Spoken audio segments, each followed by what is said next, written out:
Oh, excuse me. Sorry. Start the stream by burping in your ear. And Kakazi first!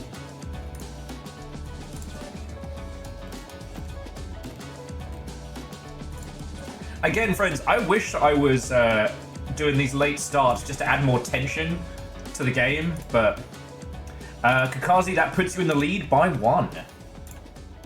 With the ranking going, Kakazi in first, Fearless and Aeon in second, then Nova in third. Hey, Aeon, we'll be going for a while, but have a lovely evening.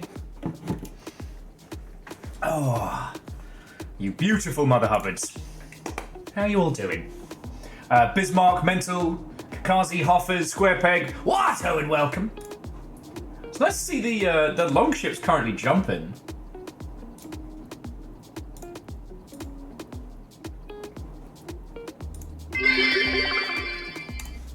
Funny, it seems the way to win is not to play. Or get a hat trick like I did. Ha ha ha ha. That's the thing, Bacon. You're the only person who's done it. We've been playing this for over a year now. You're the only person who's won 3 months. Hey, Kakazi, that's all good. I wanted to natter with you all and hang out before we get properly started. Also, apropos of nothing, guess who got a key to try out the giant robot extraction shooter, Sinduality? I did not think I'd get it, so I did not plan a stream around it, and I know Shaunerus and a lot of the Alan Wake fans have been looking forward to the Lake House tonight, so that's what we're going to do. But if you think I'm not going to drive that bunny mech around after hours, you got another thing coming. Caffeine, Watto, and welcome. And yes, Bismarck, you did call it. You did call it. And hey, I'm big enough to admit when I'm wrong.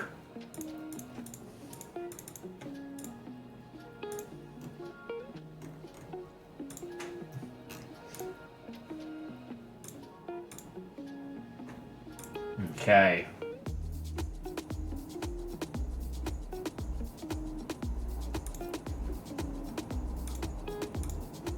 Okay. Anyway, hello everybody. Sorry today has been another drastically long start. I had a bad morning, and then I managed to drag my ass out of bed. The only... okay, so I looked at controllers today. Ultimately, you're going to love the one that I went with. I went with the Ghost Cypher. A silver, gold, and see-through, harkening back to the glory days of see-through caseage. Oh, and a hot pink USB-C cable. Because I was looking at the budget ones, and all of them just kept saying, like, yeah, it's fine, but in, like, 5 or 6 months, it gets drift, you have to swap it out. And I'm like, I use these controllers, like, all day, day. Caffeine, what's talented? Talented has been consuming me. Is this an individual? Is there someone we need to meet? I don't know why that's where my brain went. I did look at the Elite controllers, and I'm like, $170 is so much more than I can afford. So I got a proper Xbox pad.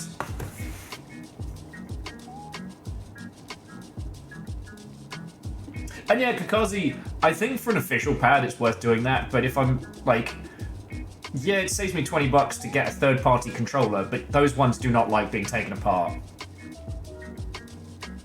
Okay, so it's a lane wave-based with skill tree roguelike progression. Oh no. Oh no. Hey, so I've been trying this new flavor of meth. You're gonna fucking love it, Will.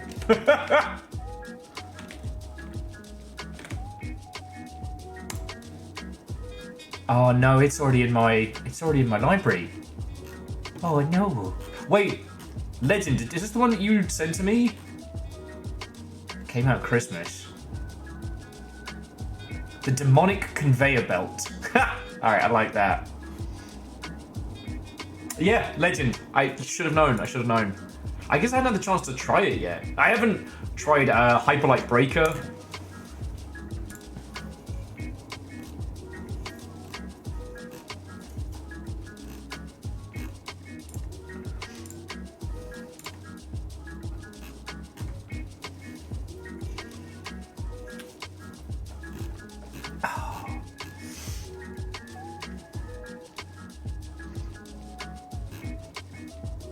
That's...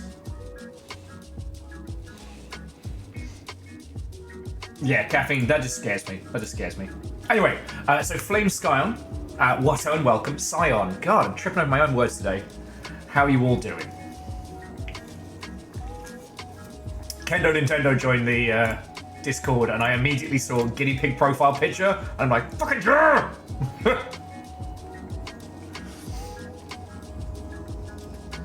Play it, love it. Remodel your house, the guinea pigs can play IRL. God, that would be funny as. That would be funny as. Right. So what are we up to today? So, new controller has been acquired. And I have gotten all the things we need to have a little hanging of the flag ceremony. And Rebels, that's entirely fine. I can't believe that fucking ball rider was what ultimately put my pad in the ground. I'm salty, I won't lie. But it's interesting to me how many people didn't fully finish the Elden Ring DLC. Okay, funny's the wrong word, but like the veracity with which people were ready to consume that game is fucking great, right? Yeah, look at this. Oh, it's right shiny. Although it said these were gold, they're definitely more of a funky silver.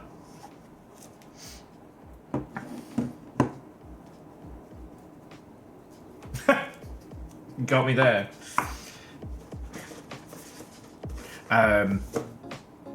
So it's been interesting that, like, being the person who's kind of inspired people to get back into it.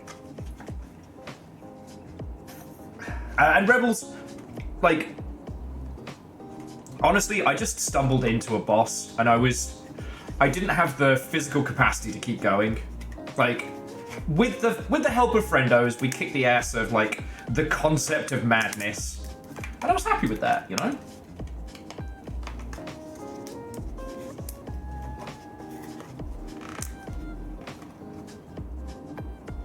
Okay. Well, we did have a really good conversation yesterday about... Hang on, I'll have to go get some scissors in a sec. About how Elden Ring tells its story and things like that. So, like, we had the spoopy scaries, we had jumpy scaries, and then we had good banter. And it was... We got talking about the differences between, like, Bloodborne and Elden Ring in terms of their story. You know, how Bloodborne is a very personal story. Today Nintendo announces their new console. With all the leaks, I'm surprised it's not called a Nintendo Snitch.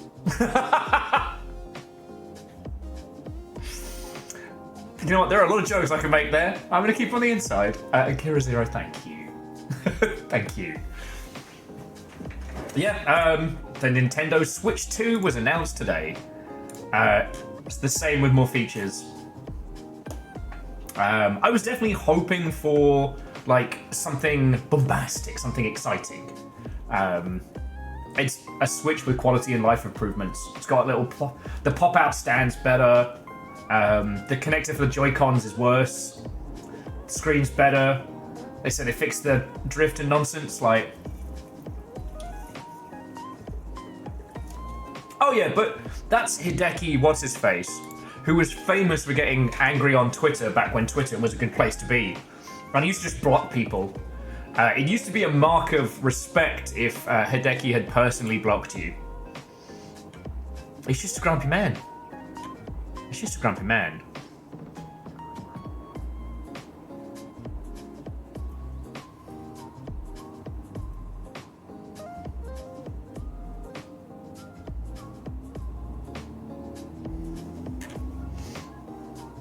So Rebels was saying, finished the DLC twice now, but the story of Soot Oh, Shadows of the Erd Tree. Really brought Elden Ring home. You know what? Once I've gone through it and I can talk like in full with you all, I think it's going to be real good.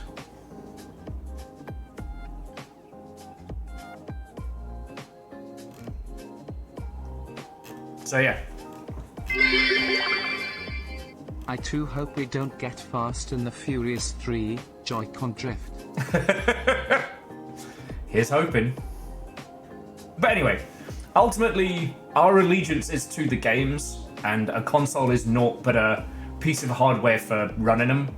And once we get an idea of what we're going to be getting, then you know, I can get excited for it. Like I said, people have had the dev kits for like a couple years now, so it should be interesting to see what we get.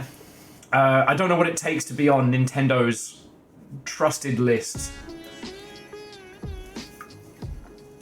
but it'll be interesting to see. So yeah, I just need Nintendo to step up and sort out the Nintendo store, because it did shock me how bad it was.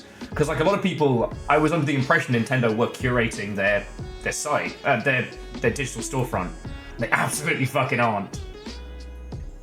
Like, even Steam's doing a better job than them. So there we go.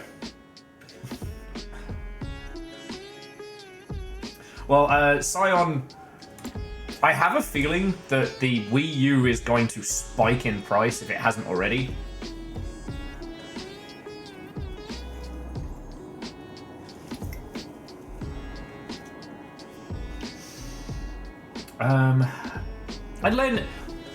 I wouldn't be surprised with some pop-up announcements. Just because, like, April's a long time, and that's around about the point when the industry will turn for its next season.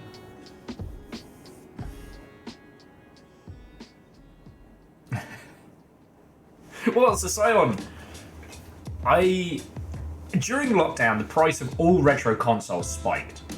And there are a lot of consoles that we perceived to be failures, or air quotes bad consoles, that have since kind of taken on a new life, have become very popular with either collectors or niche groups. So for example, the PS Vita is a fucking hot commodity now, because Sony put barely any restrictions on what you can do to modify both the software and hardware of the Vita. So, because the Vita was intended to be an always online console, which is where they were going to do all of their DRMs and stuff. But then they just kind of gave up on it. You know, the Vita was their death rattle of, you know, being in handhelds.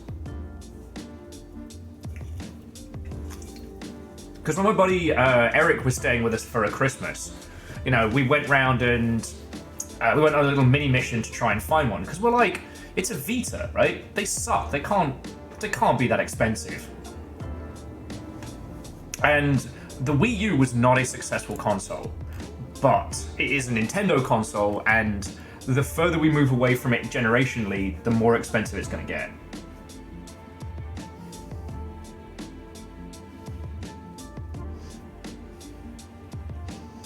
Children saying they looked at the coming soon on the eShop and spotted 4 direct copies of TCG Simulator coming out the same week.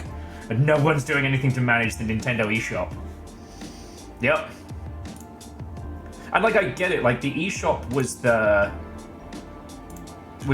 golden ground, with the Switch being kind of like the first of like the true, there needs to be a better term than handheld console. Because for a while, you know, handhelds were the Game Boy, the Game Gear, the PSP, like lesser versions of existing titles. But the Switch is a console. It plays console games. There's no boiled down version for the, you know, for playing it on the couch on the go. And Kendo, what and welcome. I saw your nuggie. That's a cute nuggie. And now that we have the Switch and the Steam Deck, and the major platform holders now rushing to bring their own competitor, like, it's going to be interesting. It's going to be interesting. Oh. Anyway, I hope you're all doing splendid. The rest of the gaming news is kind of so-so. Oh, why are you so bright? No one wanted that. Microsoft doing yet more layoffs. And the IGDF announced a lot of their indie awards lineup, which, the IGF awards were announced. The nominations aren't really, it don't really matter if you're the beans, but it is a great example of how good a year of gaming we just had. It's a really good thing to be able to point to and go, no, gaming's been fucking brilliant, and here's why. Because there was a few titles in that lineup that even I forgot about. So what were the ones that was a nice reminder?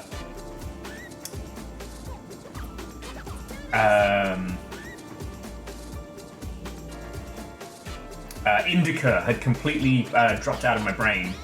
And that one's gloriously fucked up. Children of the Sun, I mean, a puzzle sniping, like, surrealist acid trip is fucking gold.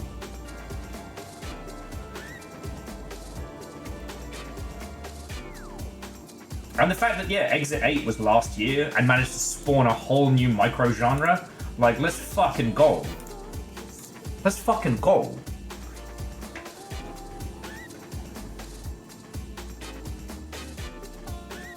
Hoffers, I did see that the God of War live service game has been killed. It's nice to know that incompetent management is rampant across the entire games industry. Like, I get the idea of Sony's like push towards live service. They were making a business decision with business data. It was the wrong decision, but you can see the logic. But of all the IPs they had, why God of War? Fucking Killzone's right there. They literally have a shooter IP they get to fucking bolt on.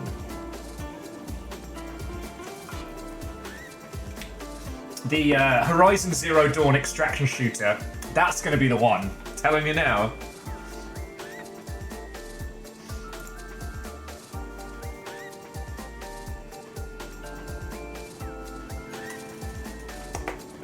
Gold. Scion, that rings a huge bell. Oh, and Dice, what and welcome. Against Black Priory. Scald against the Black Priory. I've not had the chance to play it. It's on my wish list.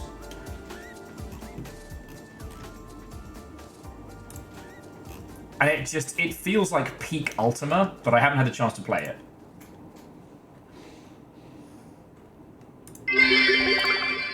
Oh shit! Do you think Alan Wake 3 will involve a graveyard? There are plenty of plots. Oh, that was... Oh! I mean, thank you for $10 to keeping my disastrous ass alive. Thank you. Fuck you for that. That was bad.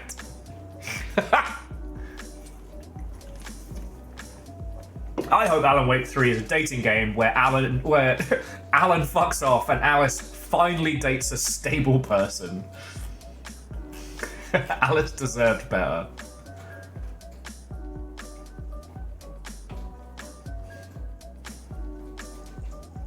Well, I mean, Kendo, it all goes to the guinea pigs when you stop and think about it.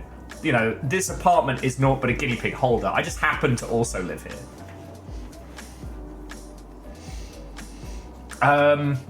Resistance Fall of Mankind could have worked.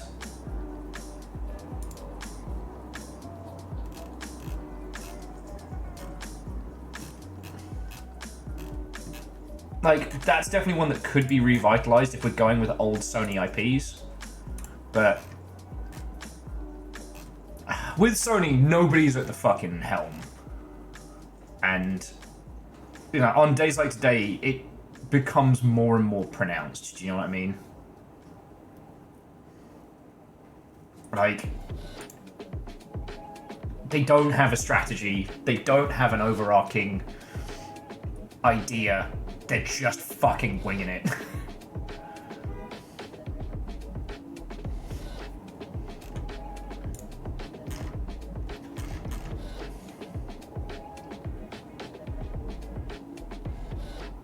Oh no, and Sion, of course, like, they don't want to go back. And the thing was, like, Resistance Fall of Man was meant to be... It was meant to be a Gears of War competitor, and it ended up having a little bit too much personality, and it didn't do what Sony wanted it to. And then Guerrilla, they skimmed by. Resistance did fine, like it didn't bomb, but it also wasn't the huge dominator that they were hoping it was going to be.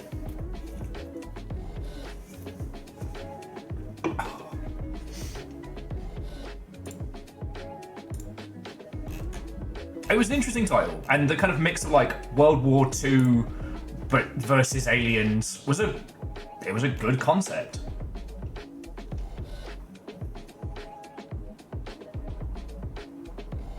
No, Scion, you're right. God, I'm not doing well today. Resistance is Insomniac. They went on to make Spider-Man. Guerrilla was, that was Killzone, who had huge success with Horizon Zero Dawn. It's really interesting, like, there were a bunch of people who, after the last Killzone, like, left Guerrilla because they did not think that they were going to be able to pull it off with Horizon Zero Dawn. Wild. The games industry's wild. But yeah, so friends, I have no stories from my life to share with you. After last night, I finished post-stream. There wasn't really much to be doing because my pad was dead, so I just went to the pub, had some bevies, chatted about weird video games, and that was it. And it was super boring. You know what? It wasn't bad. I'm definitely... I posted about it the last few days. I'm definitely struggling to get out of this survival mentality.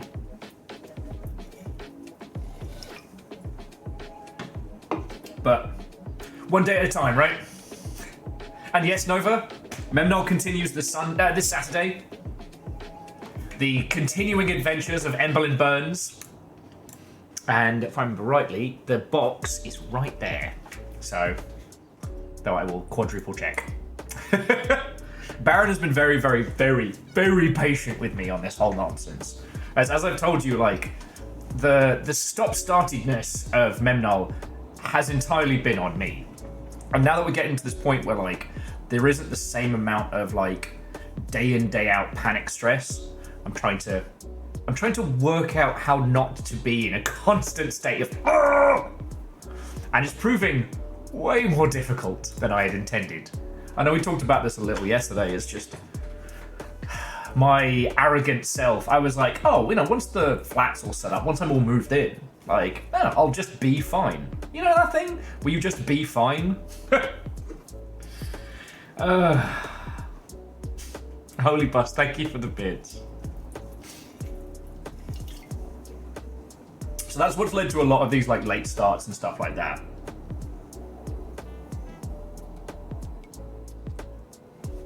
Hey, Nova, I just want to make sure that people who are really enjoying, you know, Emberlyn's story know it's happening. You know, it would be a heartbreaker if anybody was like, oh shit, I didn't realize it was Memnon on Saturday, you know?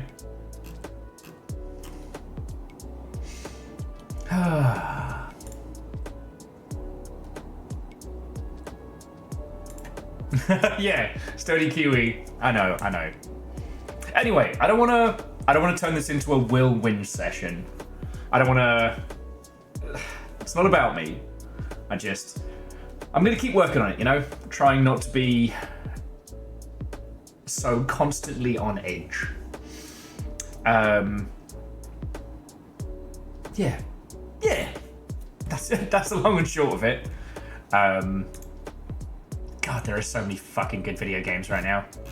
It's genuinely frightening. Nova, different thing. Oh, excuse me. Let's forget for hoofing food and fizzy water before we get started.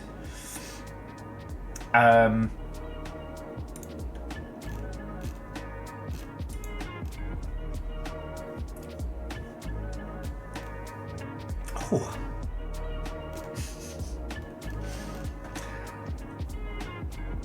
I keep looking over our list of like video games we have coming up, and the fear is real. Like, how we're going to be able to cover all of these games.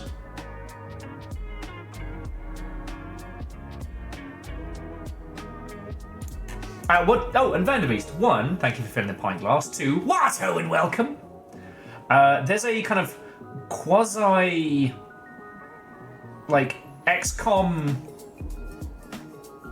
meets Civ game coming up called Heart of the Machine that, despite being about the first sentient AI, doesn't contain any generative AI in it, which I'm very grateful for.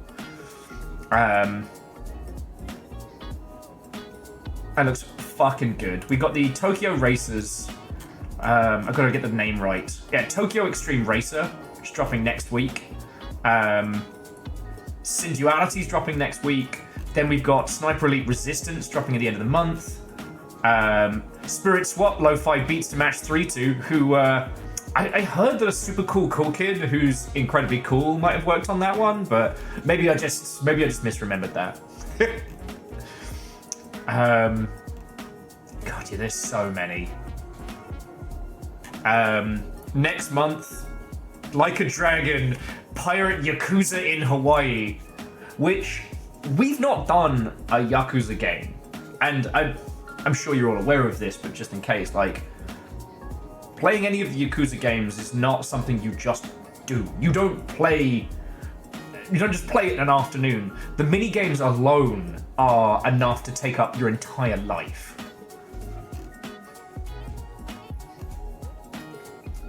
Like, they're a huge undertaking. But also, it has ship-to-ship combat. You can make your pirate ships gay as hell. You can do karaoke and dancing with cats. There are probably going to be a gajillion mini-games. I'll just have to ban myself from playing if they have Mahjong in-game, I'm just not allowed to play it. Because then I'd basically just ignore you lot and just be here, just like, dishing out my tiles. And Dustin, Watto and welcome, it goes. So good news, controller got... I've got to crack open this fucking packaging in a second. But we're all set for Alan Wake this evening. It's been a fucking day. It's been a fucking day. And I think we're all feeling it. So I am very happy to be here with you lot. And I am going to do my darndest to be a wonderful fire break from the rest of the fuckery today. You know? I'm just sorry it took us so long to get started. Yeah, well, Big Red's basically come loose. So I might see if Salem wants to pull it apart and see. But, you know, I need a controller. I didn't go with the super fancy because $170 is too much. But I did end up going with like a proper branded controller. So I looked at the budget ones and they were $20 cheaper. But every review I read was like, yeah, this will be fucked in like 6 months. So in my head, I'm like, cool. I can spend $60 now, or I can spend $20 repeatedly over the next year.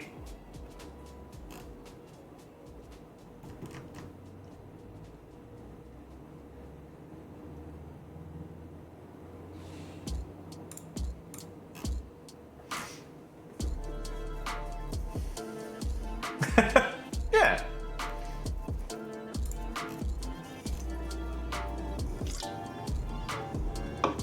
Oh, sorry.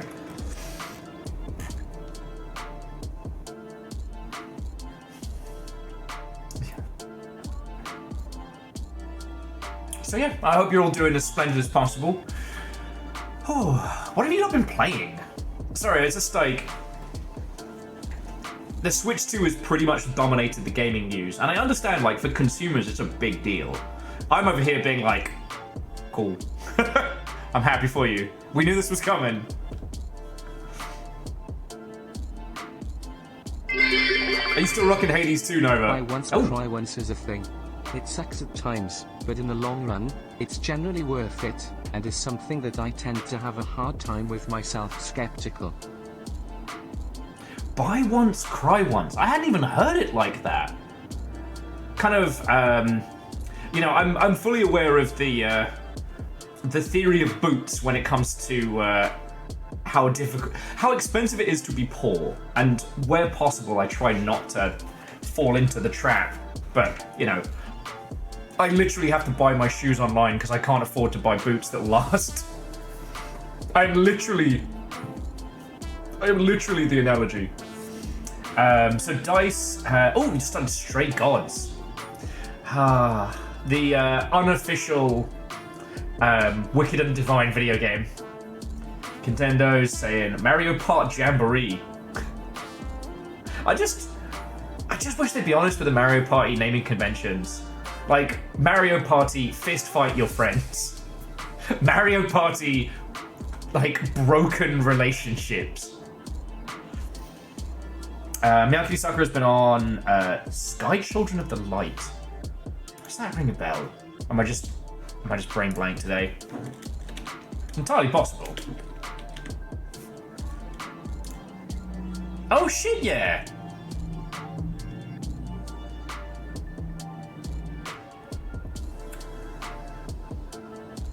I keep meaning to put this on the docket for a like a weekend group game. No, I'm just gonna add to the library now. There we go.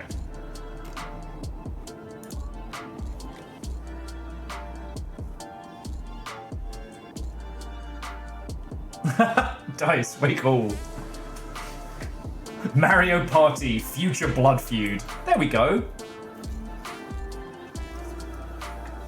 Minnesota has been on Borderlands 3 and a nostalgia run of Stardew Valley. Lovely.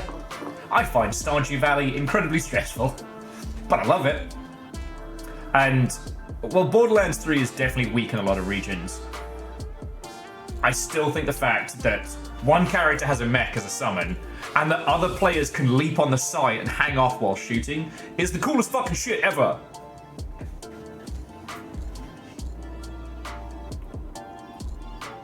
Mario Party. Aunt Pamela isn't invited to Easter anymore. Rebels is getting ready to start Final Fantasy 15. Oh, you are in for a treat. You're in for a treat. The only thing to bear in mind when playing 15 is that it's a story about people. It's not a story about huge gods or, like, you know, the time of the crystal fartening or what have you. This is a story about a prince and his friends. And if you keep that, like, in your heart as you play through it, it's one of the great games of all time. It's so good. It's so good!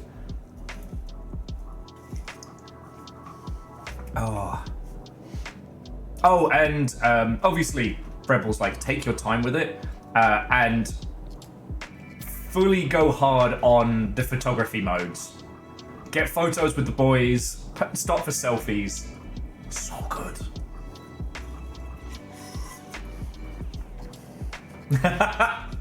Twink Friends road trip. So 3 twinks and a beefcake get into a road trip. Stop me if you've heard this one.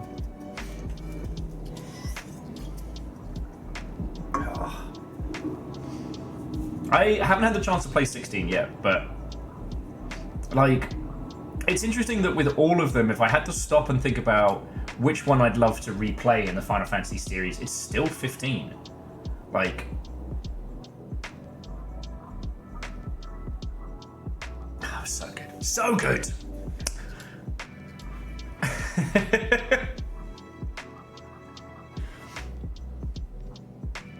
And you know what, Sturdy Kiwi? You're right, Borderlands 4 is coming, and the story could certainly get worse.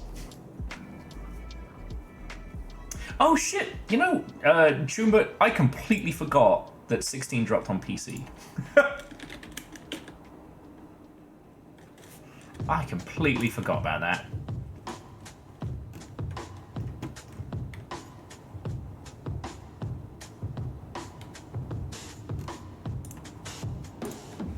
I mean, it's not something that I feel the need that I have to jump on immediately, but it's definitely one that I should, you know? But we haven't even started or even touched Dragon's Dogma 2. And if we're gonna do a big AAA swords and sorcery, we need to go with the weird. I still love the fact that Capcom was like, no, we are gonna make Dragon's Dogma 2, and we're gonna put the whole fucking marketing machine behind it. I love that. I love that.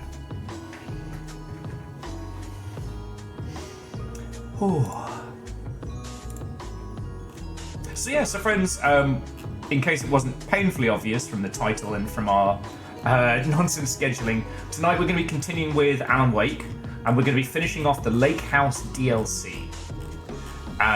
For the Lake House, we only really got about like 10 or 15 minutes in. Last week we did the wine and cheese night, where Chorby came on over and we just went hard on deconstructing and understanding Alan Wake as a game, the Remedy-verse and its interconnecting parts.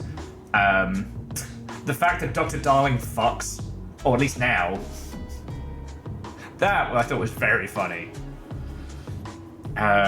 We did shit on Alan a lot, but not in Alan Wake being bad. No, it's fucking brilliant, but just like, the whole situation is something that Alan Wake's insecurities definitely made much worse.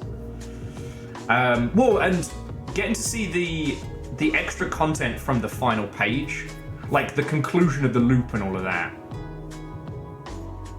That was real cool. That was real cool. Yeah, Vanderbeast, we haven't even started Tunic. We haven't even started Tunic.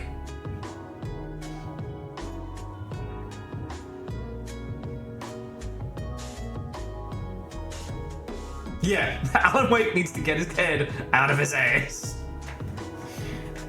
But I also find the fact that we can mock Alan, but not in a meany way, but within the confines of the universe, like, I think is an example of why it's such a strong game, you know? And the fact that he's, like, he sent his publisher away for his safety, but Barry really was a good influence on Alan. Alan needed a smack in the chop sometimes. God, it's just lovely to have a game of this caliber that we can really get our teeth into, you know?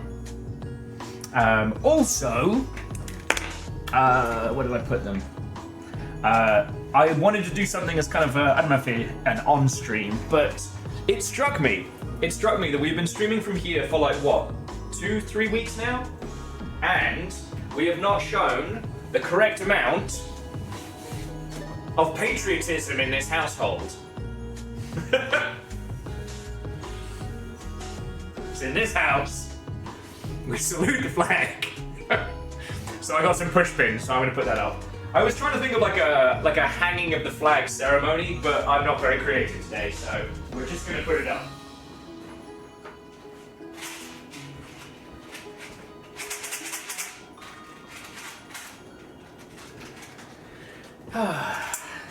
Get me little push pins. Yeah. Alan's got a lot of problems, but he's still our little problem. And as I said during the stream, I also like the fact that because Alan Wake is so well written, it gives us space to do like legit theory crafting, and I always love that, right? Like, there's so much that has gone unsaid and unexplained, and it feels like, because it's so well put together, that we can sit here and we can have those nights like we did for the wine and cheese. You know, I cannot wait for the next Control game. It's going to be fucking brilliant. And then what do we get after that? Who knows? But this isn't the end of Alan. Not by a fucking long shot. And like, yeah, so good. Sorry, I won't go too hard into it right now, because I know Kakazi was saying they're going to tap out once we get in game to avoid spoilers, and I completely understand that. Like, that's entirely fine. But yes, we know we're going to get Control 2, and we know we're going to get Firebreak. But when I say I don't know what we're going to get, I mean in the sense of, like, where does this story go? Like, we know from the end of Control that the FBC is still in lockdown, still trying to like fight out the hiss and whatever the fuck else has gotten in. There you go, Dustin. That's our little fucking Pledge of Allegiance. Alright. Are you patriotic? Hell yes I am. It's real easy to... Hang on. It's red at the top, right? Like, red at the top, purple at the bottom. I don't want people to think I'm hanging it upside down as a cry for help. Alright, brace yourself, babies.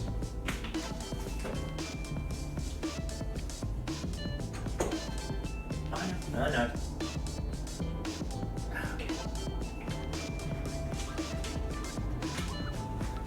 Yeah, it's red at the top, yeah?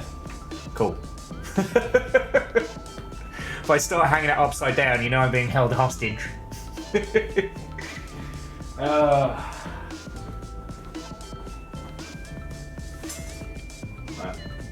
real easy to hang a rainbow flag during Pride Week. Hang it all year round. So that is another kettle of monkeys. And before you say it, yes, I should stop putting monkeys in kettles.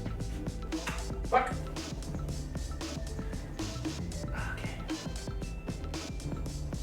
Okay.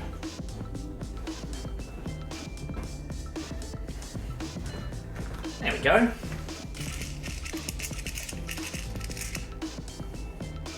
I was trying to think what I would play as like an anthem, but there's nothing that wouldn't get copywritten struck or what have you. Probably blast some Kylie.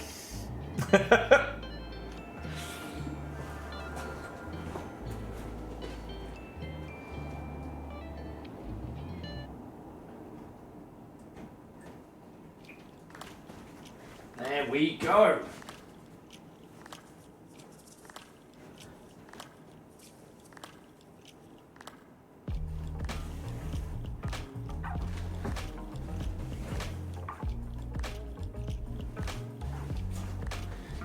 Put it down here. Maybe. Just go for it. There we go.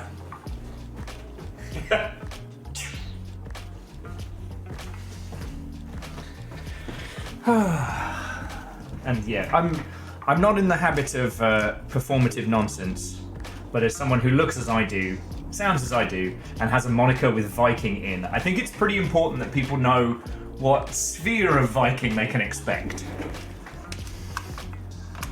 Okay. Yes, Sunday service will be held at the Rome Chapel. Make sure that you're hot to go. No one knows how cool we are. No one knows how cool we are. There we go. And now I get it like a little gay Corona.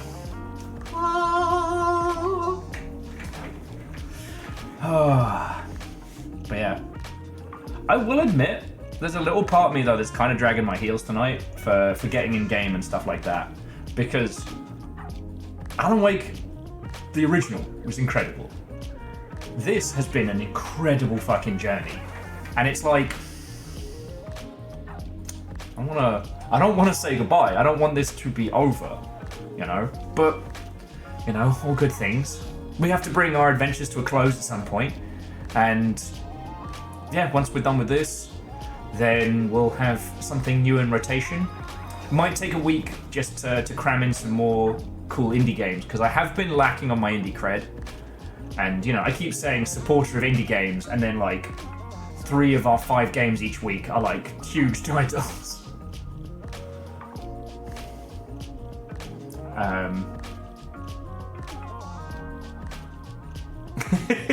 You'll get it. So yeah, if it feels like I'm, I don't know, reluctant tonight, it's because I guess I kinda am. Oh, I'm just getting a knife to open the cable package.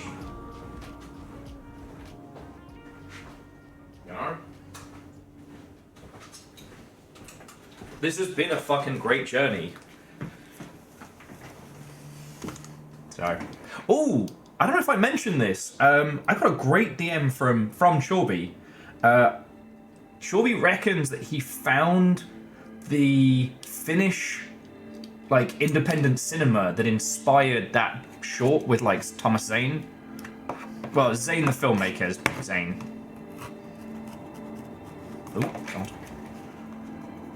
Always cut away from yourself. Oh yeah, Miyagi Sakura Naiad was so good. It was so much more game than I was expecting as well. Like, I really did think it was just going to be a cutie patootie, like, 2 hours and done. But that game had chops. Yes, Vernflow, you're right. Because it was Tom Zane that's the filmmaker. God, why is this ass to get out? Okay. But yeah, Chorby sent me some stuff of an independent Finnish cinema that is quite likely to be what inspired those films. So it'll be an interesting one. Just keeping the box in case we have to.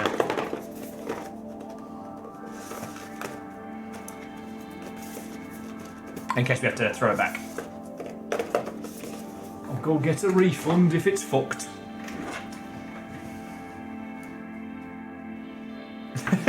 Yeah, just get a knife, don't worry about it. So, I don't know if you'll want to see some samples of that before we get started. Because that's not spoilers. Or if you already knew about this and I'm the one playing catch up right now, that's fine too, you know? Ooh, okay. New cable.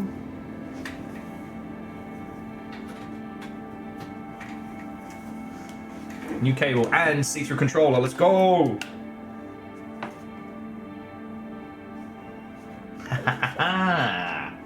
It's alive!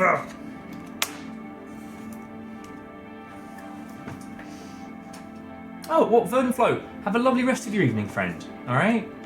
And, like, for those of you that are on European times and those of you that are popping off, I just want to apologise again that the start times have been a fucking mess. I've been a fucking mess.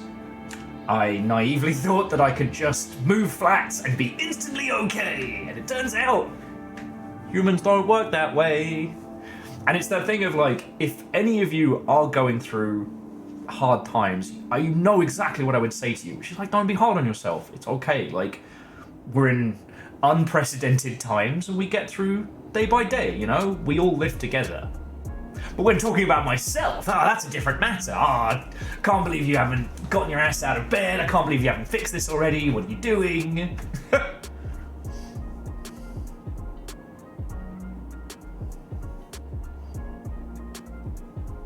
Yeah, Tronris, and you're 100% right.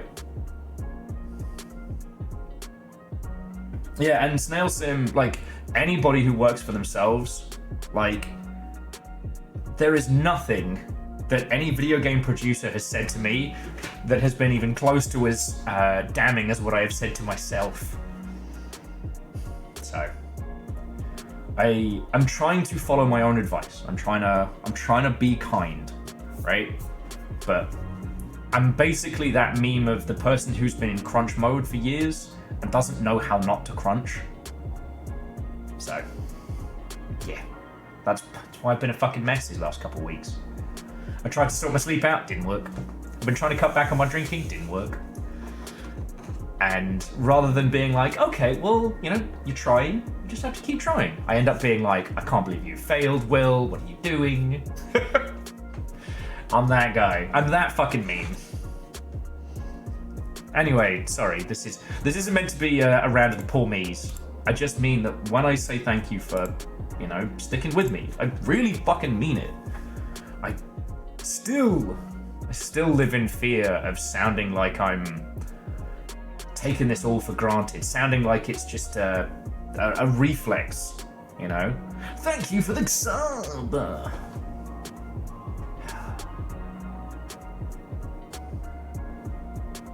Yeah, Snail Sim, it feels so strange, especially when you see somebody who's like independent and, I wouldn't say thriving, but you know, the Longship's been going for 6, coming on 7 years, and it's not been a failure.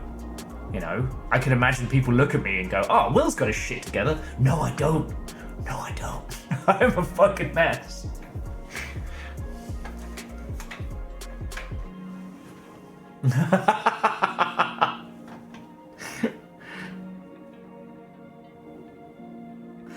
Bacon, I read that as nose hair before horse hair, and I was like, there's not that many of them, fuck. Like, I know, they could probably use a trim, but fuck me. Horsehair shirt. Who makes a shirt out of nose hairs? Fucking sicko does that. Arrogant! What unwelcome.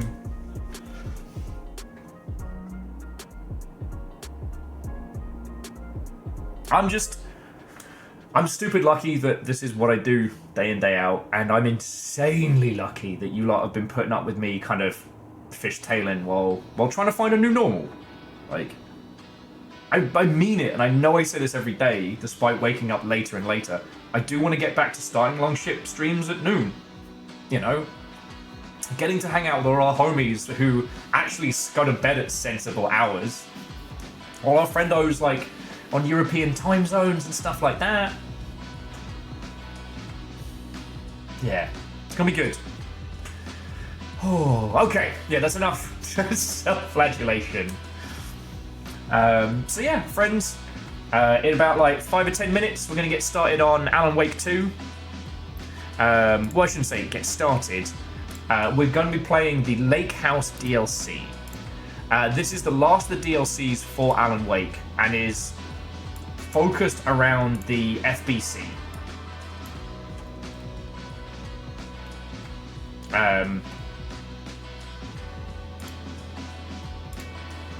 I won't go too much into detail, but we've only really played like the first 5 seconds of it. It's just that, again, me and Chorby kept getting into the deep lore and having a great time doing it.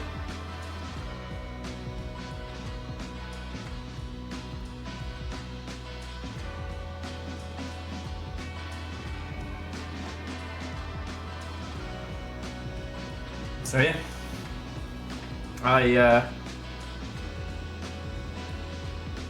that's what we got going on tonight. I completely lost my train of thought midway through that sentence. Check me out. Nailed it. Horse bacon nose hair. I think I've seen them live. I was quite drunk, but yeah, I think I've seen them live.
I'm so sorry, friends. That strange, like, 1,000-yard look on my eyes.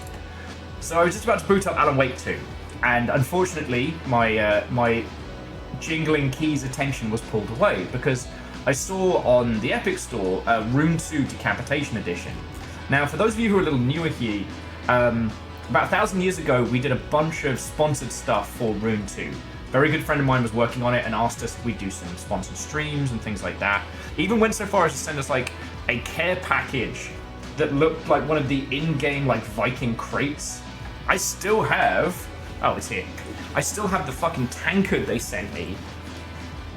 That's part of like the promotional collectors and shit, right?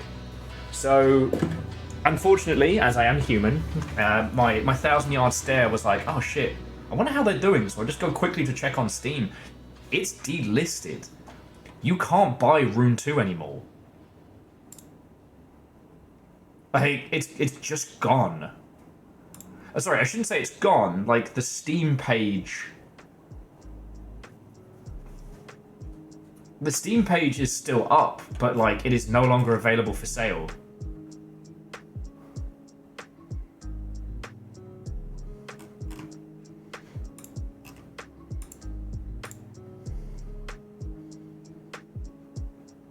Like, it's still listed on the Epic Store, but it's unavailable. Like, fuck. And, like, that was a big sponsorship thing that we did. It was a good game. I do think that their last minute push towards, like, multiplayer and, like, a battle royale mode and stuff was just kind of ill-conceived. Like, it felt like they were going for more of a story-driven Valheim-esque experience, and then right at the final hurdle, they pivoted very sharply into multiplayer, and there just wasn't enough there.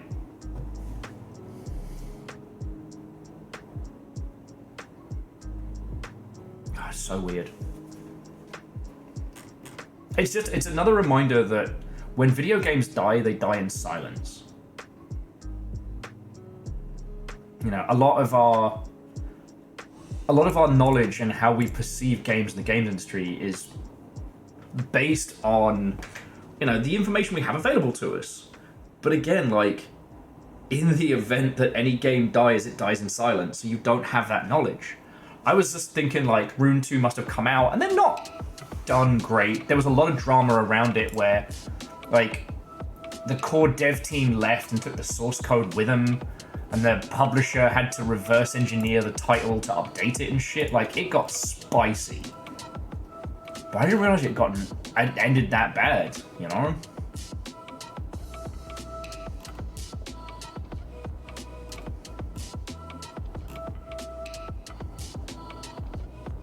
Oh, fuck.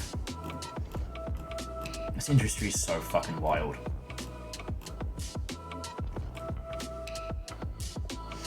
Okay, before another story, another thought drags me off into the great beyond, let's get our Alan adventures going. Oh, hang on, no. Bear with me just a second, friends. Bear with me just a second.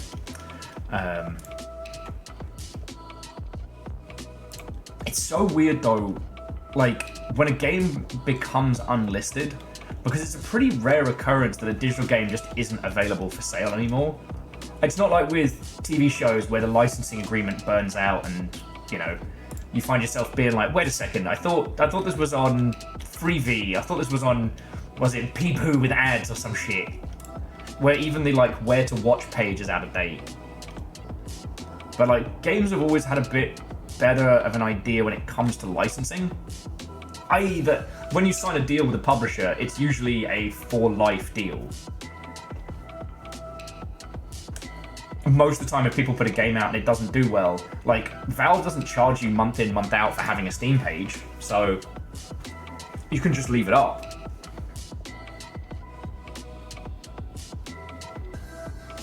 Still fucking wild. Fucking wild, I tell thee.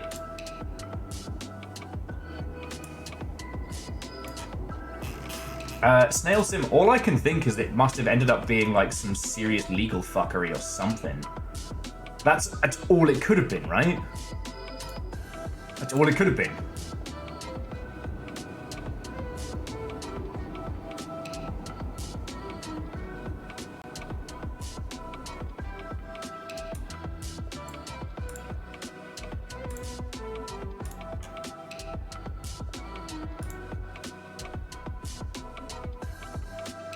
Because, like, I've known devs to just, like, turn the servers off but leave the title running if it's predominantly a single-player game. Because it's still money, right? Like, I don't know. All I can imagine is whatever fuckery led to the situation getting as bad as it did, that they must have had to have... I don't know, who owns the license to Rune 2 must be in some kind of, like, half in, half out hellscape. Okay, speaking of which, Alan! Alan!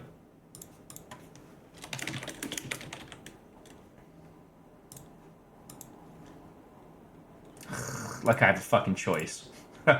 Read these. Do you agree to the terms and conditions? Do I have a fucking choice? No, I don't. Shut up, Alan.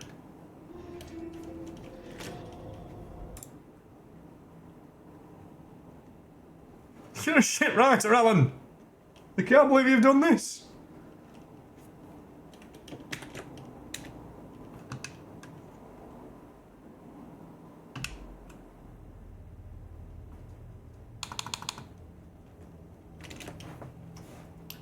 Okay, and I just gotta waddle this over.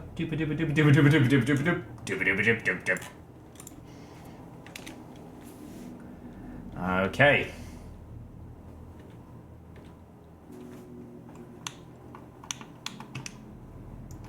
Alright, and where was the... So there's return home. Oh, there it is. The lake house.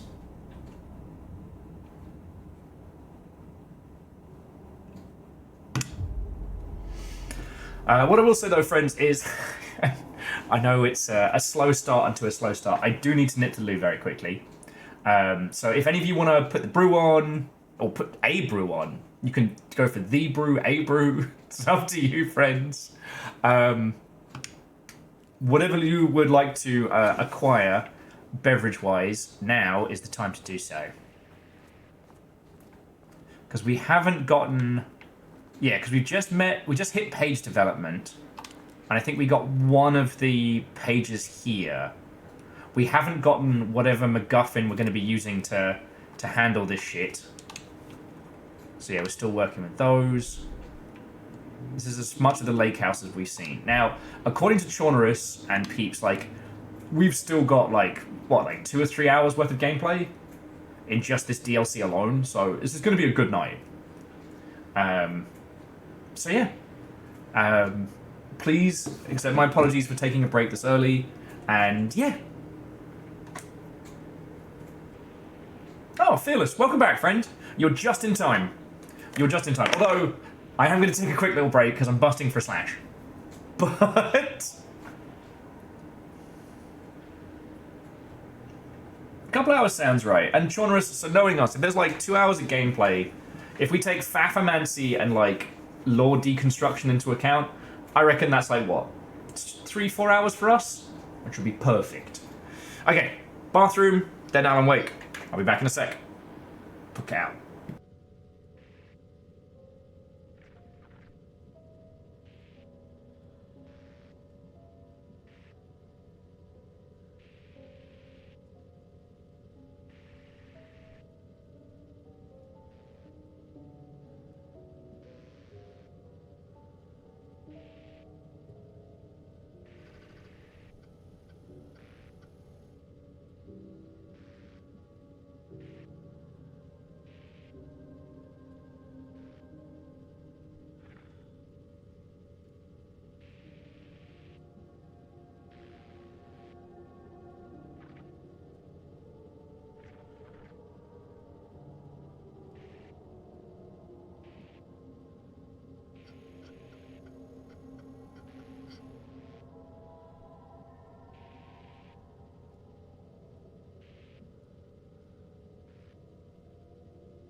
Hello, hello. To the Heretical Funhouse. I'm so sorry. I missed your entire raid. Hello. You're right. I didn't even know. The Tavern says hello. Silver Codex, Watto, and welcome.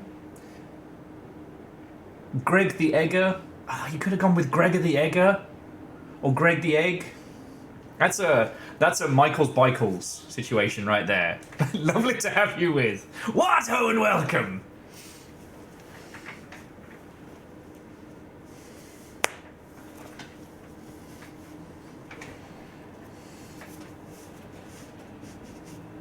Hello, hello.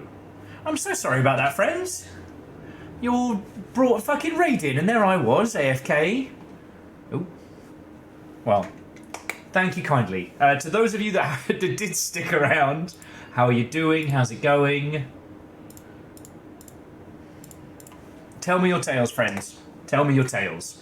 Yeah, to those of you who have stuck around, so welcome. Ah, it's going to do the fucking thing again, isn't it?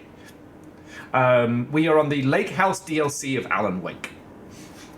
This is kind of like the grand finale of sorts. Well, actually, it's more like, you know, this is the last bit of connective tissue between like Alan Wake and Control.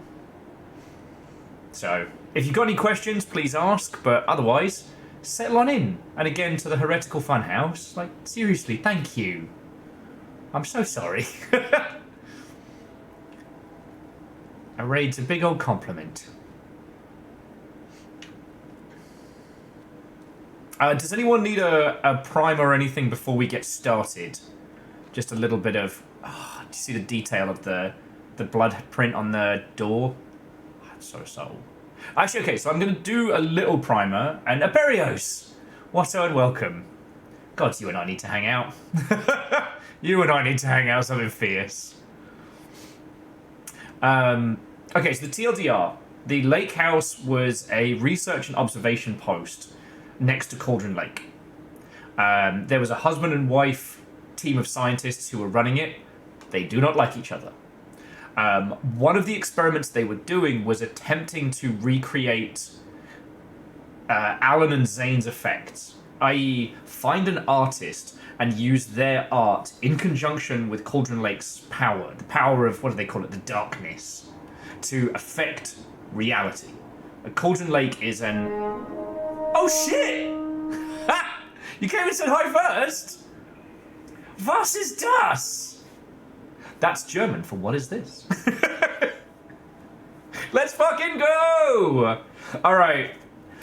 I might have let the Heretical Funhouse down, but I will not fail Aperios Unlimited! Watto and welcome, friend.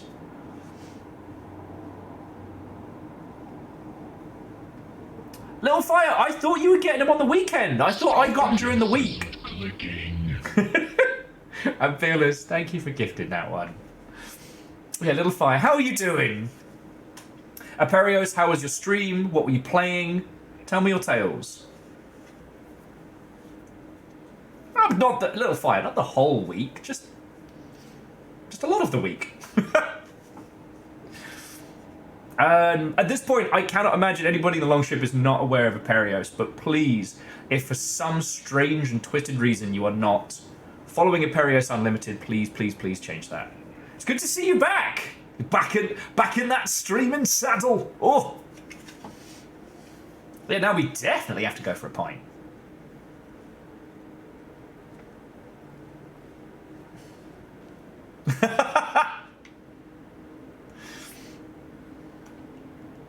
Ooh, Aperios is playing Blade Chimera. Fucking yo. Oh, although, Aperios, if you're willing to weeb the fuck out with me at some point in the future, I might have gotten access to the Sin Duality, the Extraction Animu. I don't want to call it a shooter. It's cute bunny mechs and basically like modern Chobits, but with giant robots as an extraction shooter. I'm going to give it a whirl after stream tonight, because I don't know if I'm allowed to stream it yet. I did not ask the lovely friendo that sent me a copy of it, but We could be weeb pilots together. Let's rub our weebs together. I mean, I'm not saying no, just TOS. Oh, but yeah, I'm glad you enjoyed it, friend. What I will say, for those of you who have just come on in, we are fucking deep into the Alan Wake paint. This is the final DLC, the Lake House. So it's somewhat self-contained, but we've chosen to play this after the end of Alan Wake 2. And this is kind of the connective tissue between Alan Wake and Control. This is some spooky shit, and we've technically only just started. Me and Shorby begun this last week, but then we started drinking wine, eating cheese, and talking about the art of Alan Wake, and then we did that for 7 hours. Why is this game 400 hours long? Yeah, as Jordan said, like, we binged the end of the game in like a 12-hour stream, and it was very, very good.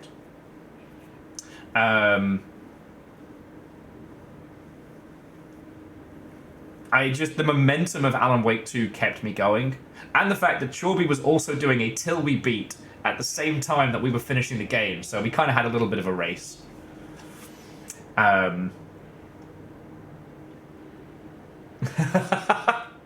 Numbers, I'd love to say you're wrong, but that's pretty accurate. We did end up eating cheese and drinking wine and talking about Alan Wake instead of playing Alan Wake. So,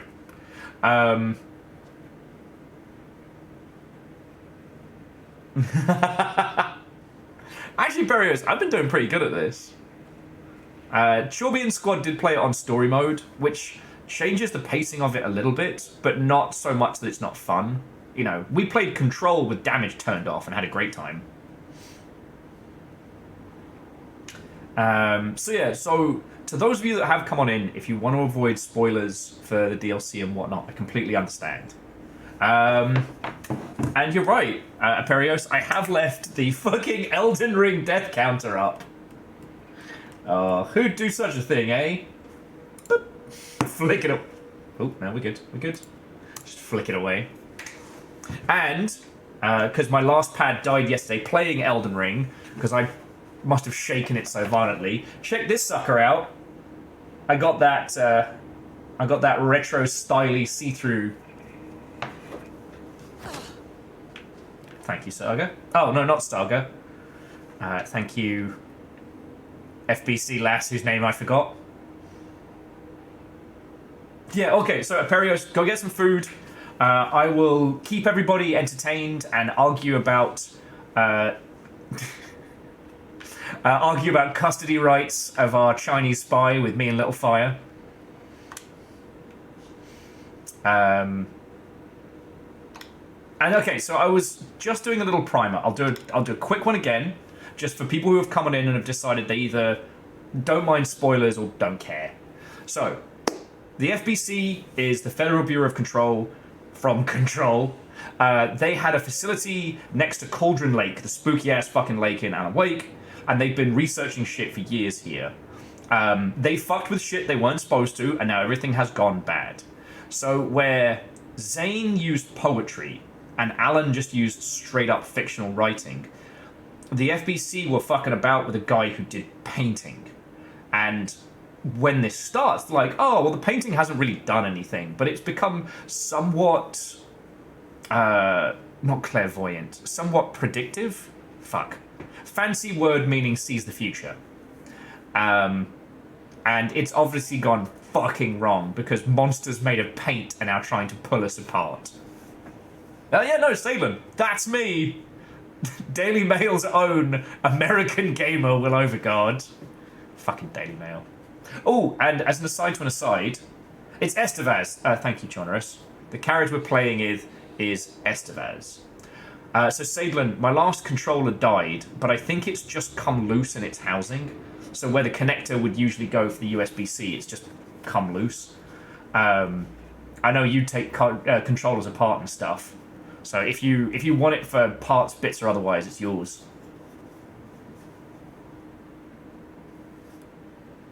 Yeah, I thought that was really interesting that they couldn't tell how accurate it is because we don't know if the painting didn't happen or didn't happen yet. Yeah, I mean, it's a reality altering, so... Verdant, once more from the top. I do much wonder that one man, seeing much man... and then Will trips over his words. I do much wonder that one man, seeing how much another man is a fool when he dedicates his behaviours to love, will, after he hath laughed at such shallow follies and others, become the argument of his own scorn by falling in love. Such a man is Claudio. I have known when there was no music in him but the tabor and the fife. And so on and so forth, something something Shakespeare noises. So Sadlin, it's not the cable, it's the bit where the cable connects into the controller that's come loose. So like, it works fine so long as I don't move it or jostle it once it's working. Which for Elden Ring, not possible. Also Sadlin, it would be cool to catch up. You know, I was saying earlier, and I promise we're not, oh, we get more Darling videos. It's gonna be great. As I said earlier, I've been struggling to kind of find a new normal. And so, like, Sadlin, I haven't gotten the chance to catch up with you, or Baron, or so many folks. Alright. Ooh! So this is new. Actually, we'll do the written whys first. Organizational update. Moving forward, research the lake house will be divided into 2 distinct projects. This is the husband and wife making their divorce everyone's problem.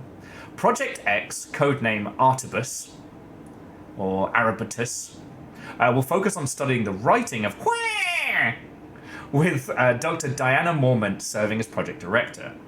Project codename Aramnus will focus on studying Where, and his work with Dr. Jules Marmont serving as project director. Staff will be notified regarding their project assignments and any required desk changes. Your patience is requested during this reorganization. Yeah, they, like I said, they're going through like messy marriage FBC style. The IT guy is the most exhausted person in this facility.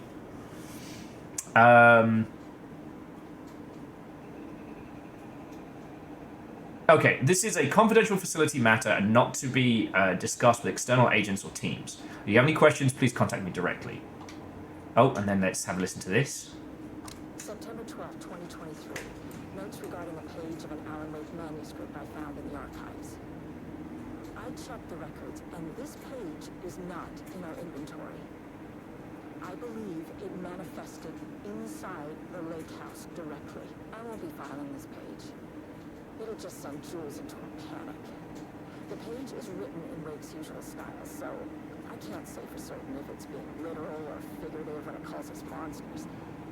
But what's interesting is that the page indicates that our painting succeeded in linking Cauldron Lake's threshold with our facility. Oh shit! Been the clearest superior avenue of research, but I never considered that the writing itself would dictate a different art form as the catalyst for our success. I cannot accept that. I can't allow Jules to stumble his way into success. Not after the years of work I put into this research.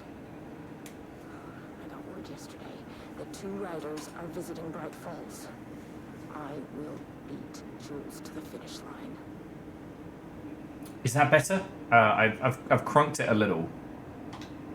I don't think I can crunk it anymore in options. Okay, there we go. Okay. But yeah, just let me know if the audio is too quiet or otherwise, because it's real easy to fix. Diana and Jules Marmont had once been a team. Rising stars in the Bureau, both talented in their own way. Diana innovated and Jules got funding from the bureaucrats. Cooperation led to respect. Connection. Then after a In these decade of trying hard times, work, we will the rely happy upon your couple support and promoted. patience as we settle upon the Co-heads of custody of the research. Their interns. first years at the lake house were good. Challenging, but not insurmountable. Not for them. Gradually, thoughts fell into their heads like drops of dark water. Why does she get all the credit? Why does he get any credit? With that, a crack formed in the lake house. The Marmonts and their work became arrogant, erratic. The crack widened and the water seeped in. Okay, so Vanderbeest, thank you. And yeah, we'd like to, we here at HR would like to thank you as we divvy up custody of the interns. Man, FBC interns must have the worst time. And yeah, the idea that the darkness kind of preys on those kinds of thoughts.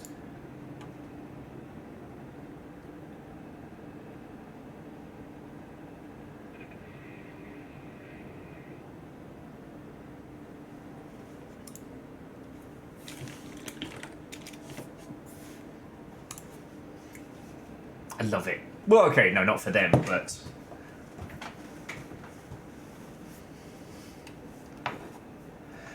Did the Dark Presence decide to break them up, or did it just see their kind of like their lingering bitterness as a way to make it in?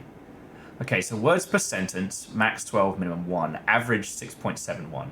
Is co-heads one word or two? Style contains dialogue, clipped phrasing, third person, omnisentient, broad timelines. Story concepts, Marmont, Diana and Jules, FBC Lake House, conflict, water, dark. And there's one other page as well here. Rudolph Lane stood back from the canvas. He didn't recognize the piece. Did he paint this?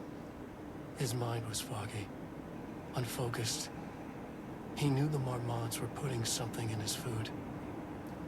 A man in a white coat came to steer Lane back to his cell. He did not resist. He was too tired. He lay on the bed, but the stench in his cell wouldn't let him sleep. An acid stink. The turpentine. The paint. It was all over him. Years of it. 1,000 paintings. 1,000 more to come. A putrid weight he could never wash away. Cold hate simmered below the mist clogging his thoughts. Hatred for the paint. Hatred for the brushes. For the Marmonts. For himself. Oh shit. Well, now we know where the paint monsters came from. So Rudolph Lane, paint odor, Mormonts, hate and conflict. Alright. This is fine. This is fine. Oh, and now we get video. There was a crack in the lake house. The Marmonts had let the lake in, but the water could not flow. It became trapped, stagnant, went bad. The truth was controlled here. The art was not art, just content for the experiment.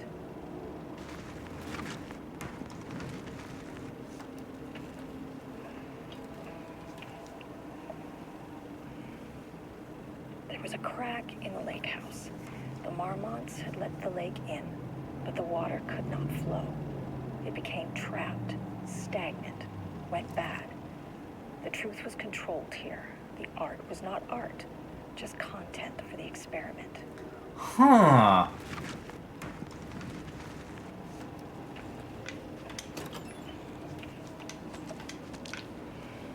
Because the art isn't actually exploration. Because the Marmonts had let the lake in, but the water could not flow. It became trapped, stagnant, went bad. Because the art isn't real art. Here. The art was not Fuck. art, just content for the experiment. That's why it didn't work. That's why it was kind of like half in, half out. And this resentment within the artist, I forgot his name already. I'm going to call him Brooker or what have you. There was a crack That in was the lake true house. art that... The Marmonts had let the lake in. The Lane, water thank could you. not flow. It became Okay. trapped. Initial stagnant, findings, read went Edmund bad. Franklin Booker, The truth was controlled. born in New here. York, resides The in New art was York, not art, married just to Samantha content Brooker, no for the known experiment. children independence. Paracriminal affiliation, no paracriminal affiliations found. Writer and director of 5 stage plays, unsuccessful. Confirmed artist There was a designation, crack in the author, lake playwright. house. The Marmonts had let the lake in. Disclaimer, background The water investigation could not flow. performed a very short amount of time per trapped, instruction. As a result, stagnant, information went contained is bad. not possibly The truth was erroneous. controlled here. The art was not art. Oh, just and then there's, content for the yeah, experiment. the other of the Bookers. But she's written non-fiction crime. Could be confirmed as a designation author and poet. So they were considering snatching him. Okay.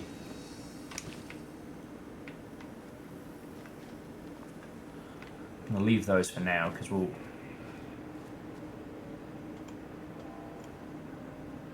Oh, interesting. So Lane was actually a character in Alan Wake 1 and he was staying at Hartman's Artist's Lodge. I don't remember that.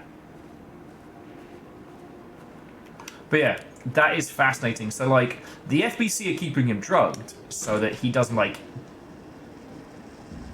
Typewriters.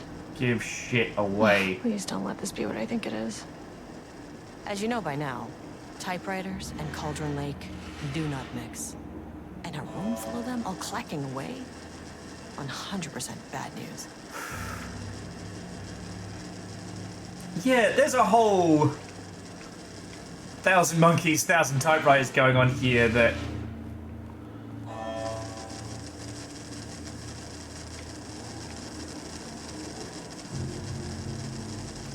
Remedy's take on the LLM.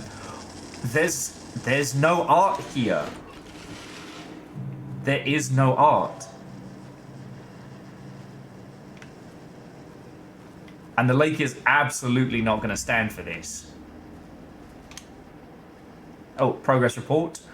Investigation into the precise brand and model of typewriter used by Alan Wake, with the intent to use this particular brand for and the ATDs continue to be unsuccessful. Sources contacted with discretion, Wake's publishing house, Wake's agent, Wake's spouse, have all refused to talk to him, and no useful information. Check available online interviews, publications, elements to writing. Whereas we know it's the typewriter was what Alice gave him that sparked the fight, that got this shit as bad as it was. Okay, the relevant team will continue to explore alternative sources of information. The ATDs will continue to be operated within available typewriters until Alan's preferred brand is known. It's such a science thing to be like, oh, well, it must be the brand of typewriter.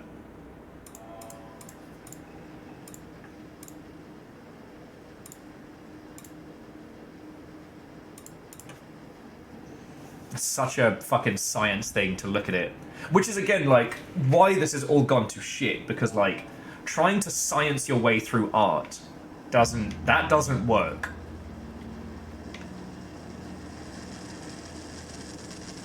In fact, when you stop and think about it, like, the Dark Presence is absolutely the FBC's, like, fucking kryptonite. You know, the FBC operates on rules, procedure, structure. They even have it in the rules that... This keycard won't get me in. Yeah, I figured. And the door's obviously locked. Like, they even have strict rules on not having iconography inside the oldest house and shit like that. So, you know, they've reinforced the no doodles rule here so as not to accidentally introduce, air quotes, art. But that's not a kettle of fucking monkeys.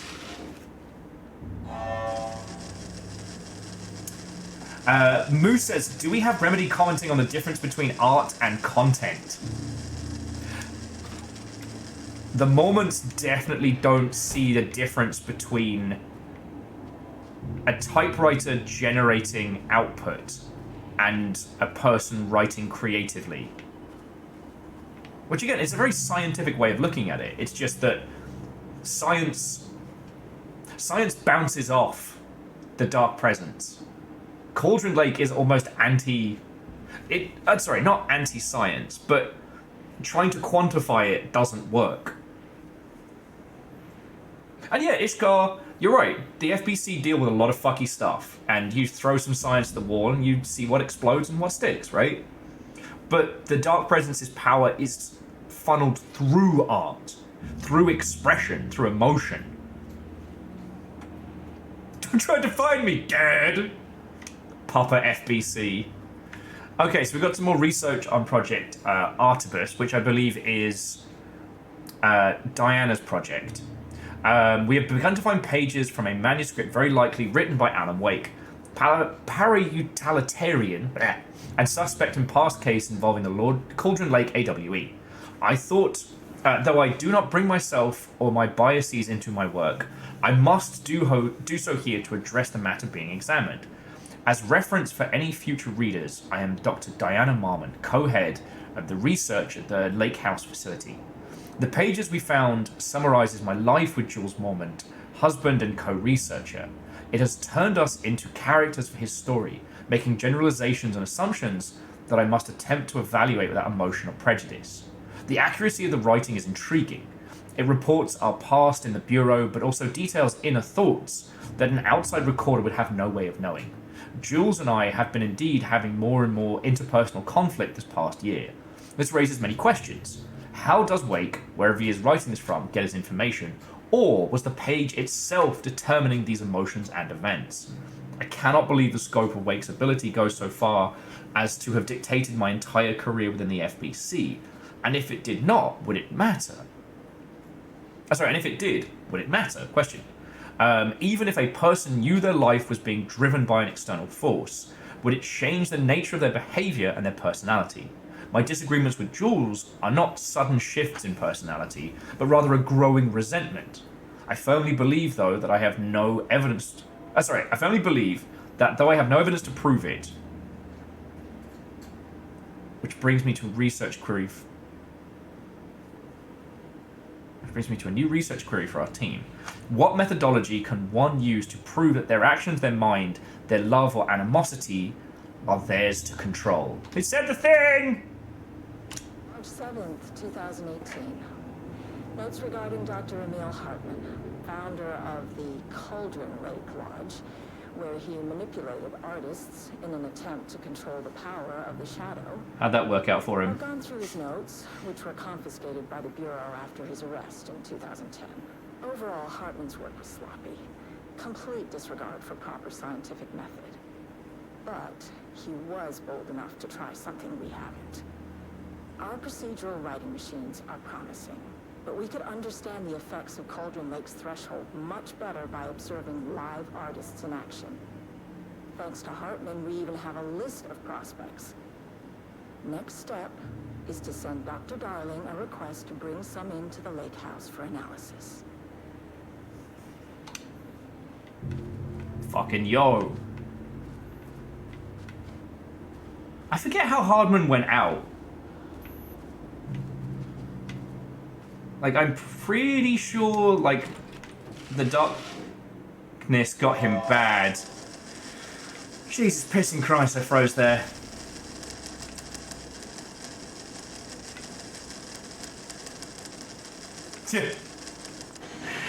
It's made out of people! Alright, this is the only way to go. Oh, good. Oh, good. Oh, yeah, because he's the fucking villain in the Alan Wake DLC for Control. The darkness got him, then the hiss got him. Ultimately, Jesse fucking iced him. Art is for analysis, not for admiration. Stay focused on your fucking work.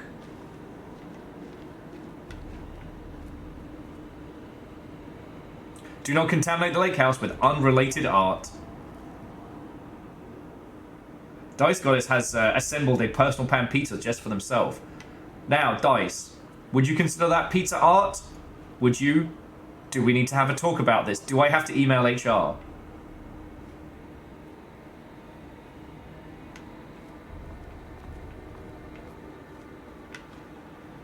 Alright, these are the first actual bodies we've seen.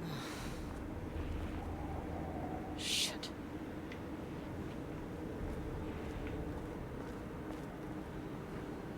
I can never say no to extra firepower. Green is not a creative color. This is how I choose to be creative. Like, Jesus fucking Christ, you put the "Don't hug me, I'm scared" folks in here.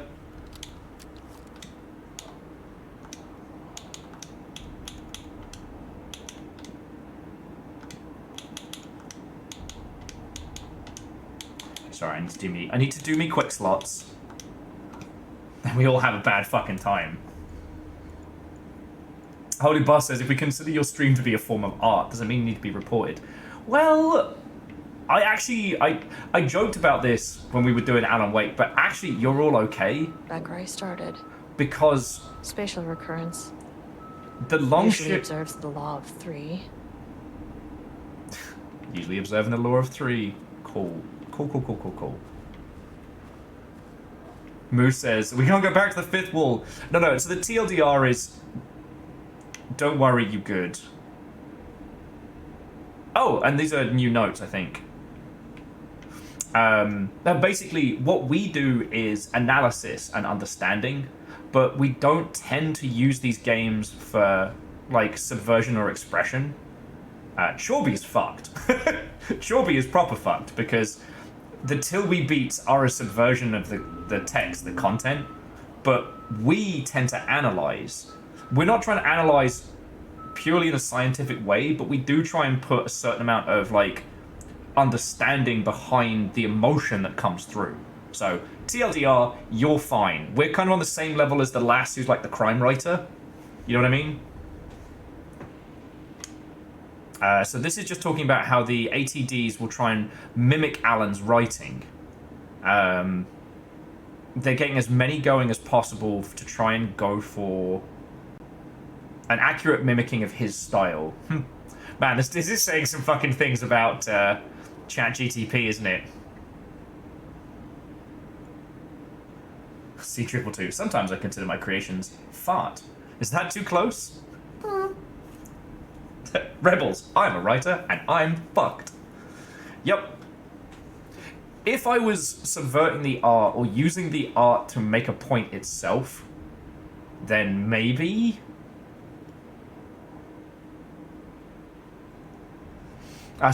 once the pages are graded, they'll be fed into the algorithm as preferred referencing material, thus continuously refining the writing produced by the ATDs until they can produce near-identical stories to Alan Wake. And to Dibiter Gaming, Watto and welcome. Hello.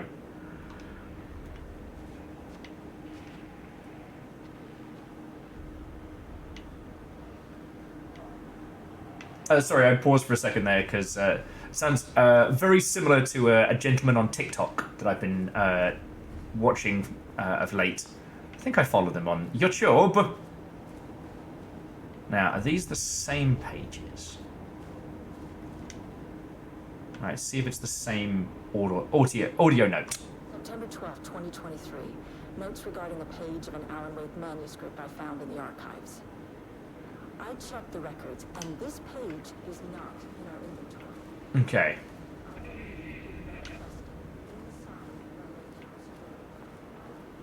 And we'll check the movie just in case. Contrived overlap rebounded on itself, compressing, compounding, reflecting, and refracting. An urban legend and a murder in constant imbalance. Cause and effect hopelessly tangled. Arranged wrong, the dream logic flawed, the feedback loop doubled and redoubled, out of control. The pressure kept building, looking for release.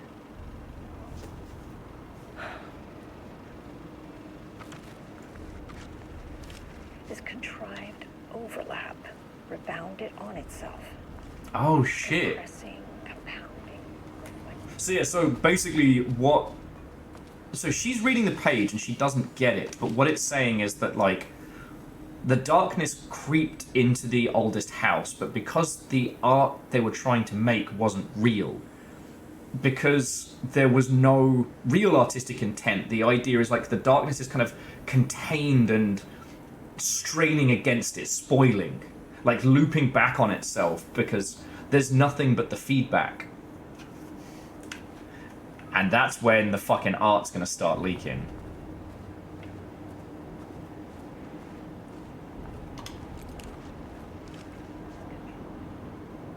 Yeah. Someone put the lid back on the, Fuck. The shadow is here. Good thing I brought a flashlight. Alright. Let's have some fun. Sup? Oh. Next contestant, please. Dave from Mormon, come on down. Oh, it's Cindy from HR. Sup, Cindy?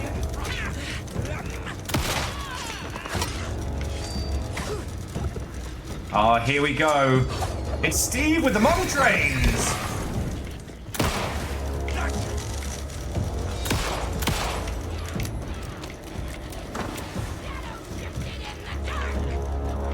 God damn it, model trains.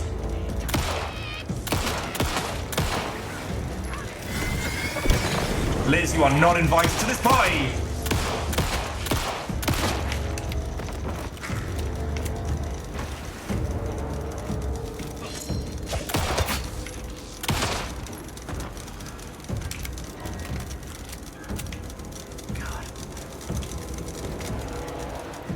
Remedy's fucking mastery of lighting. Oh shit! Here comes Big Barry! Oh! Oh shit! He's a hugger! What's that? Our Derek? Could be. Could be our Derek. Okay. But yeah, just look at the fucking lighting on this. The shadow is here. Good thing you brought a flashlight. Alright. Who's up first? As we play, who's your co-worker?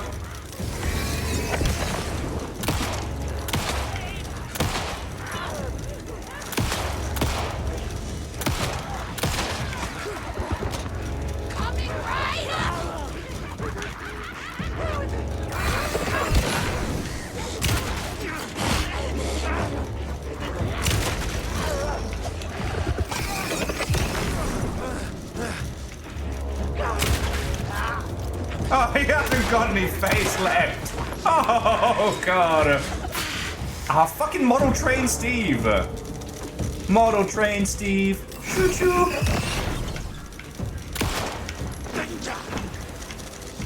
Model Train Steve. Choo-choo. Oh, Barry's back.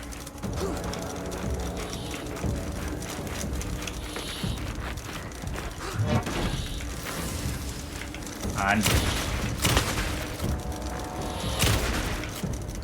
beep.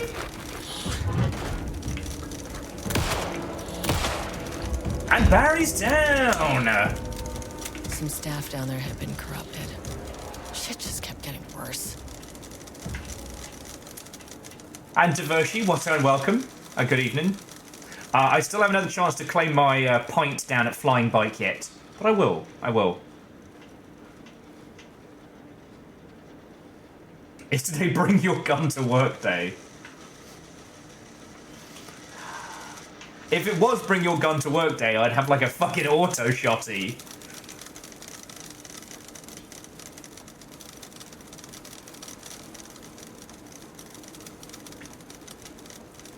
Yeah, remember. Fucking rule of threes and all that.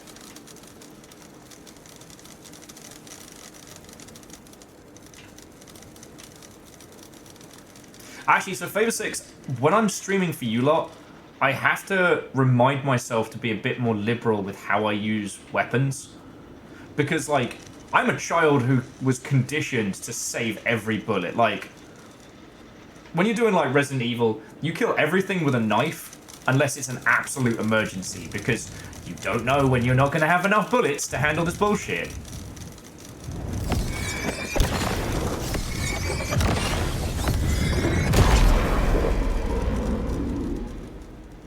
I know you know this, just one of those kind of for context.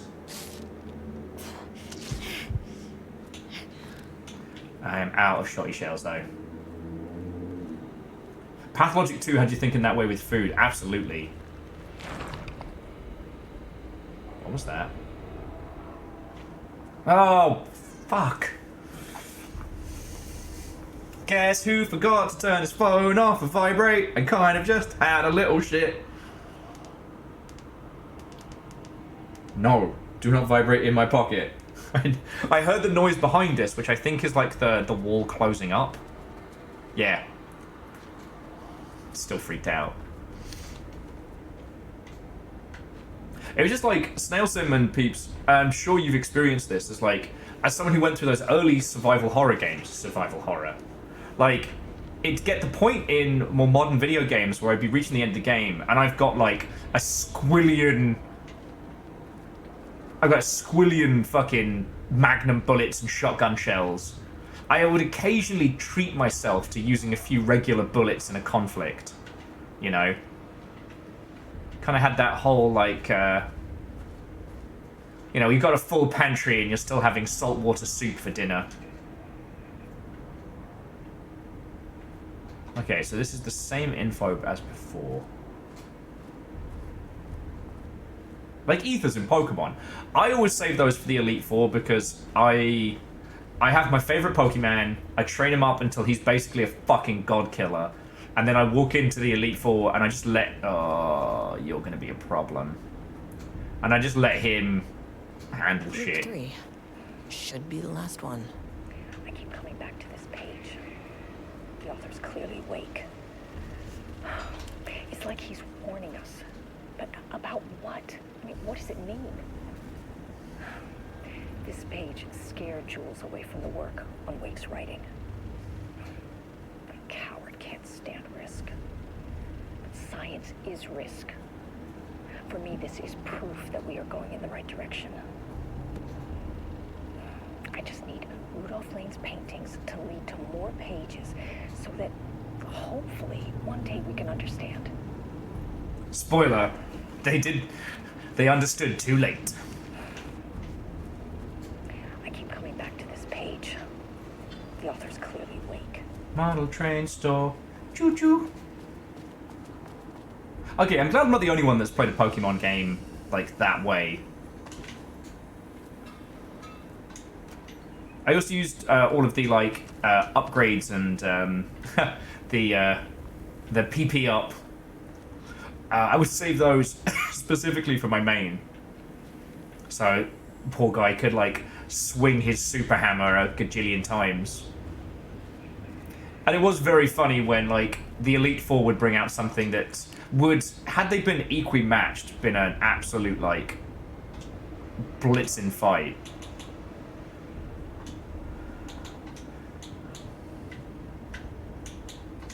But no. Wait, there are items in Pokemon? Yeah, it turns out you don't just have to smash everything as hard as... Oh, shit.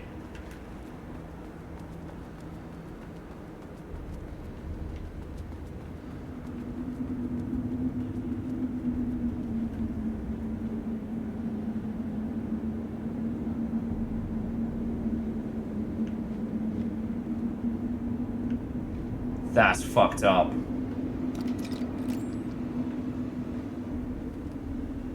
I don't think I should go that way.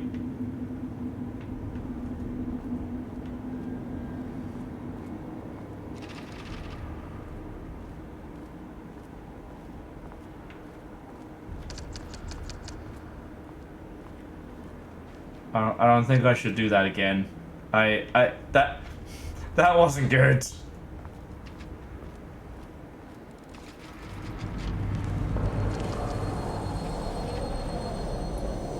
What the fuck?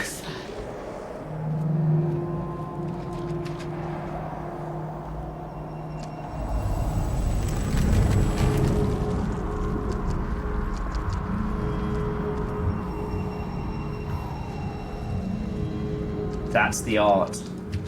Is it him? Did he become his art?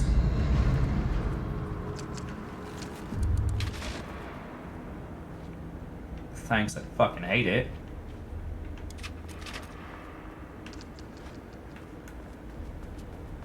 Two wrongs don't make a right, but three rights make a left.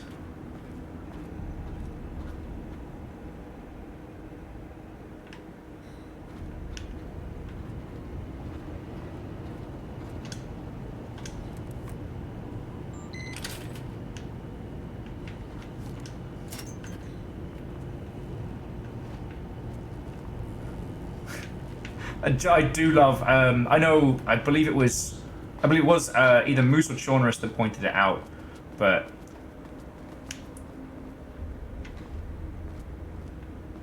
with those Locked. those Maybe there's another way in. those power blocks used to be things that Jesse would just levitate with their powers, and we have to back inside. We have to manually fucking carry that shit.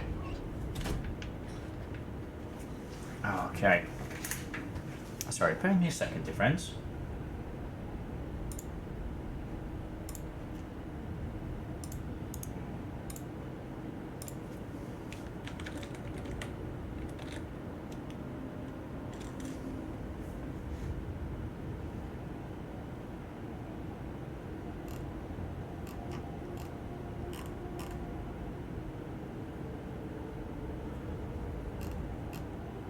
Okay, we are all good. Sorry about that.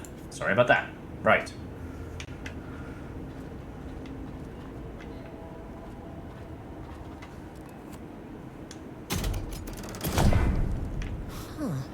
Controllable shifting phenomena.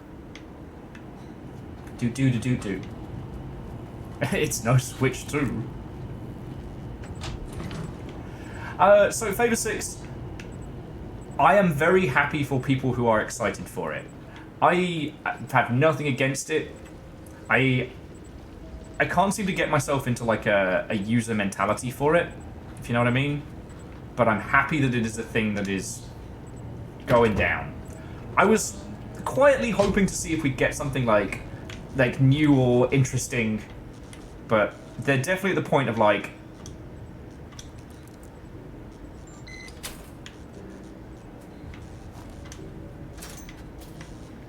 they're definitely at the stage of,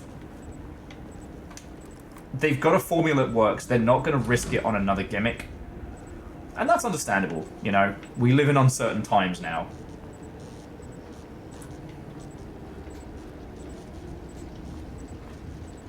You know, I've known of individuals that have had the dev kits for quite a while, so it'd be interesting to see how fresh the starting lineup for the Switch 2 is going to be. I don't want my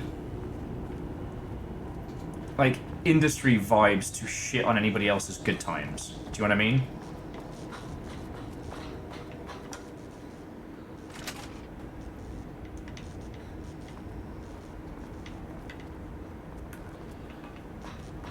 Okay, so I do need both on.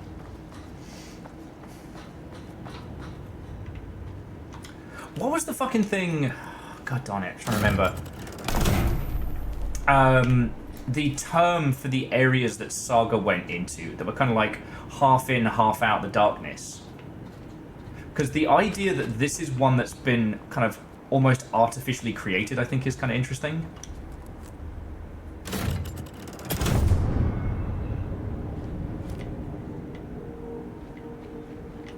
Oh! Ha! I was like, well, that didn't fucking do anything. Yes, it did. And yeah, Chaunerus, I guess that's where I'm at. Like, it's hard to be excited about, like, an incremental hardware increase. But, You again.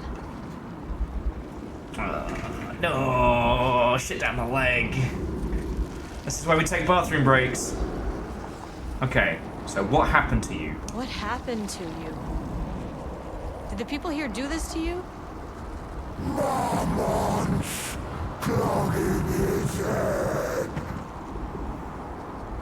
Oh shit, the art is talking. Metaphor! What did the Marmots do? You said marmots before. Do they do this? Where are they now? Tell me where they are.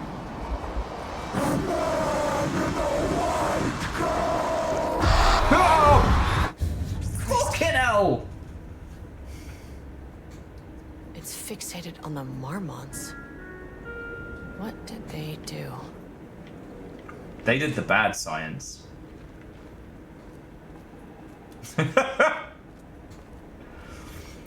So there was one thing that struck me last time was I don't know if we talked about this during the wine and cheese night, because we talked about a lot of things during wine and cheese night, but the idea... Okay, and we were on 2, so I guess... We're on 3 now? Yeah, okay, so we want to go to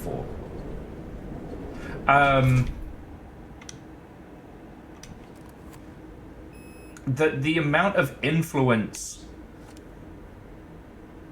The amount of influence that the darkness can have is based on, like, almost the seriousness of one's art initially. The Mormonts are good targets because, while they don't have that artistic streak, they do have an artist's pride. You know, and that is something the darkness can definitely fucking play with. But it struck me that when we were talking about this with Chorby, when we went over to their stream, that Chorby and Chorby's squad had a certain level of whimsy, a level of silliness, and like how much of a counter that could be against the initial influence. Access denied. Access denied. Thanks, I hate it.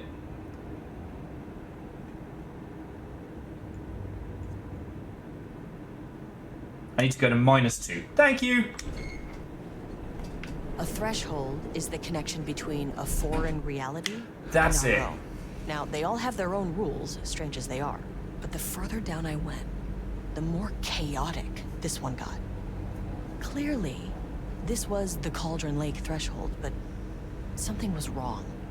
Well, more wrong than usual. Yeah, Phyllis, this is definitely an overlap that's been created by this art and the Mormon fuckery. Sublevel 2. Level-wide lockdown in effect. Please remain calm. Level-wide lockdown in effect. Please remain calm. Okay. Lift the level-wide lockdown. Find a way to get the key card to get the fucking gun. Alright, so we've got some... Look at some shadow folks who have been taken... Well, we've got some taken literally over there, so let's have a little look around. See if there's any extra kit.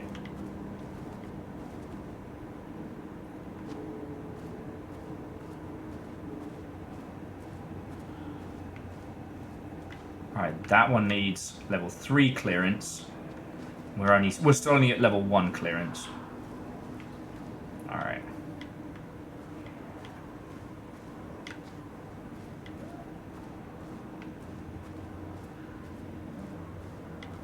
We do not have the kit to deal with all of these.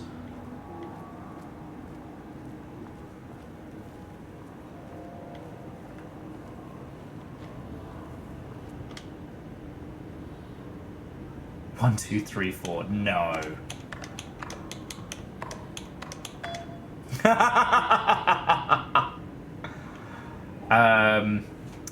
So we'll do these in backwards because I think. Oh yeah, we read all of these ones. Okay, so there's the missing Blackrock. Then we have, holy shit, Jules just sent out a memo asking us to spy on his wife's project. Remember when we just made fun of his stupid project names and science factoids? Simpler times. Holy shit, did he really do that? Diana is going to slit his throat if he finds out. Those two are such a hot mess. I got drinks with Perry last night and he told me Jules is withholding Wake's pages from Diana's team. He told her they went missing. Crazy shit. Paula mentioned you two were thinking about asking for a transfer. You really gonna leave me here alone? We can have our weekly gossip calls, promise. Well, I hope Watson got out. He tastes good with breading with herbs and spices. Behold Alan's shake and bake. Why? Why would you do this? Why? Thank you for the 500. You absolute fucking terror. Oh my word.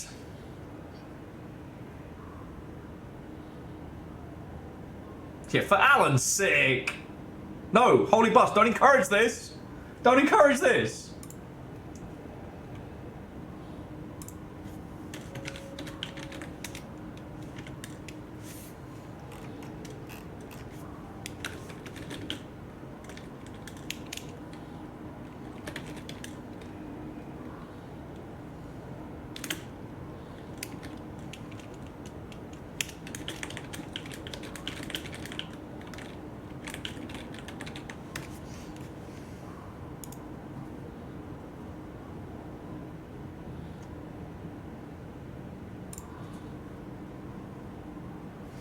Okay.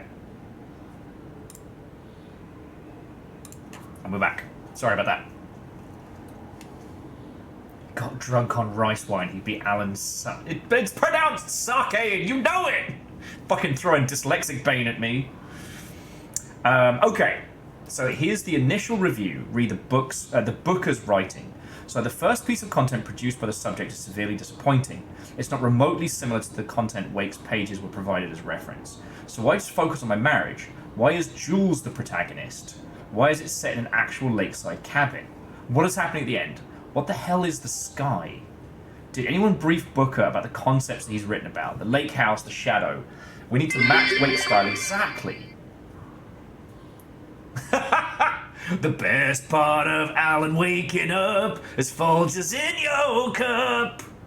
Alan Wake coffee. Available all fucking day, apparently.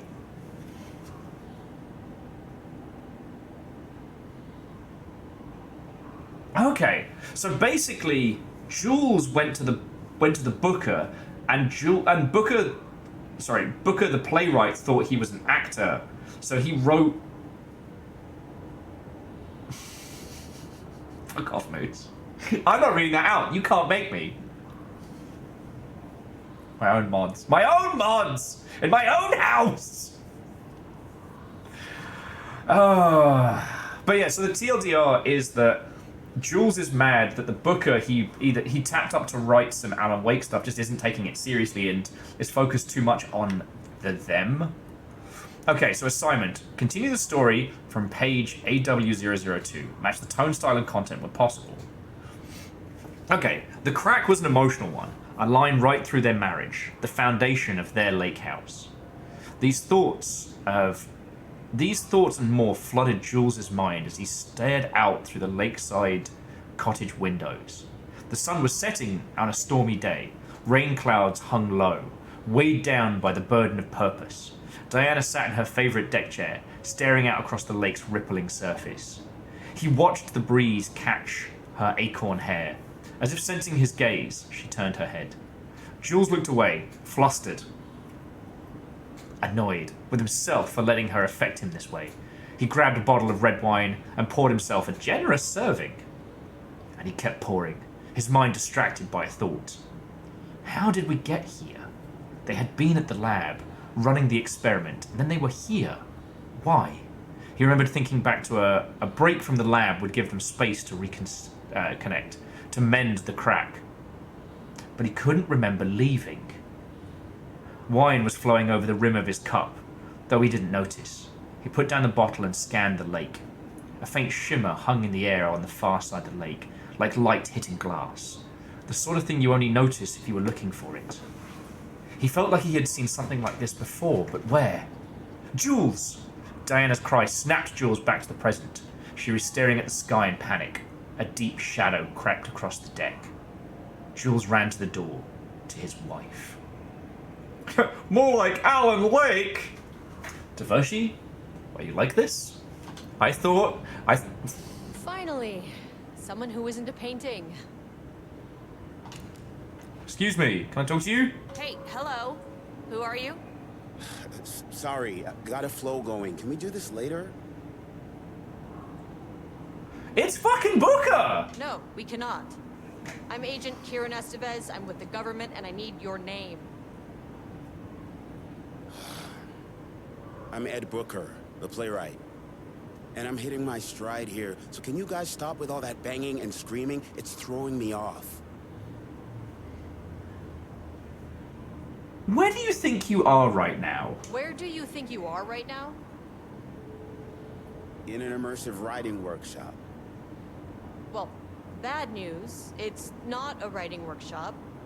Good news, it's not a writing workshop. Right.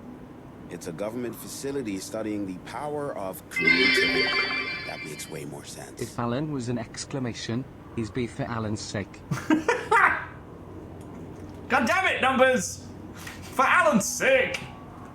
That does sound like the most English Northern exclamation. Oh, for Alan's sake!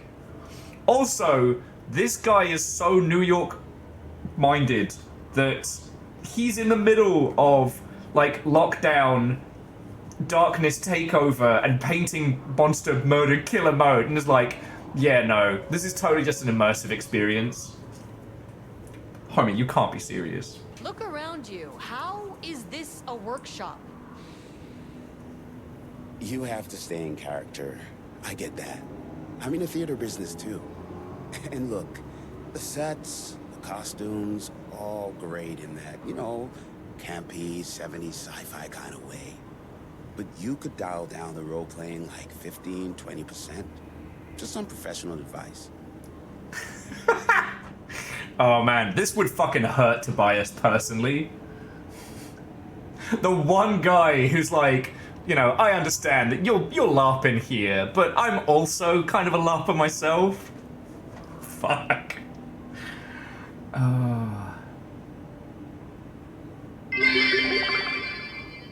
If Alan decided to give up writing and start forging artwork, he would be Alan Fake. I, for my own moral code, I have to say thank you for that. I don't want to. You have literally, you, Numbers, all of you are literally throwing bits at me, throwing money at me, which will in turn support everything going on here. But that doesn't mean on a bunch of fucking criminals! He's made of snow, Alan Snowflake. That's even worse! Ah! And you wonder why I drink. Like, Chaunerus, I want to touch on the points you're making. Yeah, they talked about grabbing him, and we know he got snatched, but we assumed it was taken, not the FBC. These are some really interesting points, and I fucking love this guy. He's so New York. But they're hurt. No! Alan started accepting money on the down low. He's on the Alan take.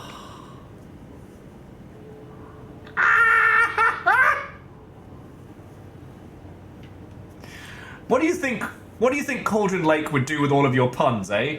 Eh? What monster would you carve with this bullshit?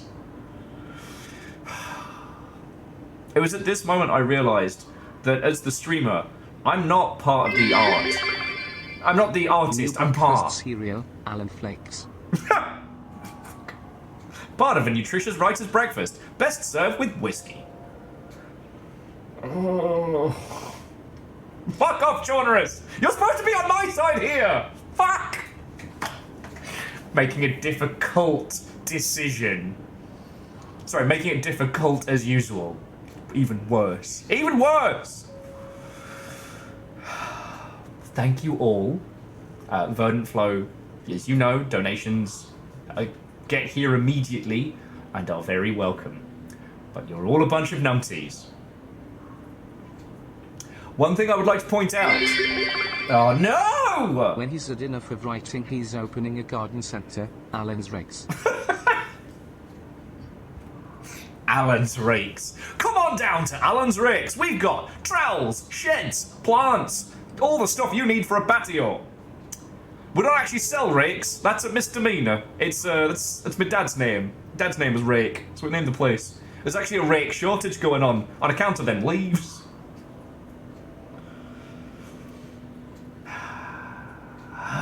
Moose! Reactor online. Sensors online. Weapons online. All systems nominal. I have got to start drinking. I'm too susceptible to these. Scotty, thank you for the subs. Like, and all that you put in. Fuck you for taking place. Over with the other game, Alan Break. No, how is there a train?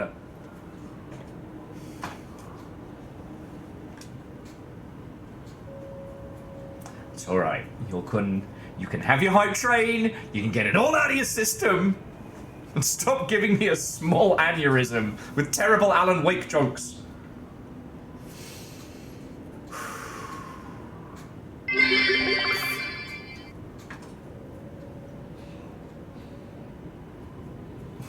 That's so bad. Devoshi, that's so bad! When his friends have a birthday party, it's time to Alan Bake and Alan Cake. I just imagine him being a fucking Pokemon at this point, like, Alan! What are you doing? Baking! Alan Bake! No! I'm not He was looking. kidnapped for breakfast. Alan taken with some bacon.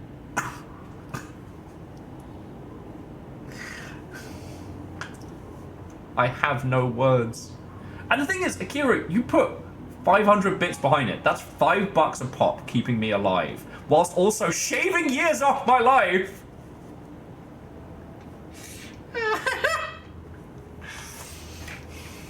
What are you doing? What are you even doing? What are you writing? Well, after you all abducted me in the woods, I've been working on this manuscript you gave me because you need it for some experiment or something. I kind of forget the premise. But, you know, I've had this block lately, and filling in the gaps of this story has really loosened me up. Copying the style is a nice constraint, but I still have lots of room to play. It's a solid creative exercise. Bless this guy. Alan decided to work on the railroad, but he No. didn't qualify for engineer, just helping maintaining speed, becoming Alan Brake.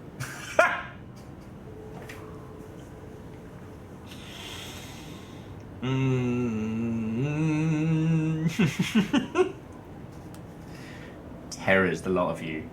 Absolute terrors. Sir, whether you are aware of it or not, there is a situation here. I need you to stay in your cell until I can resolve the matter. Alan's really clever. He's developed a new volcano sensor. got it. It's for Alan Quakes. Hey, no one's been around with food for a while. I could go for some dinner when you have a second. Oh, and can I get my phone back? I want to call my wife. I don't know how Tammy found you guys, but she killed it. 5 stars all around. Yeah, I'll get right on that.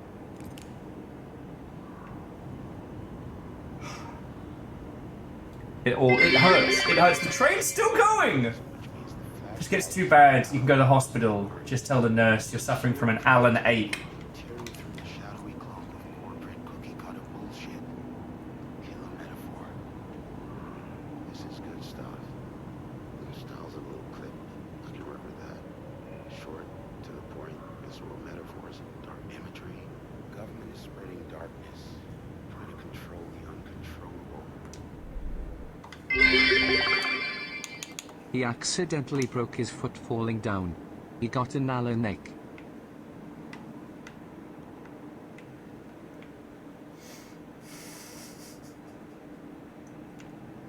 Devoshi and Akira Zero went for the same joke. You're killing me.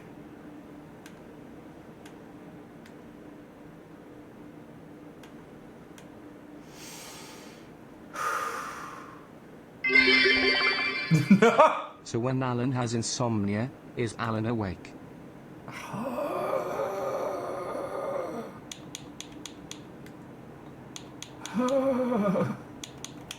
No! No!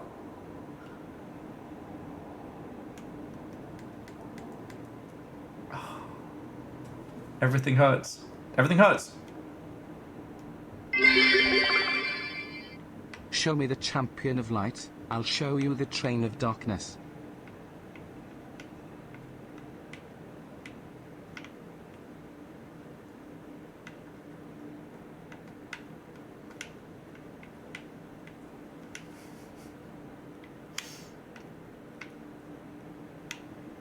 Thank you all. Thank you all. Aha! I did it. I broke into the writer's room. Alan got recruited into vampire hunting and renamed Alan Steak. Fuck! All the way off. How are you still going? How?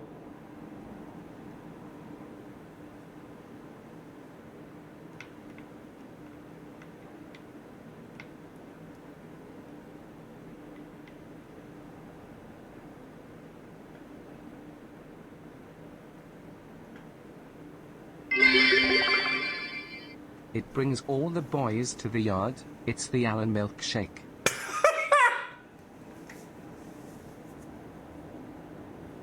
I have no words. I have no words.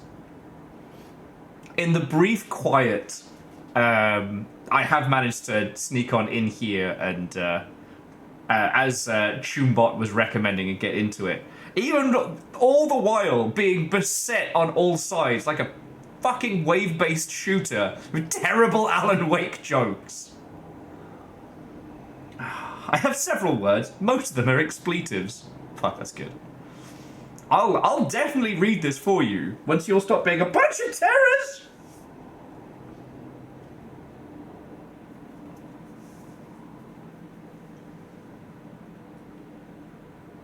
Are they more like an Alan take? I am seriously considering Hair of the Dog at this stage. Oh no. It's the Alan Steaks one. It caught up. After retiring from vampire hunting, it opened a restaurant called Alan's Steaks. Oh.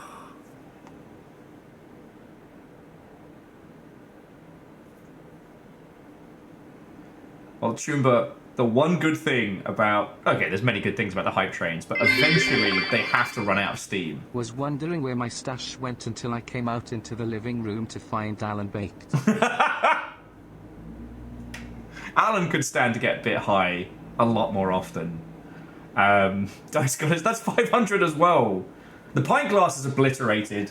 You managed to knock Wallosaurus off the Yaldum. They put in a fucking massive donation yesterday. All through the medium of hurting me with terrible jokes. Be good for Alan's sake. Oh, for Alan's sake.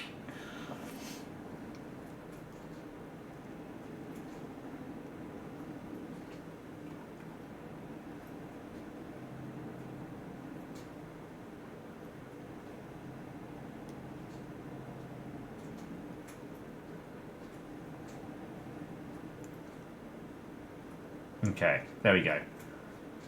I'll be able to read this once you lot have tuckered yourselves out.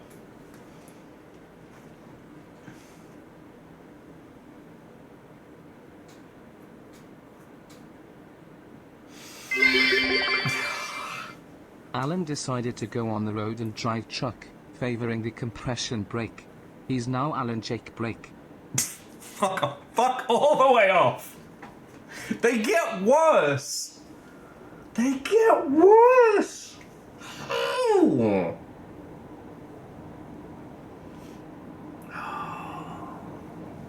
This is not very champion of light of you. Worse or better? Ah! Fuck.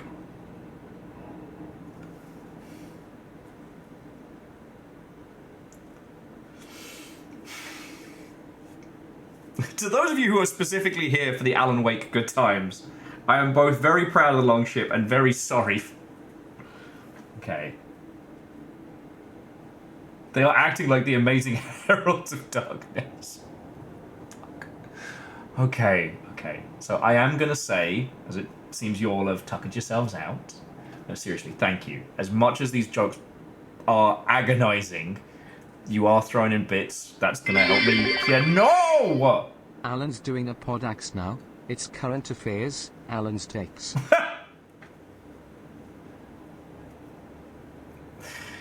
God, Alan would be the most insufferable podcast host. Overthinking myself with Alan Wake. Oh my word. I was trying to say thank you, and then you hurt me some more. So no thank you. No thank you, Scotty.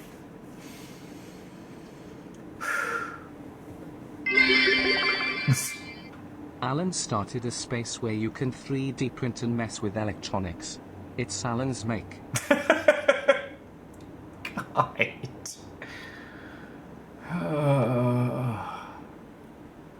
Show me the champion of light.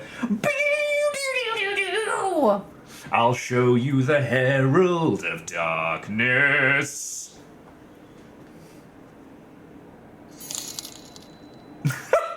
Alan got too high and decided to make his own brand, Alan Dank. It's just Alan Dank. He'd be so high. And Paper Six is correct. He is a successful white guy who thinks he's better than he is. He has all the makings of a podcast host. So why I could never host a podcast. I know I'm a fucking disaster. I don't have the self-delusion. And numbers on top of all of the bits. Like, thank you. Seriously. Thank you. Hey! Oh no. Alan really gets into bird watching, but mainly of waterfowls because he's a bird pervert. Alan Drake.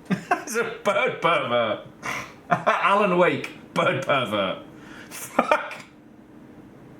Edwin, thank you as well. You're all monsters.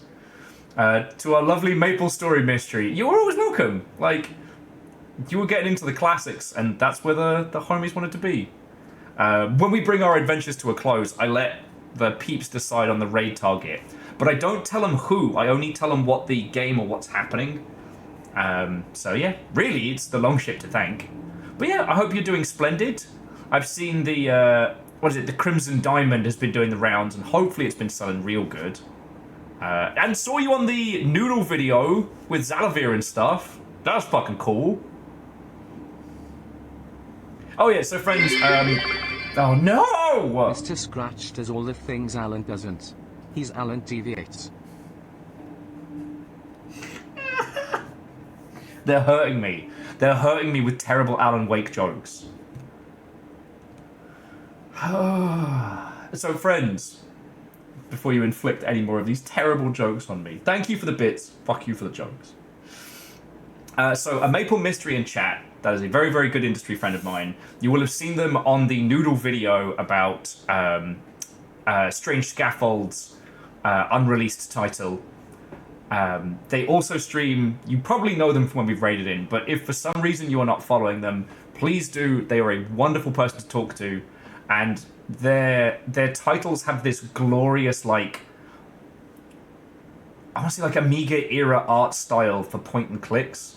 That's really fucking good. I believe the Crimson Diamond is their latest title. So yeah. And they currently have a little Them puppet and a little Zalavir puppet, which is fucking cute. The train has concluded. So yeah, to those of you who've just joined us, we're on the Lakeview DLC for Alan Wake. And we've just used photo mode to bust into the writer's room to read what one of the peeps has been writing. It's your first and latest title. Well, I know you've done more than just that. Diversi. Or don't post your Alan Wake puns. Keep them inside. Okay. So this is the page he's been writing. Rudolph swung his flashlight around the lab. Nothing. Jules eyed the darkness nervously. We should get out of here. No, Rudolph said with anger. We have to fix this mess you and your sick experiments created. I don't want to save your wife. When Jules didn't immediately answer, Rudolph shook his head and pressed on. The dark swallowed him up. Not wanting to be left on his own, Jules followed. They continued deeper into the unnatural depth of the lake house. Oh, and Joe Glory, Watto and welcome. Thank you for the follow. They continued deeper into the unnatural depths of the lake house. In one room, they passed a glowing containment tubes shaped in the floating green water. Human shapes. What are these? Rudolph whispered. Jules grimaced. Failures. Clones of artists. We needed them, just like we needed you. Rudolph felt sick. You're a monster! Shh! Jules peered around the chamber frantically. Be quiet. There is an actual monster in here. Yes! Oh my god. For those of you that are writers, I am sure you understand how much glorious fun it must be to write bad on purpose. Like, this is Garth Marenghi tier, and I love it. Just then, a screech. The creature slithered into view, glowing under the corridor, gliding down the corridor towards them, with its mouths open, hungry. Jill screamed. Rudolph moved in front of the cowering government scientist. He drew his paintbrush, holding it out in defiance. Come on! Alright, now if I waddle over this way... Oh, that's just the end of it there. Okay. Climate change, oppression, the disenfranchisement of immigrant minority populations. Lots of heavy themes and a dark sci-fi wrapper. Love it. Now he's just talking to himself. And yeah, for those of you who just joined us, so this is the writer from early on, and he believes he's in an immersive writer's retreat experience. That this is a fake government lab and that everybody else is just acting. And he's been locked in here and given the constraints. He thinks his wife, I believe, has set this up for him.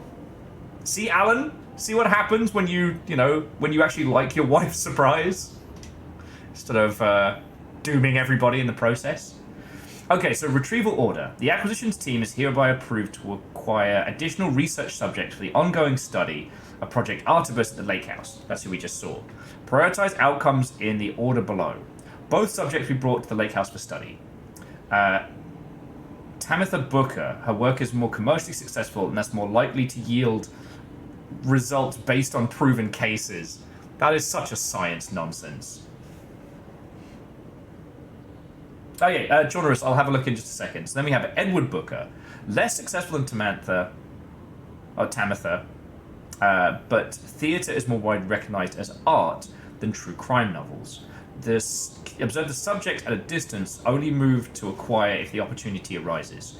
Under no other circumstances can this operation draw attention of local law enforcement. Signed, Diana Mormont. Alright, so let's trundle on over. I did realise in that last area I turned my flashlight off.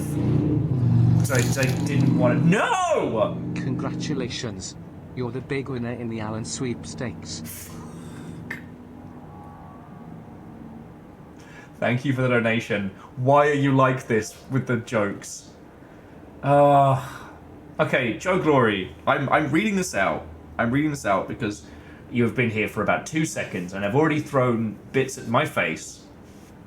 If you don't know me, like, this stream is literally how I pay rent and feed my 2 guinea pigs. Like, this is my thing. But I don't want to encourage any more of these fucking Alan Wake jokes, you terrors. So Joe Glory has posted, working at a minimum wage job, Alan said screw it and went on an Alan lunch break. Alan lunch break.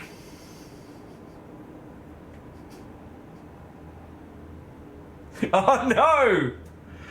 So Joe Glory's Kendo's partner has been watching. Oh, you just needed to get in on this. Oh god. I wonder what happened here.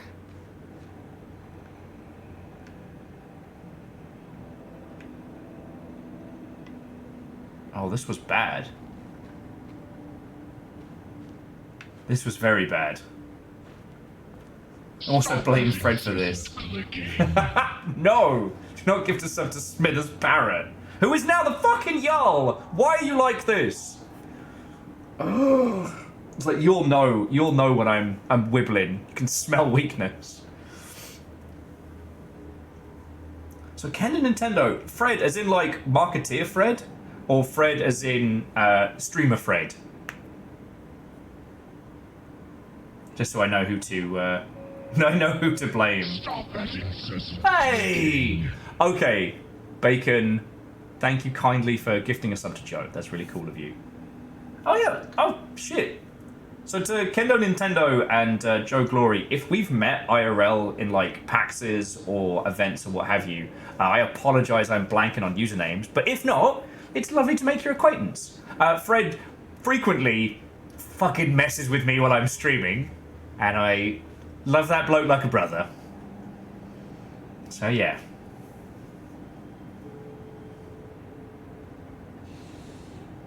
Oh wait, cool. Well, yeah. Well, I'm glad you found our little corner of the internet. I'm very proud of this little spot. we've only been at it for 6 years. Okay. Beautiful. So here's the work order. Wall removal and transport. Sub-level 2. Jane's Cell. Ordered by Marmont Jules. What the fuck? So work required. A section of the southern wall needs to be removed for transport to sub-level 5 for analysis. Urgency high. Tools required. It's not my job to know which tools you use to cut concrete walls. It's your job. Additional details important. The wall must be removed very carefully. The painting on the interior wall must not be damaged. Oh shit, so this was Jules' cell. Where they kept him, like, in between segments. Did he paint with his own fucking blood? I want to read these first before we do the page on the floor. So, okay. Date redacted. Project randomness. Subject condition. Background information. So, Rudolph Lane, subject P, has shown a decline in over the past several months. Initially, his presented an increase in resistance, frequently declining requests to work. However, given time and pressure, subject would always relent. The subject's attitude towards art has also undergone a change recently. He's disinterested in his work, quickly becoming frustrated, and sometimes even damaging or destroying the piece before it is completed. In the past few months, his work has become much more abstract, no longer showing true-to-life subjects or landscapes, but rather conceptual art that is much harder to define or categorize. Whether sudden interest in whether sudden interest in abstraction was a form of rebellion, a consequence of growing, or the source of genuine artistic interest is unknown. Alright. They're trying to science out an artist. Okay, so as of yesterday, the subject refuses to touch his supplies. He claims he will not paint anymore and he wishes to leave. The subject's refusal has effectively halted all research.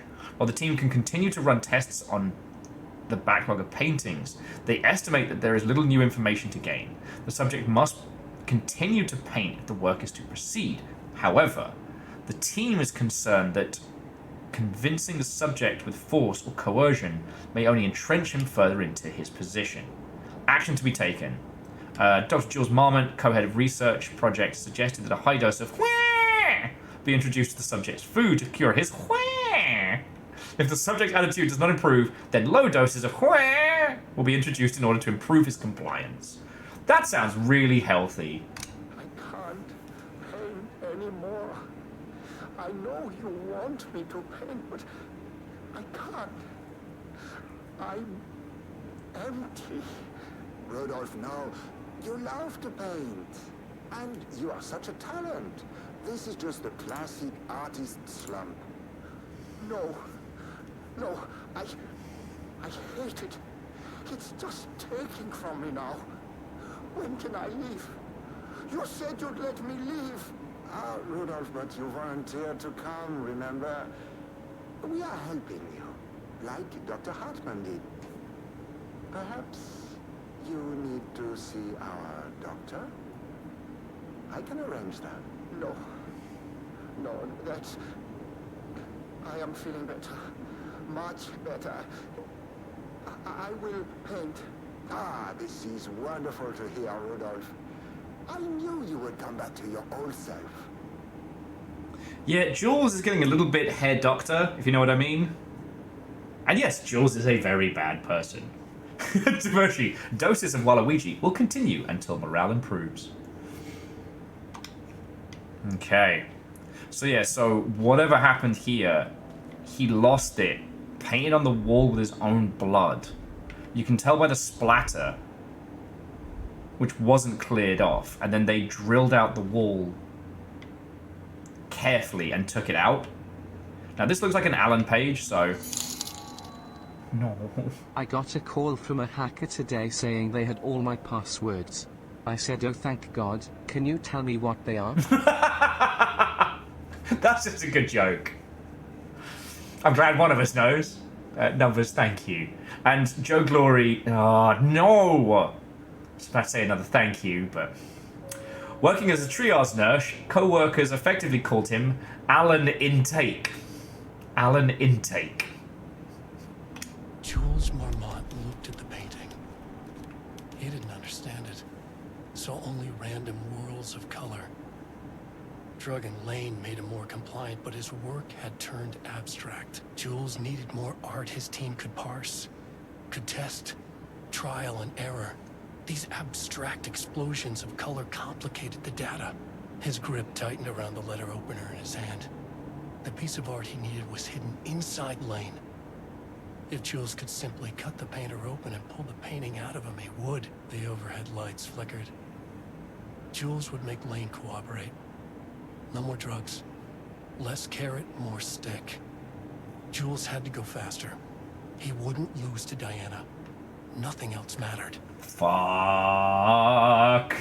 And hey, what about that big talking painting that we've seen? I wonder where that came from.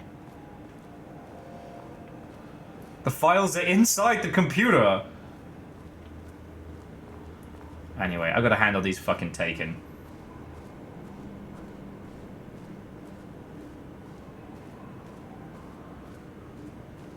But yeah, no, as a Dice.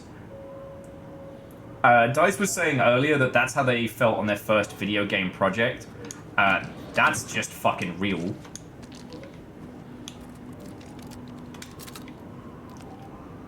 Like, there's nothing in the tank, but you still have to create.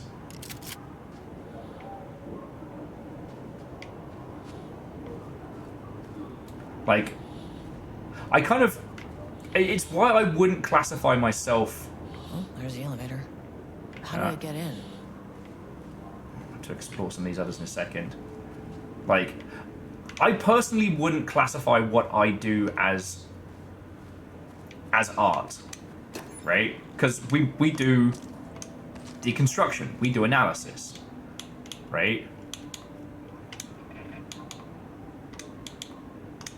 And the reason I think that is mainly because, like, even if I'm, like, creatively exhausted and there's nothing in the tank, I can still stream, right?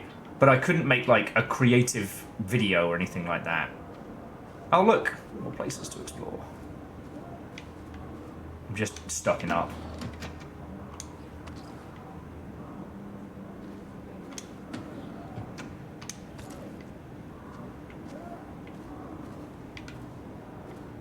And yeah, as obviously, like, Dice, it's not something I've personally experienced because I'm not, you know, an artist of, like...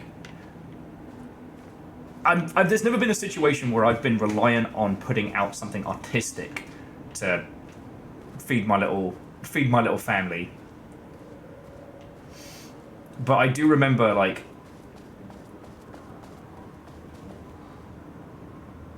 well, so Kendo, I'm saying that I wouldn't be affected by Cauldron Lake as much as, say, Chilby.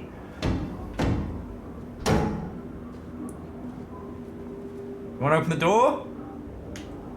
Didn't think so. I don't even know if I can. Won't open while the floor's on lockdown. Oh yeah, Project Arbitus. Oh! Yeah, until we lift the lockdown, we can't get through. Oh, and here's all the, they've drawn over pictures of Jules. Yeah, the FBC splashed out for the good glass in this place. It's also a little bit horrifying that after the discussion we had about Nightingale, like, we get a small insight into what it must be like to be taken, and it's not nice.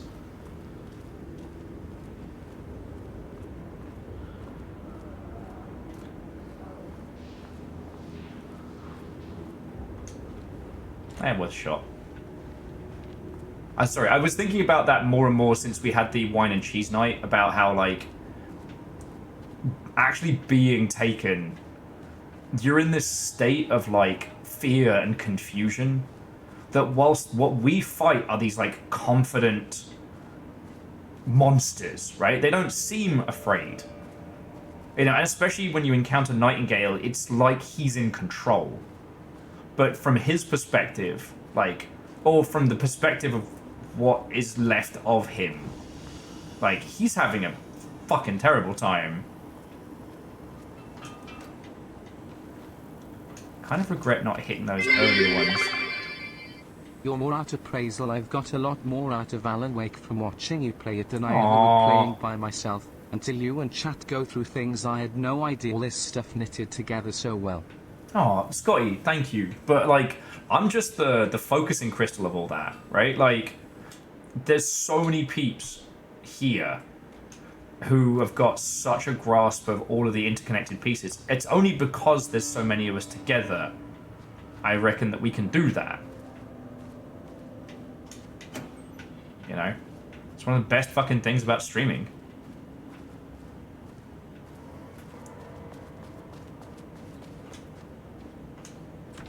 Okay, control center's open. So you know what we're about to do, right? We're about to drop the lockdown, and it's about to be a fucking bloodbath. I love that for us.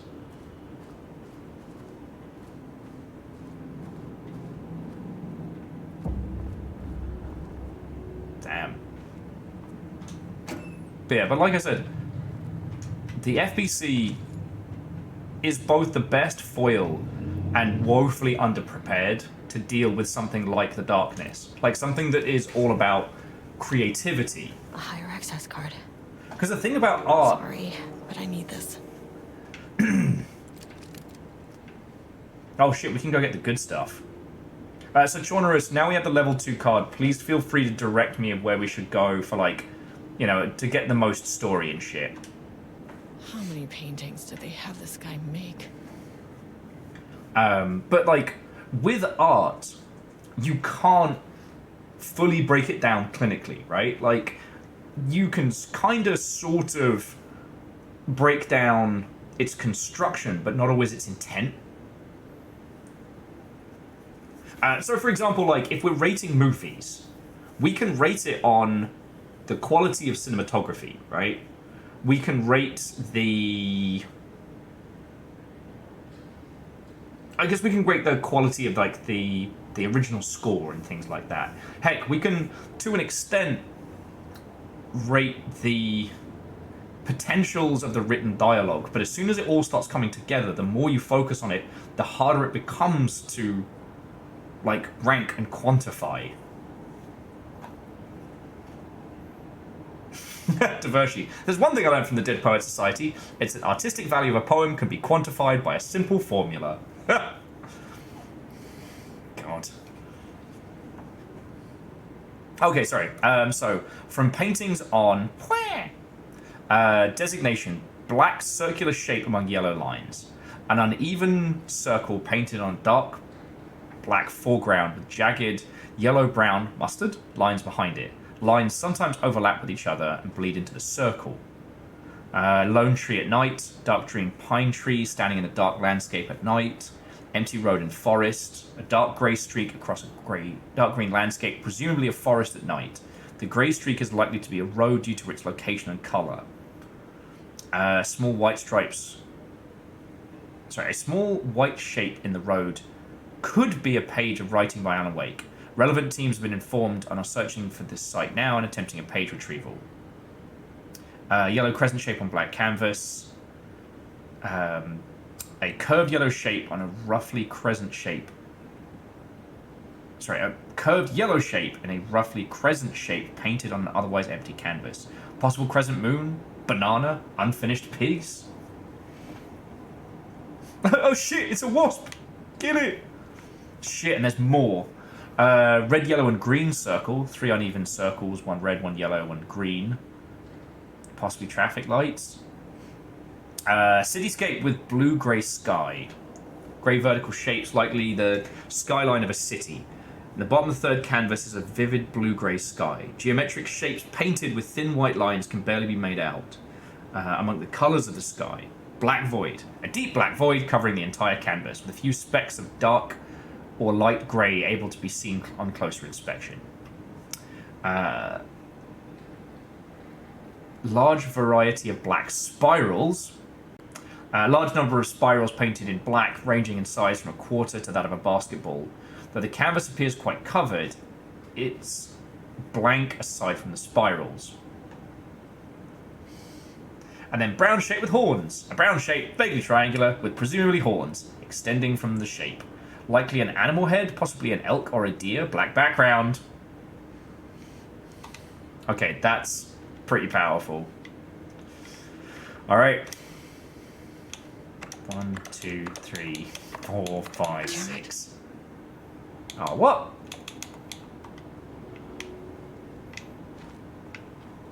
Oh. Oh, this one is in the next room? Oh, okay. Because I was going to be like, is it on the back of the card? Oh, but now we have the cards. We can make it work.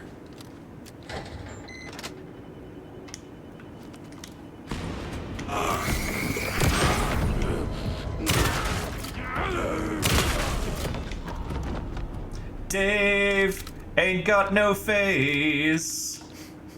I exploded all his teeth. It's No Face Dave. What's up, No Face Dave? How you handling there, buddy? Whew.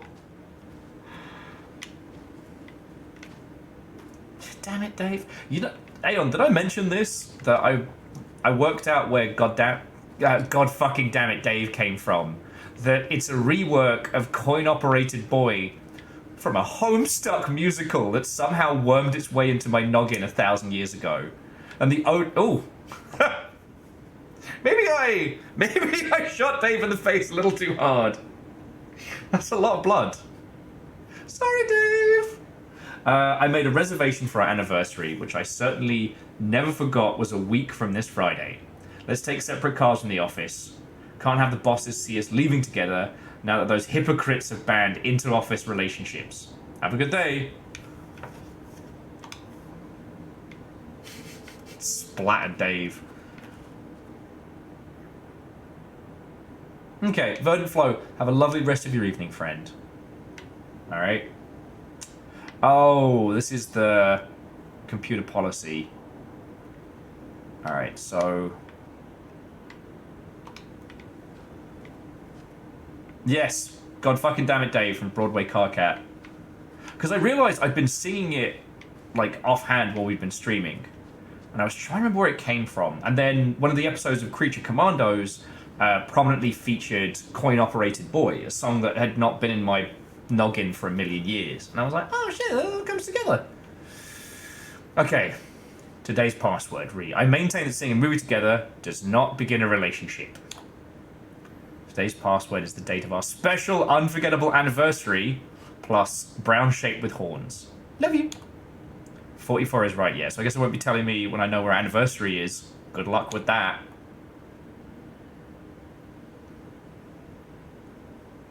Black Void is 44, right, from those two paintings? Okay. I can believe a new password policy. What security concerns are they even talking about? We're fenced off government bunker inside the middle of nowhere. They're getting paranoid. Well, we know that the Marmonts are paranoid of each other. Okay. So, Tricia update. I just found out what happened to Tricia. Jules fucking fired her. Jesus. I knew it. She was way too vocal at last week's all hands meeting. She had valid concerns. The guy's a tyrant. Speaking up about safety is no reason to fire someone. Oh, okay, so whatever happened to Jules is definitely owed. So it's gonna be their anniversary plus it was brown shape with horns is 25. So they said a week from this Friday. A week from this Friday. Fuck. Dated 9/14. So is it 09/14/25? That sounds right. Oh, 09/22. Okay. Thank you. And Scotty, what you were saying about like being able to deep dive? There. Nailed it. Thank you. Without HQ, more situations like this are gonna fall through the cracks. Okay, so the Glad safety... someone here stood up to him. Okay, so this was the person who got fired. Mr. Kingston, I'm writing because of serious concerns about safety protocols being disregarded across the facility. I've collected a list of violations I've personally observed. I can send this to you. My opinion in the matter is that both Dr. and Dr. Marmon are driving this facility's staff into progressively more reckless behavior. Tricia Howard, senior researcher. to H. Kingston. Thank you for sharing your opinion. All facility operations and safety measures are purview of the heads of research. If you have a complaint, please file them directly or contact the Bureau's acting management in Dallas. Mr. Kingston, I thought we were reporting to the active management team in Kansas. I have reached out to them about this issue multiple times and got no response. Even if they did respond, we all know they don't have the staff to investigate every eternal issue after the oldest house went into lockdown. I believe the Marmonts are knowingly using the state of chaos to their advantage. Our treatment of the research subject is in clear violation of the Ash Act. I feel I should know that. These are punishable offences. If you do not open an internal investigation, then I will resign. You were too good for this place. Oh, and also now time to unleash the beasts.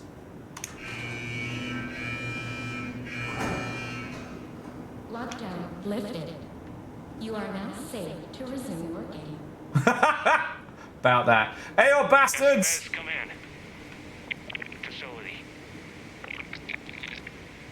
Sub-level 1. You copy? No. Turn back. Area is extremely hostile. Fucking radios. They're on floor 1. I'll need help. So we just want to head straight to floor 1 from here, right? And quick save, quick save. Alright. Hey kids, you want to see a dead body?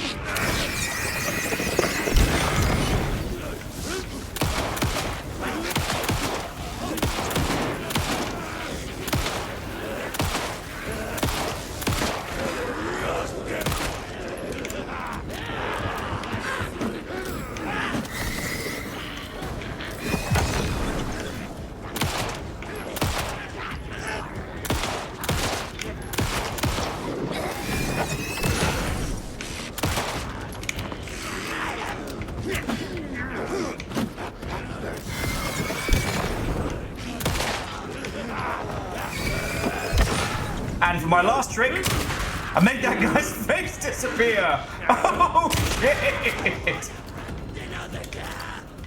Who's next? Everyone's dead, Dave. You! Stop running! I got shit to do. I am 30 or 40 years old. I'm too old for this.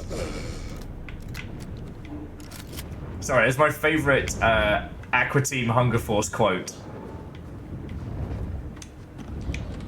I'm 30 or 40 years old. I do not need this shit.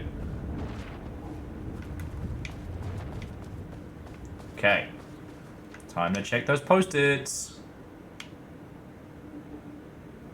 Okay, so this is the ADT progress review. Too much overlap between tone and style. Good word choice, but incomprehensible. Dark, dark, dark, dark, dark, dark trees. Trees, trees, pond. Pond, pond shade. Dim, dim, dim, dim, dim. Cow, crow. Cow, crow, crow. Wood shade, crab. Crab, drab, drab. Flashlight, flashlight. Scream, scream, scream. Breathing, breathing, breathing, breathing. Leg, leg, leg, leg, leg, leg, leg, leg, leg. Blood, blood, blood. Hey!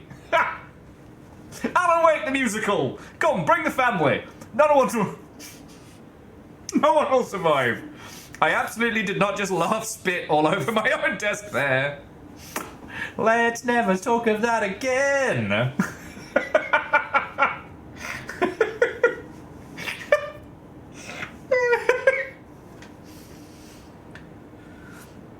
Oh, okay. So, Aeon, thank you. The Ash Act prosecutes individuals who take illegal advantage of a paranatural world. Violators included the Prime Candidate Program. Okay. This is great. Like, they are absolutely shitting on AI stuff, and I'm here for it. All right, supernatural. So, structural improvement. Repetition issue was solved with sufficient rounds of refinement. Dark! Screamed the darkness. A dark reminder of the dark inner's darkness. A well of darkness. A vortex like black paint. Darker and darker and darker.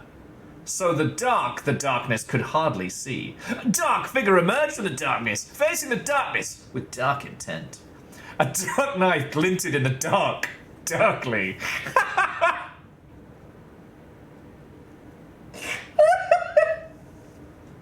I would get that as a tattoo. A dark knife glinted in the dark, darkly. Dark like the eyes, dark like the dark eyes of a dark raven. Dark feathers rustling in the dark night sky. No moon. The moon had been eaten. The moon had been eaten by the dark. The dark drank it. And the sun. The dark moon rose over the dark sun, and then it sent the darkness to the darkness. Sorry, is it the darkest to the dark's darkness? The darkness darkened darkly. This is some boob-breastedly, but this is so good. Yeah, Tavashi, this is men writing women. This is light writing dark. Breasted boobily, darked darkenly, darkening the dark until the dimly darkened even the darkest dark. Oh, this is so good. Alright, making progress again. Individual elements strong, but ADT is lacking awareness, and intention is a blocker. Alright, this is the last page. Oh, no, sorry, here's the next page. The rot snail beamed. A wooden grain bent from the owl. Egg male. 4 forms in the glass.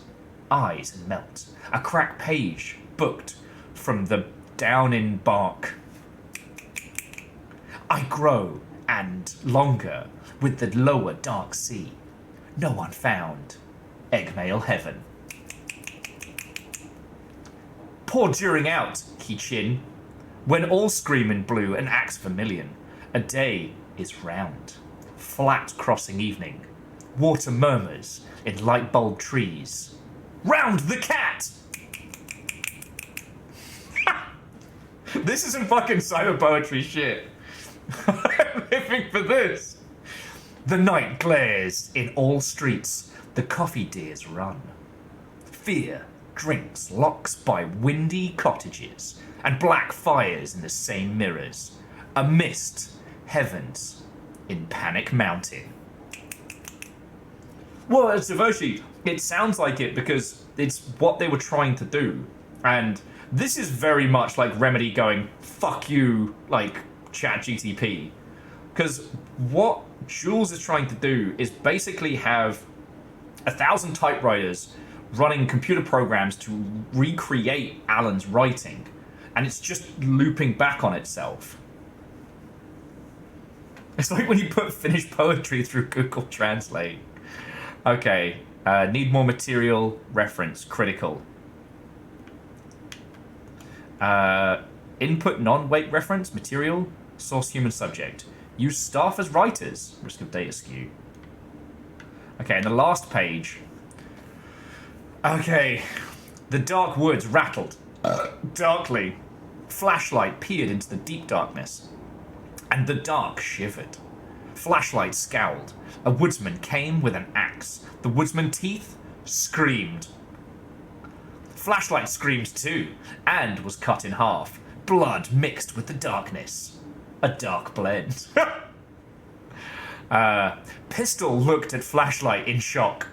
There was nowhere to run, he realized. But he ran away. He ran deep in. He ran into the deep dark of the woods, and the woodsman rattled behind them, bouncing through the trees. La la la la. Pistol knew he had nowhere to run. Pistol drew his pistol and turned to face his death. The woodsman emerged, and Pistol opened fire. Pistol's pistol flashed in the dark night. Once, twice, thrice. The woodsman fell with a clatter. Pistol breathed. In and out. In and out.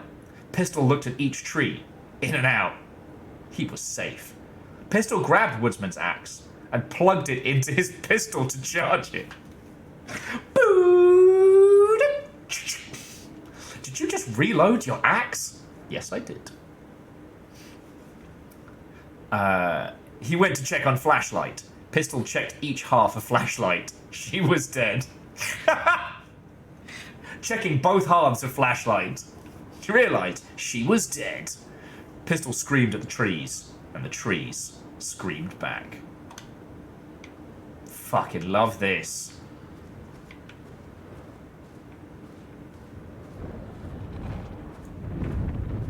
like I said, like Remedy is wearing their opinions on generative AI on their fucking sleeve, and I'm here for it. Okay, so they were recording some of the art again.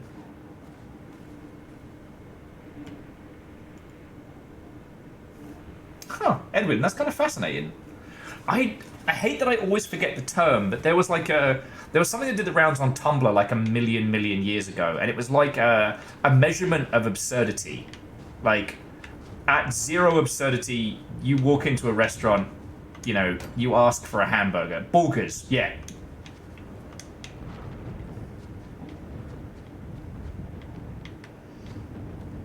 That's the Cooley theory. Okay. And it's like each measurement of Cooley is meant to be like a level of abstraction, if I remember correctly. Oh, hang on. Yeah, I give you a hamburger. Hang on, let me just clear this out real quick.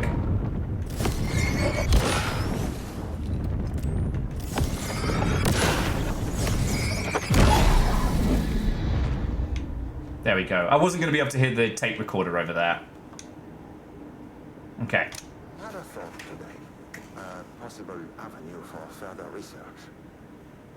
When we think of art successfully affecting reality, we always think of Alan Wake and his writing. This could be due to recency bias or simply the amount of recorded evidence skewing our opinion.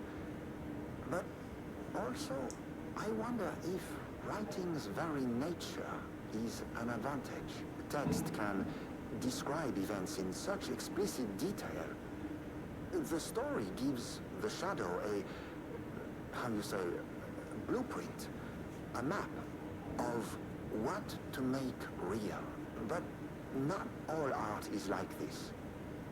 Music, sculpture, dance, cuisine, in our case, a painting.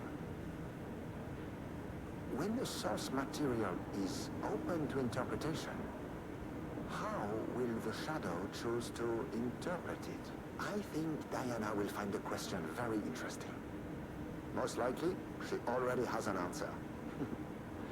That's why I love her. Aw, this must be early on, before they went fucking loopy.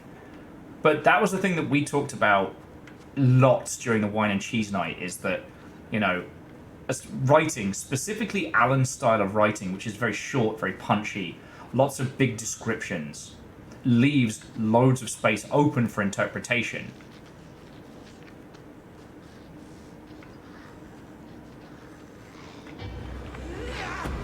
Let's go, kids.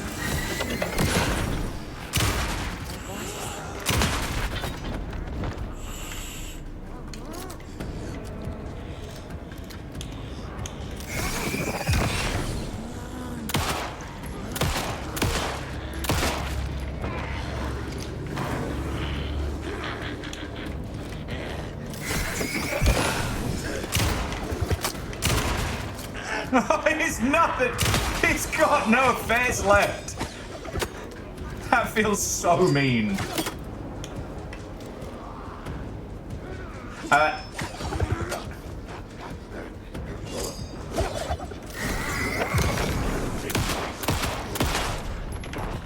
Dude was wearing a plastic bag.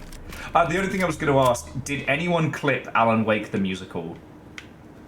Because as much as I would prefer my shame hidden, I have to admit that was funny as shit. Do we have a 3 card? No, we only have a 2. Okay, so we can't watch that movie yet. But Aeon, thank you for clipping that. I think I told you all, but apparently Twitch is going to start doing like a ranking system of kind of like the leaderboards with a lot of other stuff, but just for clips. I'd be fascinated to see how like long ship competitive clipping would go. Did we read this already? Oh, okay, no, this is new. Readings collected over the last 48 hours show a rising increase in activity stemming from the Cauldron Lake threshold, likely indicating an imminent AWE scenario.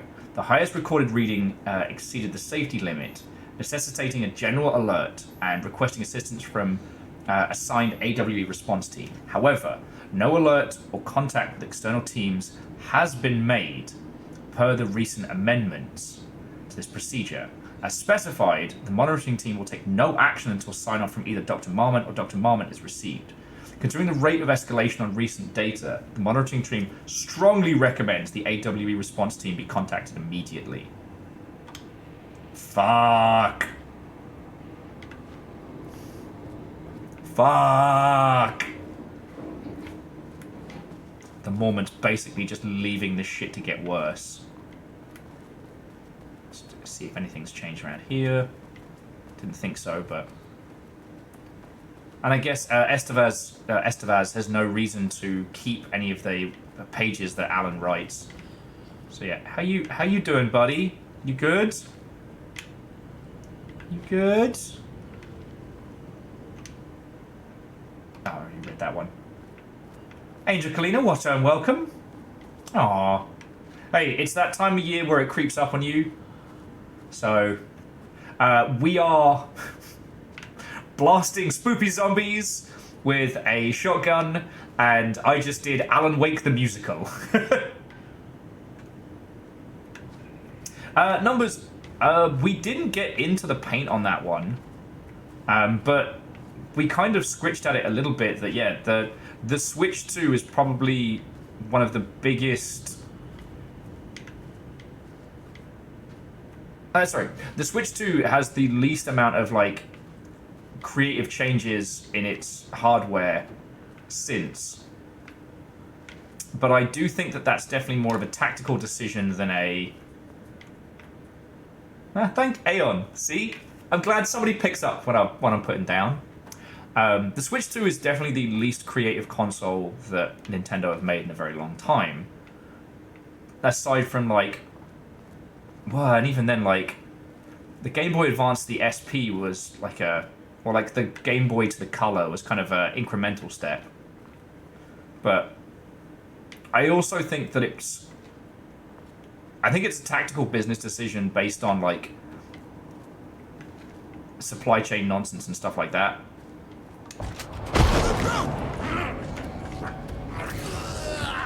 Alright, mate.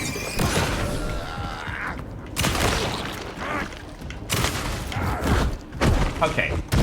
Oh, fuck you, mate!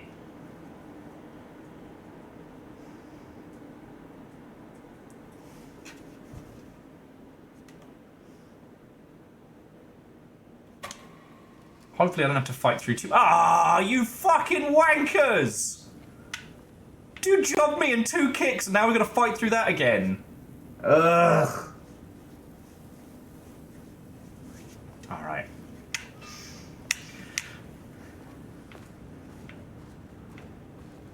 Bastards!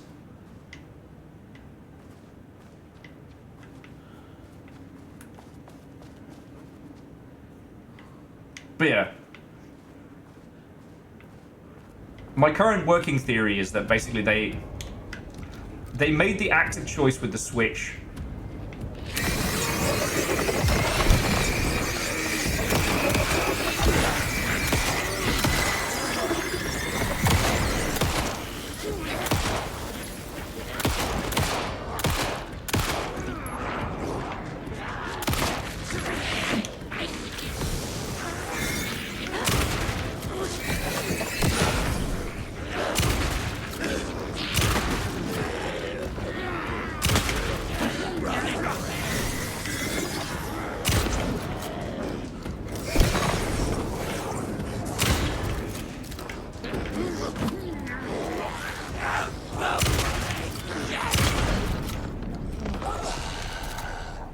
Not my best work.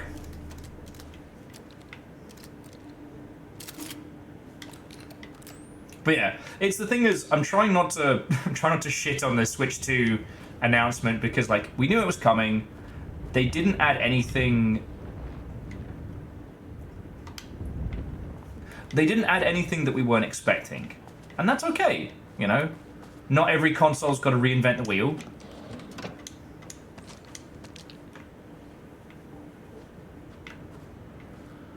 And it just means that for me personally, until they start talking about what we're going to be getting console-wise... once we're going to be getting, like, gameplay-wise, I'm kind of You know, like, I am sure and glad it's a thing that exists.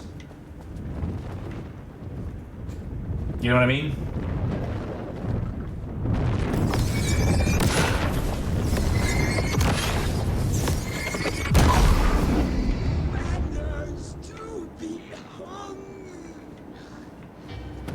Alright, let's handle Barry first.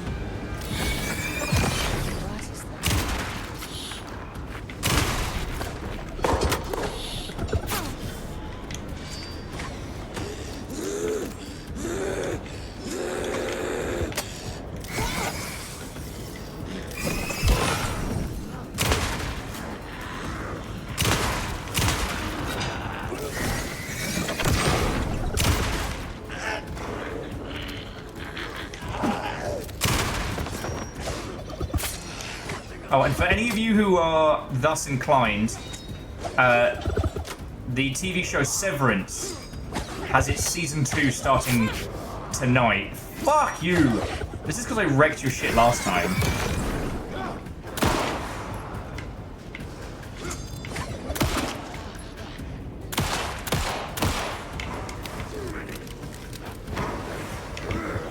Such a no-bender!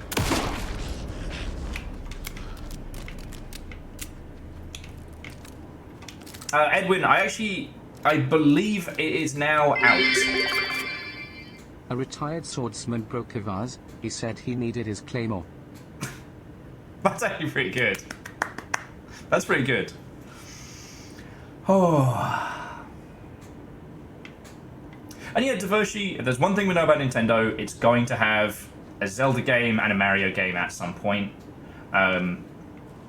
It'll probably have whatever the funky Metroid Prime project they've bantered about.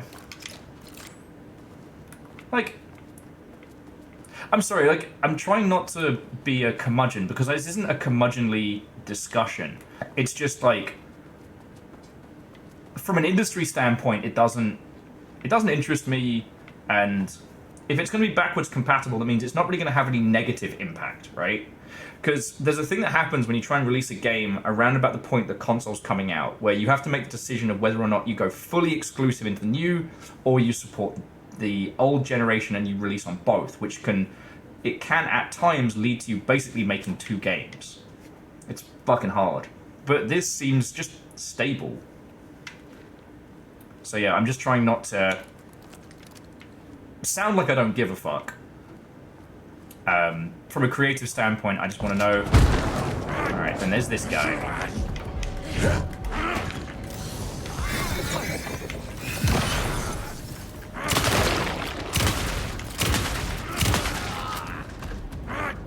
Stay down! Oh, he pooed himself. Oh, he pooed himself bad.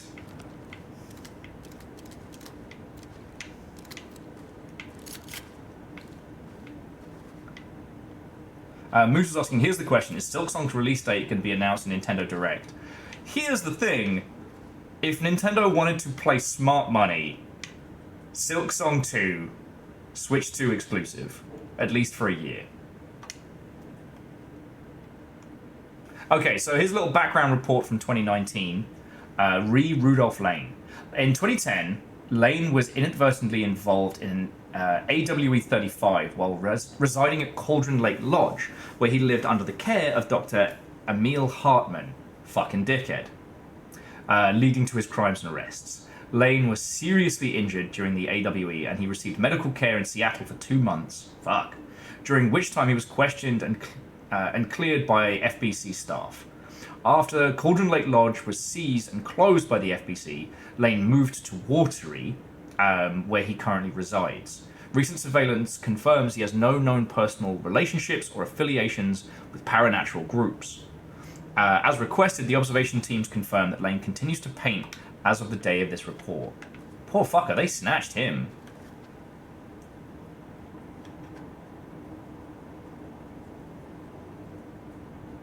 Yeah, and Devoshi, that's not a bad way of thinking, you know.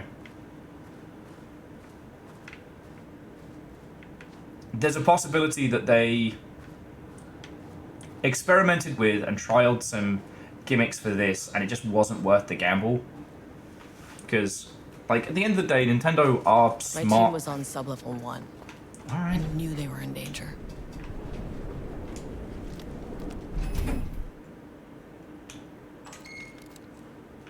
I mean, that's where we wanted to go. Turned innocent people into tools using the FBC's authority.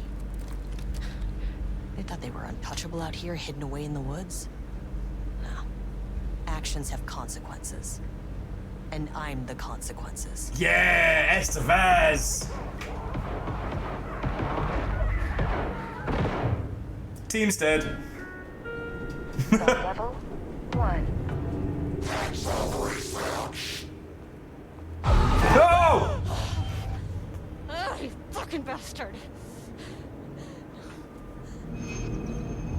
Jules Marmont killed my team.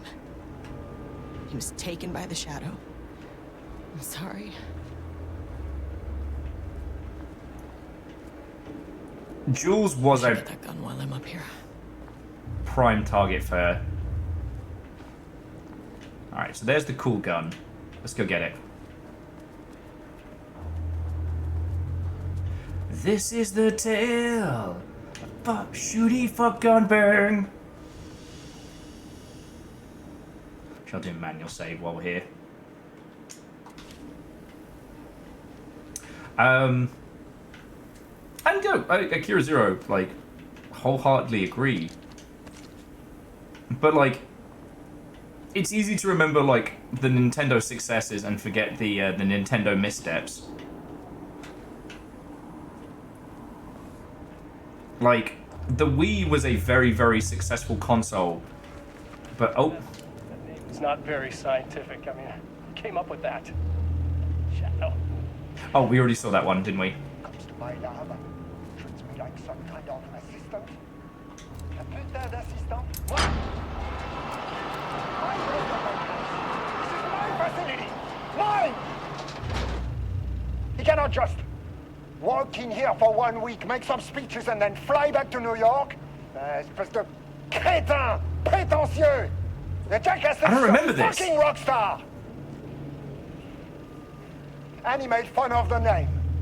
Oh, the Shadow. The Shadow is good. It's evocative.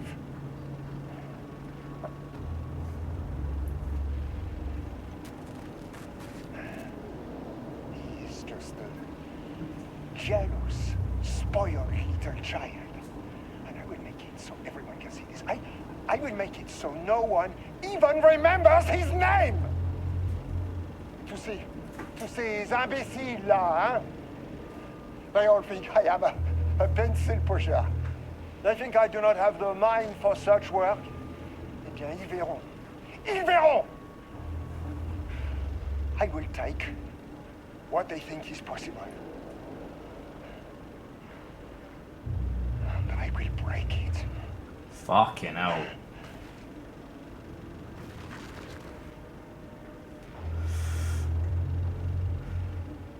Yeah, so no wonder the darkness managed to fucking grab him. Like, that's insecurity atop Bad News Bears. Fuck. Alright. Oh, fuck me! No! What the shit?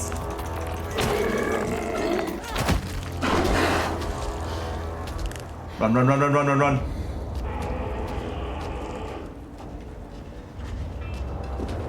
Oh, I'm all fucking turned around. Fuck me! Shit out of my own heart there. Alright. How do I get in the room with that gun? Can't open it from the side. Fuck. Oh, there's the locked door round this way. Fuck off, fuck off, fuck off!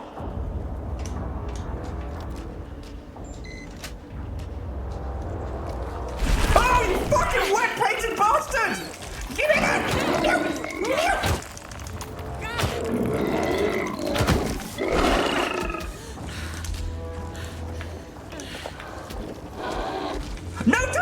yourself out! Fucking hell, Estevez. Give me a fucking heart attack. Oh, they're just so fucking wet.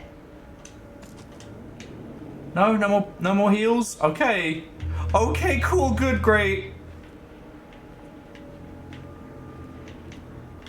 Alright, let's do some reading. Let's let my little heart rate calm down. Yeah, dude coming at us like a fucking free hug sign at an anime convention. Sauron, did you see it when it came literally out of the painting and grabbed me? Jesus, this is why we take regular piss breaks. Alright, so got the firing mechanism working. It's throwing the test projectiles a good distance. Turns out pretty nicely. Fitting between the grenade launcher and custom components are a bit loose. No proper lathe here, but at least it works. I need some actual black rock for the tests. I know someone's sub-level 5, but an acting inventory supervisor doesn't get access to the floor. Next steps, source some black rock. If you are also singing black rock, shoot. Oh, 021219. I love it when people put their passwords. Okay, so hello Clara. I have decided to reassign you from Project Rammus to Inventory Management. Your title will be changed from Senior Researcher to Acting Inventory Supervisor, effective immediately. Oh, this is from Jules. You may find this change sudden, but I have no doubt that someone with a nut allergy like yourself would prefer to work alone in the inventory booth than out in the open where any dangerous pies may be waiting to hurt you. What the fuck? So he fired the lass that was like, hey, we're messing with forces that'll kill us. And he took nut allergy lass. Yeah, Jules is a fucking asshole. I'm going to enjoy destroying him at the end of this. Like, hopefully I get to. Perhaps some hard work will keep you from making any more unfounded HR complaints. And then it's followed by attention staff. There's a significant amount of black rock missing from sub-level 5. I expect there is a misunderstanding and someone has taken it to another floor by mistake. If you did this, respond to this message and we fix the problem. Black rock is a precious material. We only have so much of it now the oldest house is closed. Oh, and there was the whole thing with Pi Day almost fucking killing somebody. Yeah, Jules is a piece of shit.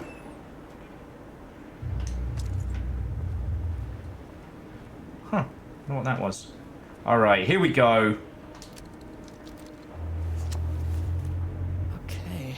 This should get me down to sub-level Black 5. rock gun! And Won't this you should get me come? past any other problems. And blast away some pain. Black rock gun! Fuck, the achievements are still on. Okay, charge the black rock launcher by holding down right trigger. Charge shot to go farther and deal more damage. Fuck yeah. There was a crack in the lake house. The Marmonts had let the lake in, but the water could not flow. It became trapped, stagnant, went bad. The truth was controlled here. The art was not art, just content for the experiment. The contrived overlap rebounded on itself, compressing, compounding, reflecting and refracting. An urban legend and a murder in constant imbalance, cause and effect hopelessly entangled. Arranged wrong, the dream logic flawed. The feedback loop doubled and redoubled, out of control. The pressure kept building, looking for a release. Okay. So Joanna says, heads up, you get like 5 shots out of this gun per run of the DLC. Okay. So, what I should do is save it, and then go fucking hog wild with it, and then probably avoid actually using it where possible. Except for, these paint guys will break my fucking neck. How I got out of that last fight, I don't know, but they are quick. And they can move through the art. Fuck off! All the way! Fuck all the way off!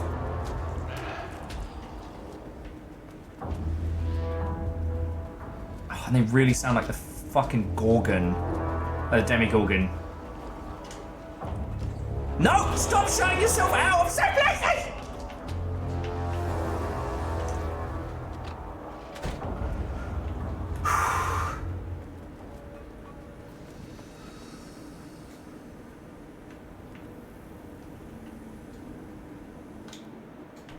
Yeah, Genres, I don't know how I made it by with just the magic pixel, but...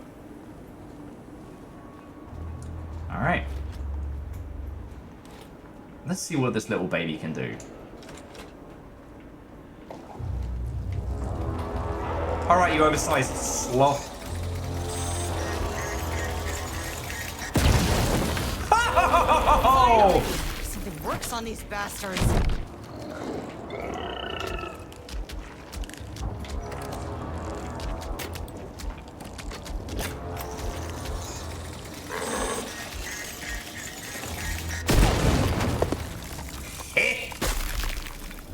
Rest in piss, you Crayola monster.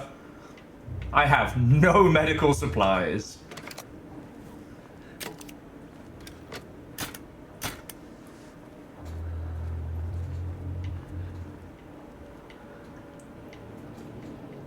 Okay, so the question is now what?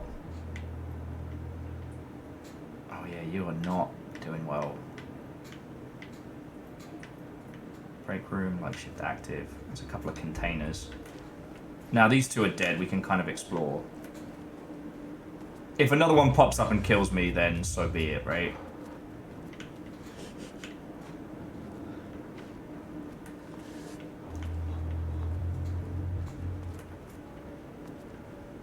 I feel really bad making Estevez kind of like limp sprint, because her I'm in pain but I'm bearing with it noise is a little too real.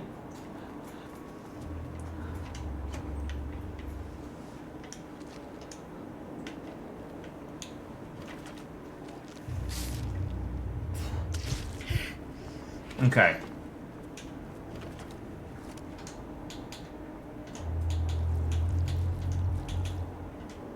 So now we go revisit floors -2 and -3 and open the locked doors. That sounds cool. Model train store. Choo choo.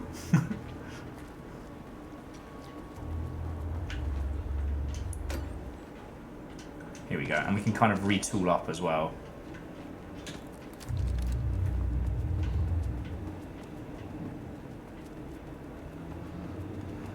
Yeah, so what's interesting though is when you take those things into consideration, like, they aren't purely of shadow. Like, they're definitely the rage and frustration of what's his face, the painter, like forming out of his work. Hey, no, Angel Kalina. I'm sorry, this is probably not the best thing to watch before going to get some sleep, but it's always good to see you. You know, travel safe. To be continued. Where the fucking lift is. It's not down here.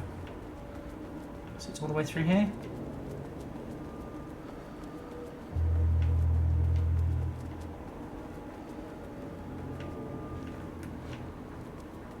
Oh, I have to move the paintings again. It's the way is blocked. You know what, Devoshi, that's a good point. Some people are just built different. It's weird the kind of media that we can consume. And, hey, with a lot of horror, like horror media, especially if you've seen it before, it's kind of like, you know, you're in control of what happens, right?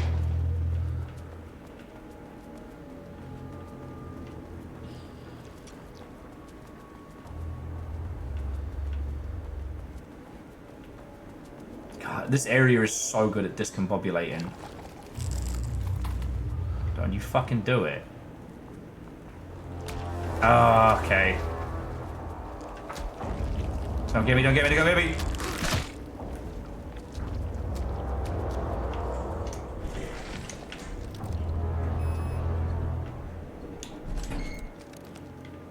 Okay. The Shadow had changed Jules Marmont into a hostile, paranatural entity. From a hostile French entity. No arrest, no paperwork. I could put him down like the monster he was. Sublevel 2.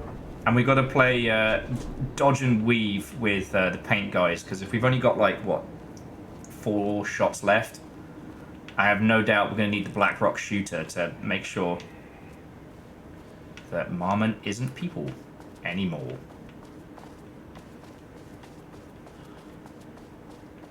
Sorry, Jules. We haven't found out what happened to Diana, but...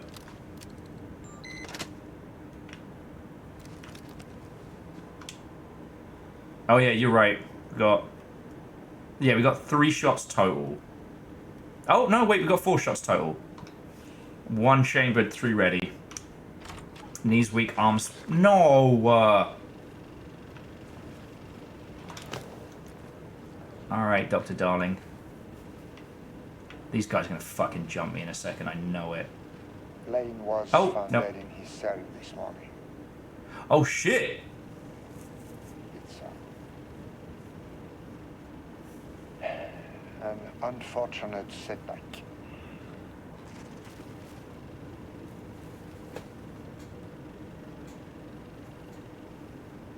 But when a door is closed, a window is opened. What are you doing, Jules, you piece of shit? That's the saying. Lane may be gone, but he left us with a goodbye present. No! A final piece of art. No! You fucking...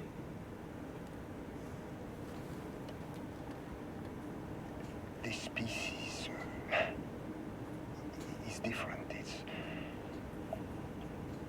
raw emotion, pure truth. He put everything he had into this one.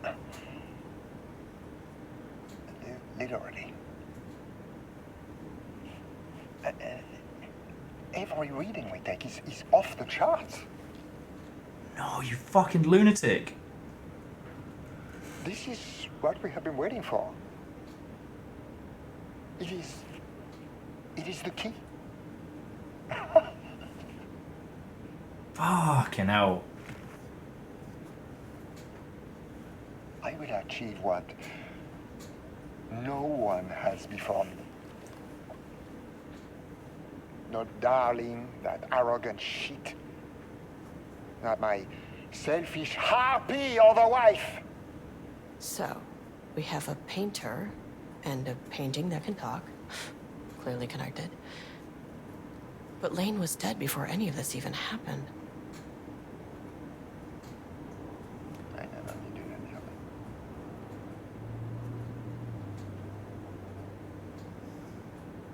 The fools will finally see me for the genius I am. You about that?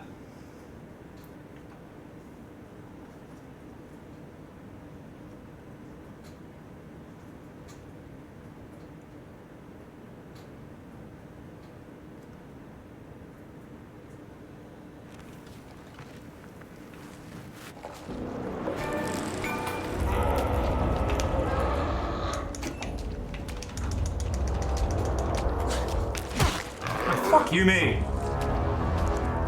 I'm not your da. And you fuckers can't open doors. Oh, he can open doors!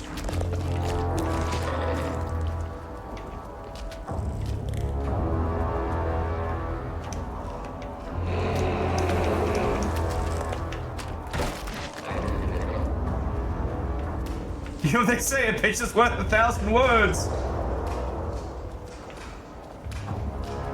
What am I supposed to do?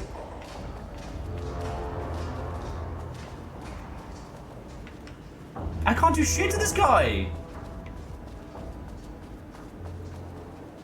Huh, little happy post-it note in the middle. Okay, we have to shoot this one. All right. All right, buddy. Nothing personal.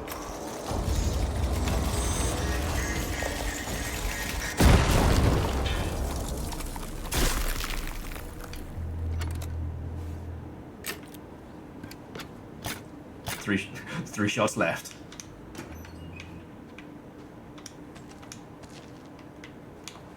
And a heal. We'll take that. Read him a bunch of Alan Wake puns. God. You may commence singing Black Rock Shooter at your earliest convenience.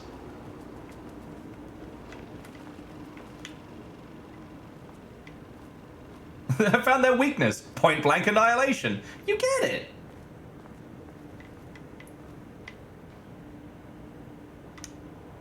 I just diverse you with, she also looks like Brody. You mean Brody? Yo, we're... Cannot give away my personal location on Twitch.television, alright? But now I'll have to reverse engineer, if it's the same Brody I'm thinking of, who Divershi is. So, you, not allowed to give any more information about the local area, because just try not to dox me, but now I have to play Guess Who with who you are next time I'm down the pub. Because I'll be like, looking at my little cards, like, click, click. I missed the word Adrian Brody. Oh, like fucking... My brain was like, oh, of Tumblr Quest. Brody Quest, yeah. Okay. There is a local Brody who is a fellow late night drinker. And I was like, how Greenwood coded are you? Oh shit! Alright, yeah, now I remember. Divershi, I'm sorry. Moving flats melted my brain. Now I remember. Hello. Like I said, I still haven't been over to Flying Bike though to get my bevy. Need to get that. Okay. To Project Rammer's staff. Status of Project Erebus. The head of research of Lake House. As the head of research at Lake House, it is important that I inform all of you the proceedings of this matter. Since the other Dr. Marmon is failing to provide me with details of her team's progress, I ask that you seek information from members of her team. Anyone who comes to me with details of Project Arbitus's current progress will be rewarded. Oh yeah, this is the thing we got told about, where he's just using the staff to spy on him. Divershi, the funny thing is, I think we have actually drunk with the Brody that I was mentioning. So... Nip to the bathroom for a sec. And the bathroom is also full of paint.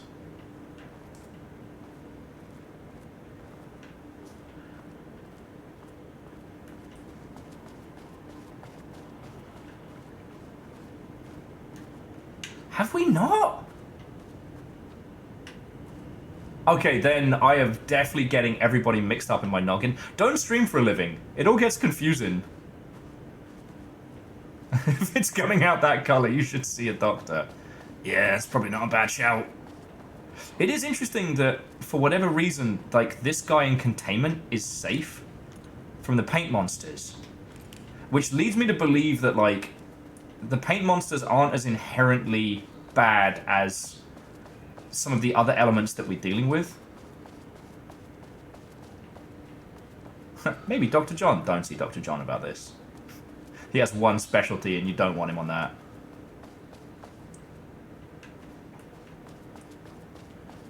Oh yeah, you know what? Check the map for any other locked doors. There's 2 points of interest. Oh, and 1 container. So I'll hit those on the way out, but no locked doors. Oh, the points of interest were the things that I didn't recheck when we died. Because I was just kind of zipping us through. Oh, yeah, sorry, I'm getting spun around. We also missed a room. Oh, the other toilets. Brilliant. There we go. Job's a good one. Thank you, Jonorus.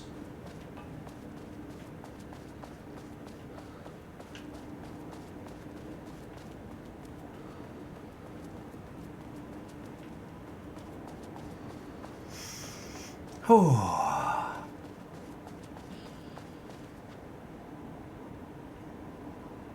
I fucking heard that.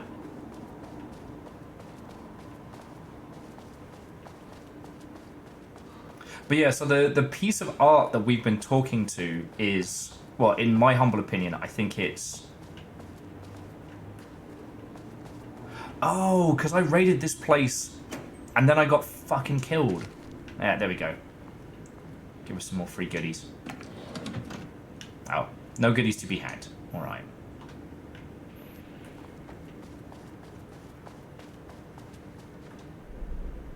Okay, so we've checked everything, so now we go down to -3, because we have the O2 one there, and then another door we haven't checked.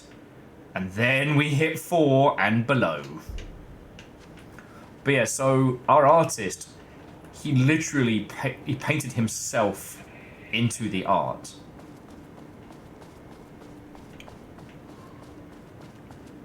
And so that's what's left of him. I think the paint creatures they're his rage, you know, his... Oh, where's that container? Oh, I fucking missed it. Well, that's where... It's his rage, maybe his revenge. He doesn't care that Estevez isn't part of the FBC that did this to him. Like, the paint monsters just see FBC and they're like, fuck you. Come on, useful shit. Cool, shoddy ammo.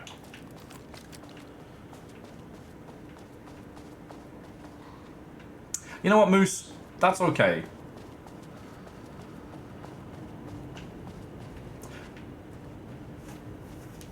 Like, give up and have a pizza? Fuck yeah. It's not giving up. You know what? You're using the tools you have of support. And to my understanding, we've not read anything that indicates that... I keep wanting to call him Brody now. That the artist has been taken by the darkness. To my understanding, anyway. Like, he was drugged and exhausted and, you know, made to produce, like, art after art after art. And when his creativity failed, they just drugged him up and pushed him further.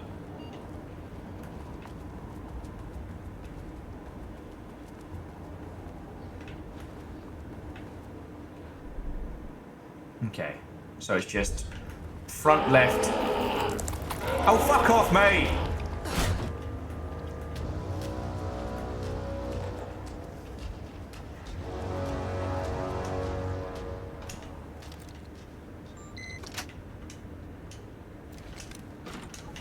Oh, he actually did fuck off. That's cool.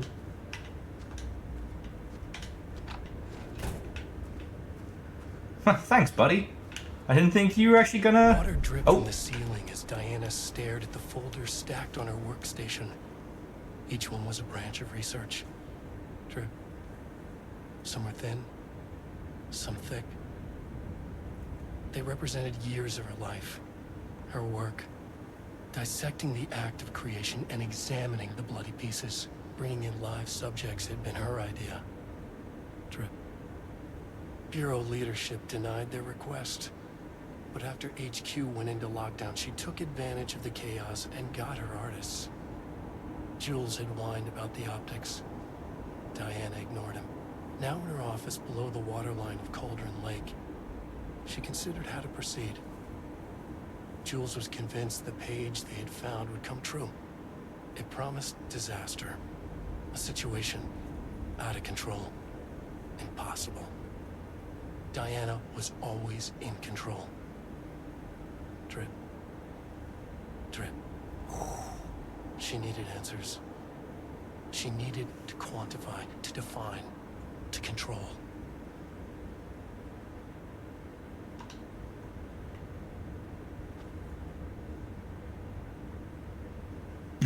Yeah, Scotty. Art that comes from the K-hole doesn't always go how you expect. Surprise, fucking prize. And yeah, DJ Drippy the Clown is now on his way. He has been contacted.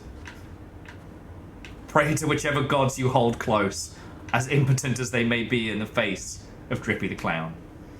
And Devershi has a gallon of homemade Chex Mix. Nice. Time will tell if it survives until I run... What's draw steel? Closest I've come to doing any physical exercise around the Seattle region has been Dead Baby Downhill. And I didn't even do the bike race, I just did the parties. Okay, and we've got one other building back right. Alien monsters made of paint. Oh, so Draw Steel is an unreleased TTRPG that I'm playtesting. Fucking nice.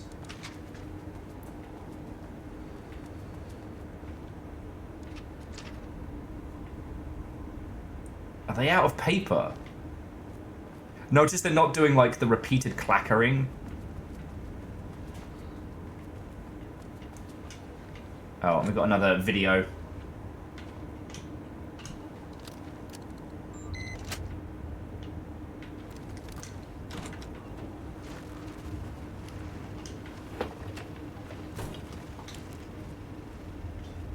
Jules' team has found new pages written by Wake.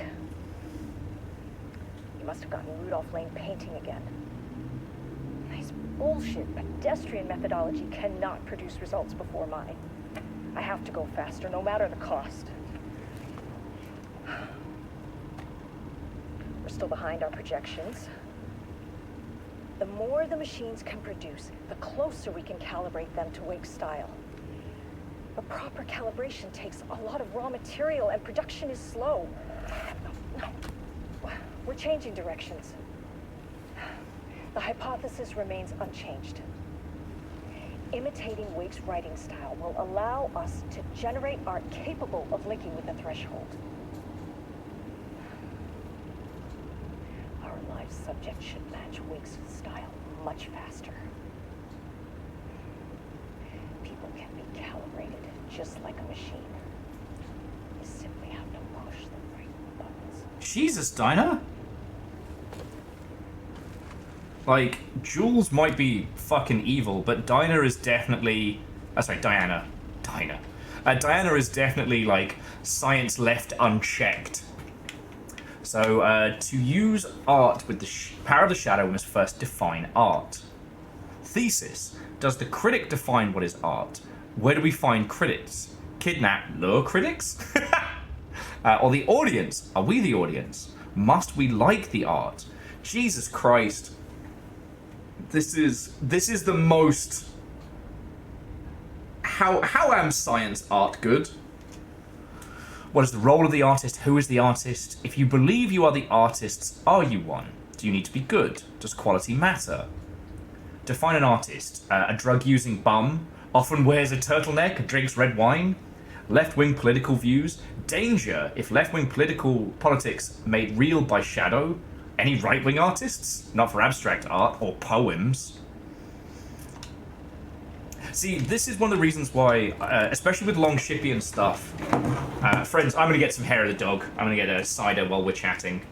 But with the Longship as a whole, we kind of sit between the scientific and the shamanistic when it comes to analyzing games, right? Like, we know game engines, we know implementation, we understand art pipelines, production, biz dev. Where does the money come from? How is it used? But we also understand the shamanistic. How does a game feel? What is the game trying to say? You know, we sit in this nice little balance.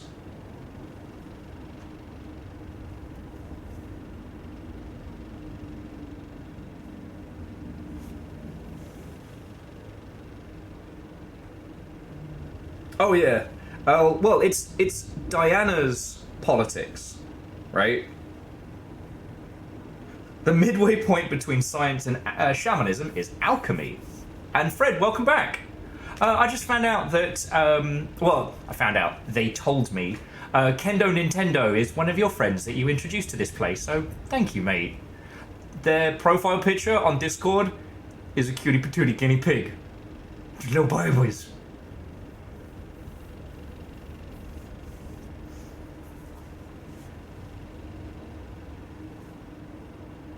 Yeah, Moose, there is something fucked up about Dinah's just like little scribblings there.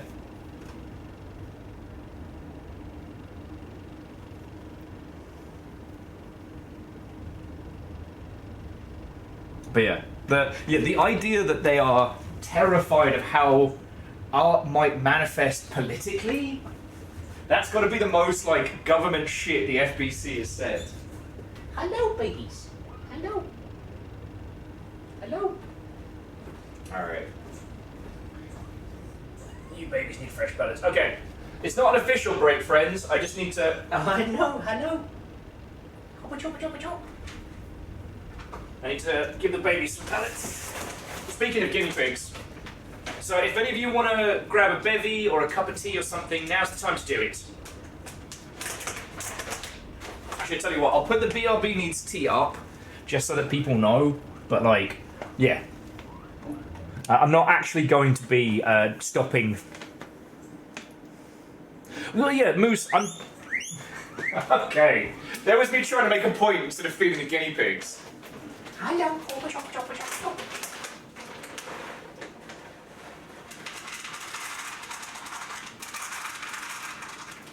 Happy babies.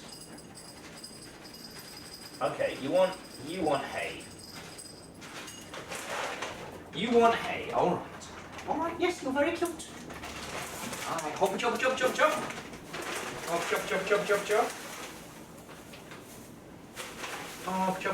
chop. It's a bit much.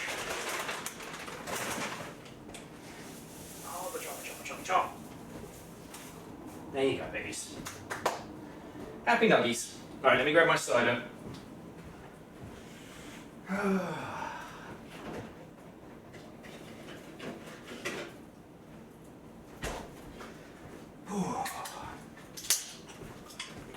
Cheers all.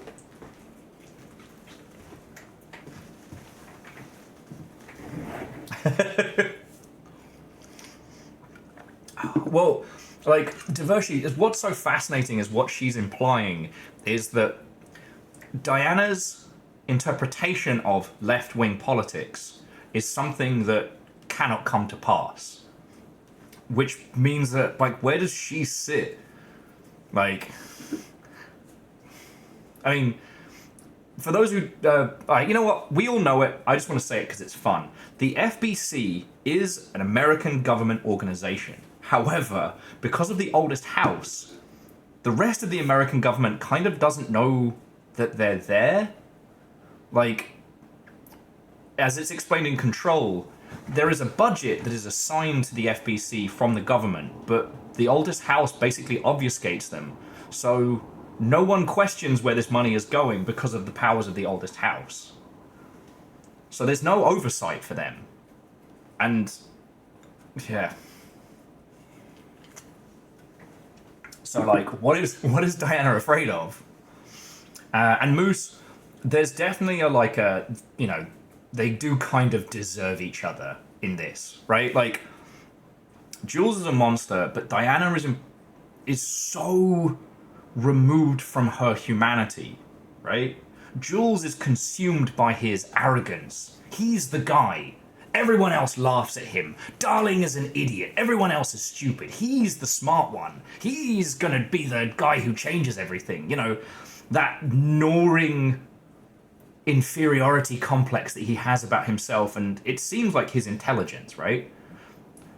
Diana is crazy smart.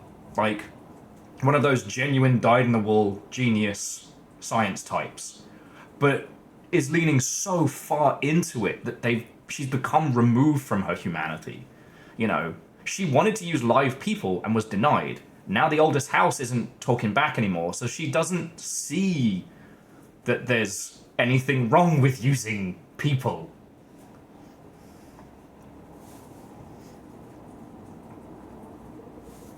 Yeah, Moose, he's not even the smart one in his own marriage. And for whatever reason, he hates that. He hates the idea that people see him not as a scientist, but as just a pencil pusher, a middle manager. Like, and I know with 100% fucking clarity that we have all encountered someone like that in our professional lives at some point. Yeah, Edwin, give me the arrogance of a mediocre white man, now weaponized by the Dark Place. Man, if it wasn't for mediocre white guys, I don't know if the darkness would have gotten out. Actually, no. Thomas Zane was a genuine, like, artiste. He made a mistake, and he brought back Barbara, and that fucked it up. So I can't dunk on Zane the poet. And yes, Moose, Jules has started to refer to this place not as their facility, like the Marmonts who are supposed to be co-running it, but as my facility. Jules doesn't see Diana as anything more than competition. And this is that interesting conversation we had last week about how the darkness preys on your fears. Barbara, yeah, the one with the rhubarb bar and the really good rhubarb crumble. Abracadabra. Oh, I'm gonna miss TikTok. I would never have known about Barbara's rhubarb German tongue twister. Moo. As an aside, I did make myself a Red Note account last night, very drunkenly. I haven't decided how much I'm going to engage with it.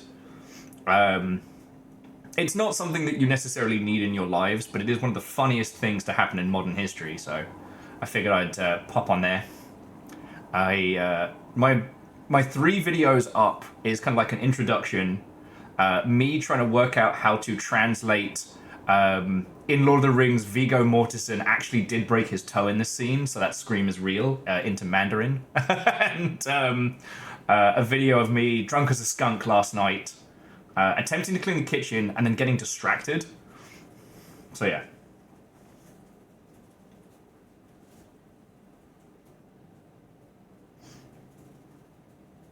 Oh yeah, Moose, they absolutely would have been taken off this at this point.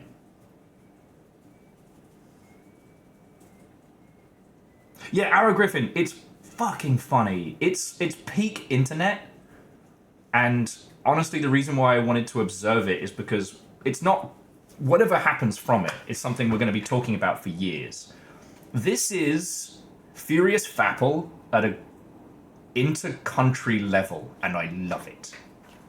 Sorry, 1,000 years ago, there was a contest called Dub the Dew, where Mountain Dew put out a open voting poll for the newest flavor of Mountain Dew, an apple-flavored variant. And they let the internet decide. The winning choice was Furious Fapple, followed by Gushing Granny, and in 3rd place, I shit you not, Hitler Did Nothing Wrong. Suffice it to say, the Dub the Dew contest was cancelled, and it did not happen, but it, much like Boaty McBoatface, it was the first time in which large corporations truly understood the dark, unrestrained fuckery of the internet. And I currently feel that the move to Red Note is in a very same vein, right?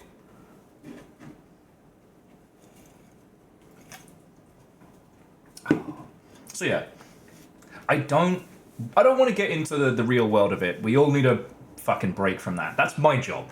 My job is to give you the fucking night off from dealing with this shit. But I just wanted to share it with you. I'm trying to find where the indie game scene is on Red Note to see if there is one. And I'll report my findings as I make them. But God, it's funny. It's so funny.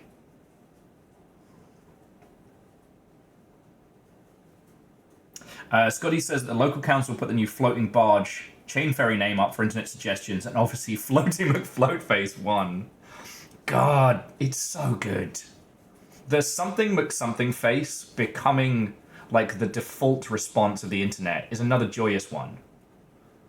In one of the neighboring states out here in the US, the newest internet named plow of your mum has taken to the fleet. And let me tell you, when your mum plows, she plows. No, Numbers, I'm there with you. I like Seattle weather. It's less fucking miserable than British grey, but without getting hypercooked. Although apparently we do have a cold snap coming. Divershi, you probably saw as well that we got the please don't let your house get cold email going around the building because it will freeze the fucking pipes. Okay, so we've explored all of this. So now I'm just going to remember how to get the fuck out. Oh, look! Dr. Marmont's office on 4 is just by itself in a huge open warehouse. Oh, good. And yeah, no, Numbers, I will be keeping the Nuggies warm. Honestly, the Nuggies are fine with cold. It's way worse for them to have, to overheat.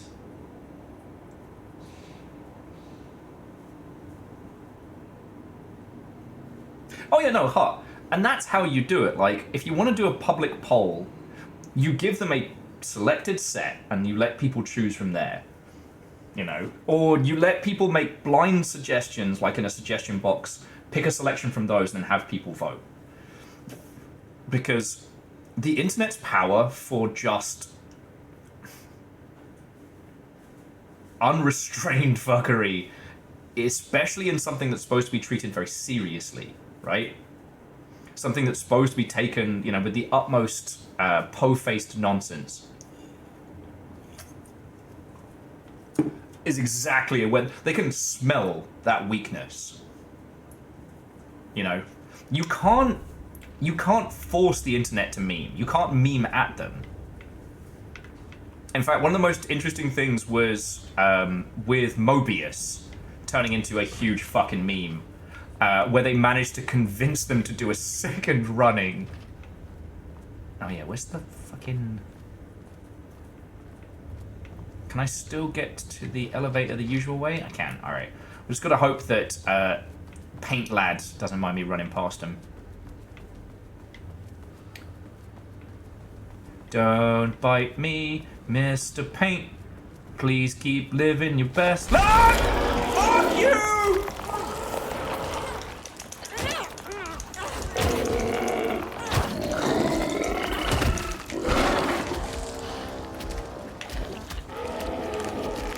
No! Fuck! Who's awake? I am. What I was gonna say was that you can't... when did I last save? I last saved up here. There wasn't any materials in there. That was all story though, right? So we can just grab the munitions and keep going. Abracadabra. Oh, got spun around again. Alan is, because he's awake. Da-da-da-da-da-da. But yeah, one of the things I found really interesting, especially as a community manager and like chronic online creature, was that like Mobius is a fucking bad movie. Morbius or whatever the fuck however you're supposed to say it. It's really bad. And the fact that the internet was able to get it a second round of screenings by posting repeatedly on social media that we were all going to totally go and see it if they put it on, and then no one did, was incredibly funny. But then as soon as what's-his-face, 30 seconds to creepy fashion sense, or whatever his name is, when he got in on it, it removed the whimsy, right? It was no longer a bit. And the genuine power of it was immediately lost.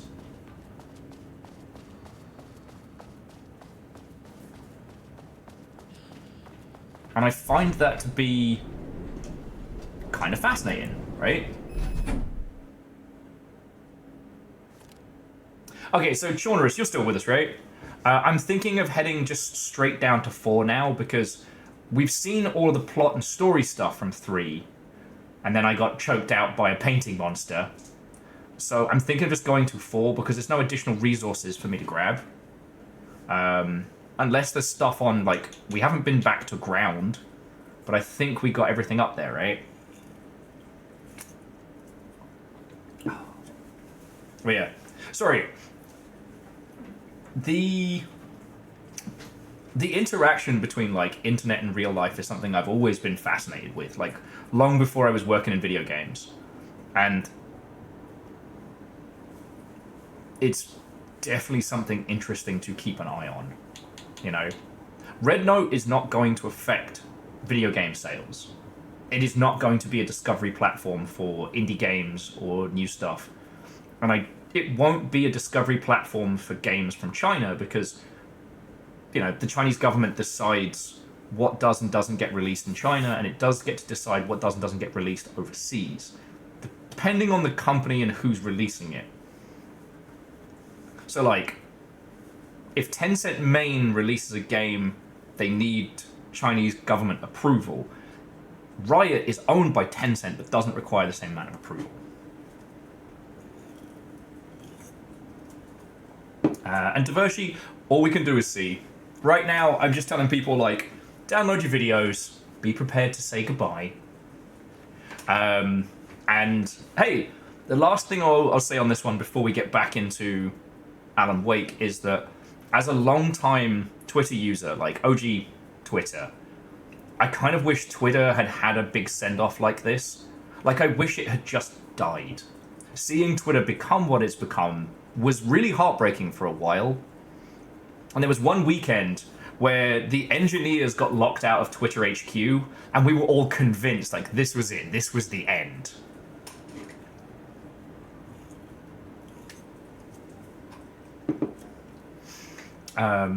If it had died then, that would have been lovely. And Divershi, like, I don't have a good grasp on modern data protection, so I wouldn't know. I wouldn't want to like pretend to speak with any authority. A lot of people will try and move into the gap that TikTok left, but video streaming, as you know, is incredibly expensive. So like, I don't think we're going to see anything. Anyway, let's get weird. Level 4.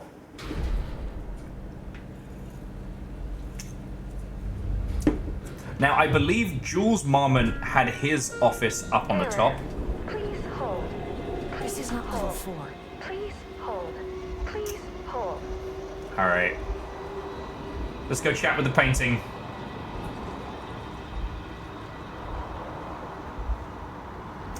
Scotty says, Reels and Shorts? Not really. YouTube Shorts get better coverage than Reels. Reels don't go anywhere. Reels, just like Threads, is only good if you're already famous. If you're already famous, fucking brilliant, go for it. People like us and the games that we make and talk about, not worth it. Moose, I'd love to see an attempt built on Blue Sky's protocol. That would be fucking cool.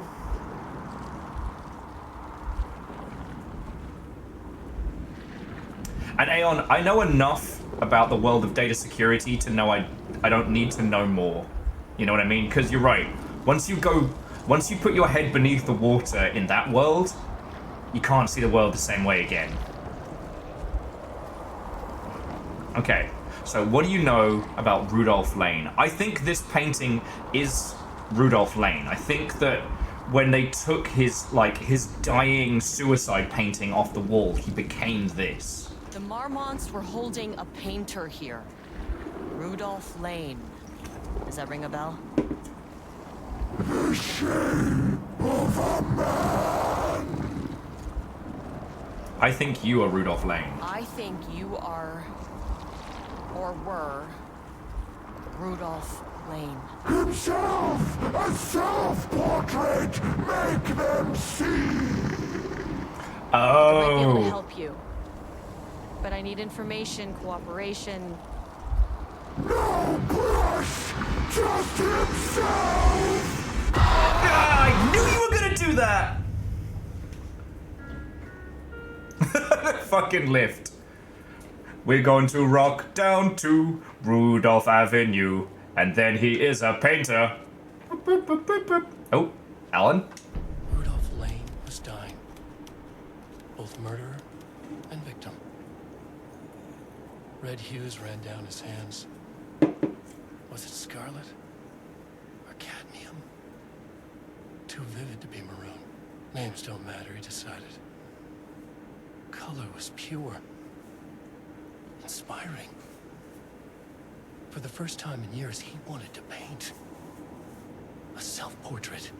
To say goodbye. No. To make them remember.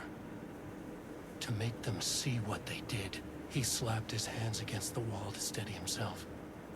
He began from there. No brush, just himself. The strokes were crude, violent. The pain, misery, and hate he'd endured there. The fire in his eyes and hands and bones all spread into the shape of a man. It was quick. Natural. Like a heart attack. He slumped down to the floor, smiling at the anger he left smeared across the wall. Fuck yeah. Like, fuck yes. Rudolph Lane going out like a boss and literally creating monsters to fuck up Like, if I had to guess, I would say that Rudolph's work was the crack that let the darkness in, and then it consumed Jules. But we'll see. All right, back down to full.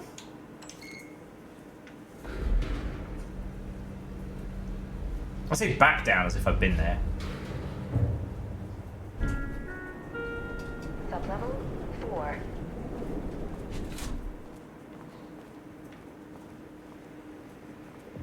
Oh, it's a bit wavy.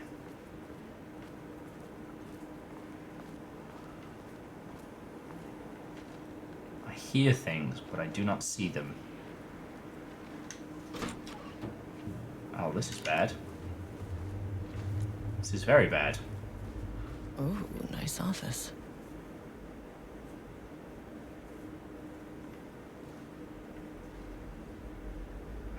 Those are the shapes we've seen around the oldest house, the little jutting... I wonder if that's supposed to be something like a resonance container of the ilk.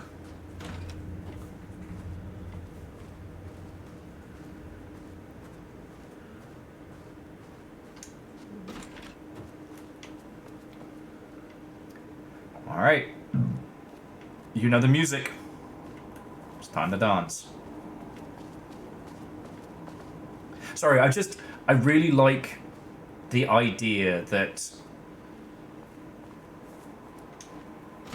like, Ralph Lane was held in this place against his will, drugged and the whole shebang, and that ultimately that final expression of his, that was what did him in. I like the idea that it wasn't the darkness consuming Jules that did this place in. No, Mormont got to have that last swing, right? He got to say no more.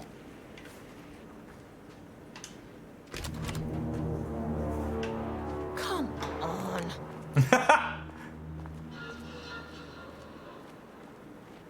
Navigate the archives. What you got for me? Literally nothing. I hope you're hungry for nothing.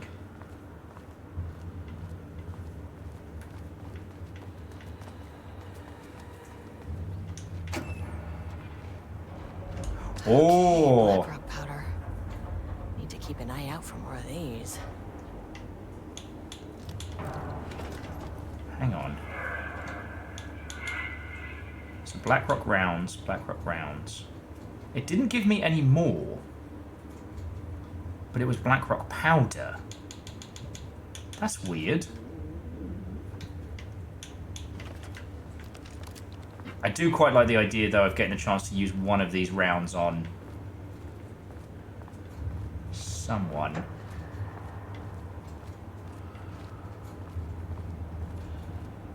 But interestingly, Diana had her office in the middle of the archives. So, buddy, no.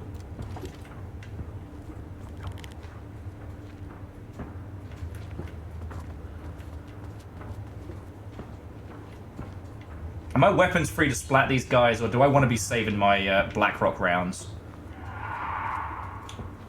Oh, I do not like this. Don't grab me, don't grab me, don't grab me. Don't grab me!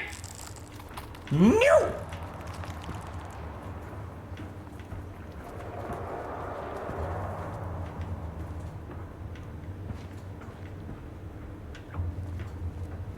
Oh! Sorry, one of my key lights just flickered and I nearly shit myself. Wait till they leave the wall. Okay.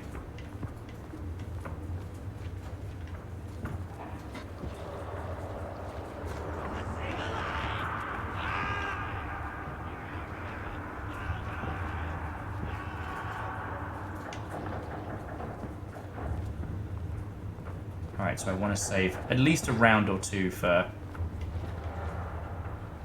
Oh, is it looping me back?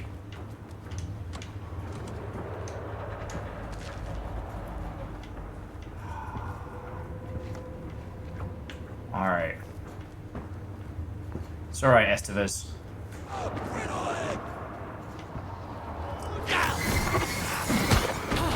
Okay, fuck you, buddy.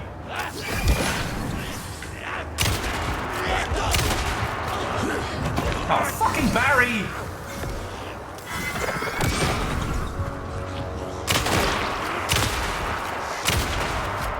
Stay down, Barry.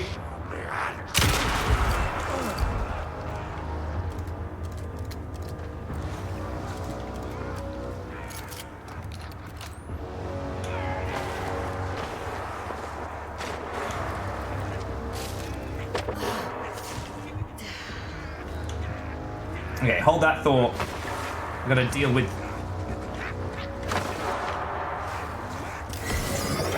the office energy drink fan.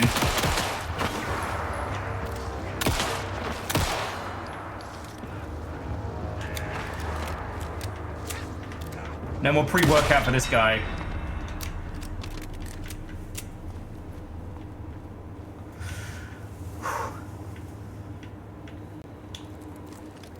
The thing I always think about whenever we're like dealing with people in Alan Wake, oh god, bagged and murdered that guy, is how extreme. This fucking maze. Okay, so I've got more Blackrock shoot around, so that's cool.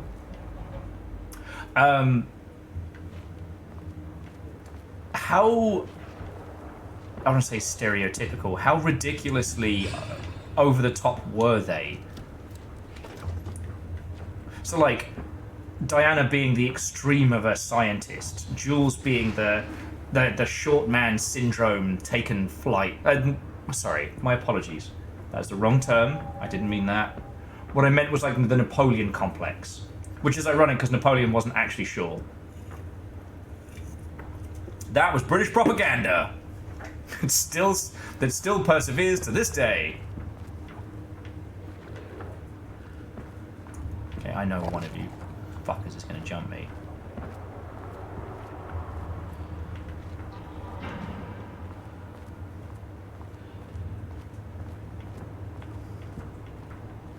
Devoshi, you probably not heard this one, but I once got, I wouldn't say in trouble, but I bugged the fact that Napoleon was average height. Sorry, buddy. Blackrock shooter. When I was working on Napoleon Total War, and I got like I got an essay back about how it was British propaganda, and it was originally a misunderstanding between the French measurement system and the system the Brits were using at the time. But British news persevered with this because it, you know, seemed to piss off the French. Which, you know, when you're at war, the ridicule of your foes is a tried and true method right there.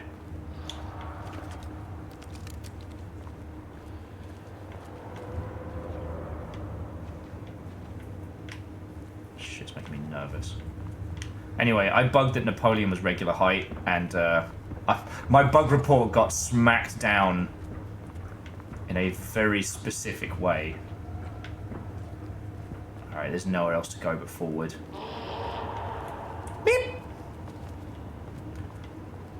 Alright, Diana. What the fuck did you do?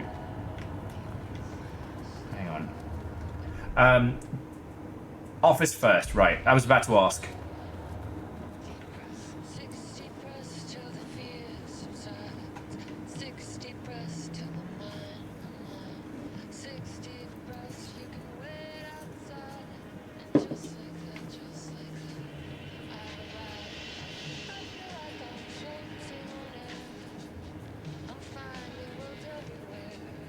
Oh yeah, no, and Devoshi, entirely correct.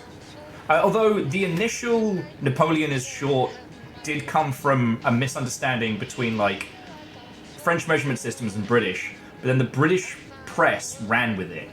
And it was kind of propagated this idea of Napoleon being this short, like, angry little ball of, like, insecurities.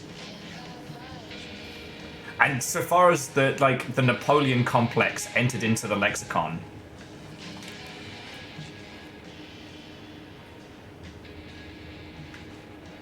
Also, tends to have large bodyguards with him would make anyone look short. Point. All right. Let's read some of this nonsense. The lake house was underwater. The Marmont's ambitions had finally been realized. Jules had dangled the painting like a lure and hooked an ocean. Their machines couldn't hold it. A fault in the system. The water rushed in, filled it until it was ready to burst. All their successes and failures had led them here. The work had made them into monsters. But the lake house was still theirs. It always would be. They could feel an outsider trespassing in their labs. I know you're here, they called out to the dark. They hunted floor by floor. They wouldn't let the intruders stop their progress. This was their home. Their beloved tomb beneath the waves. Oh, shit.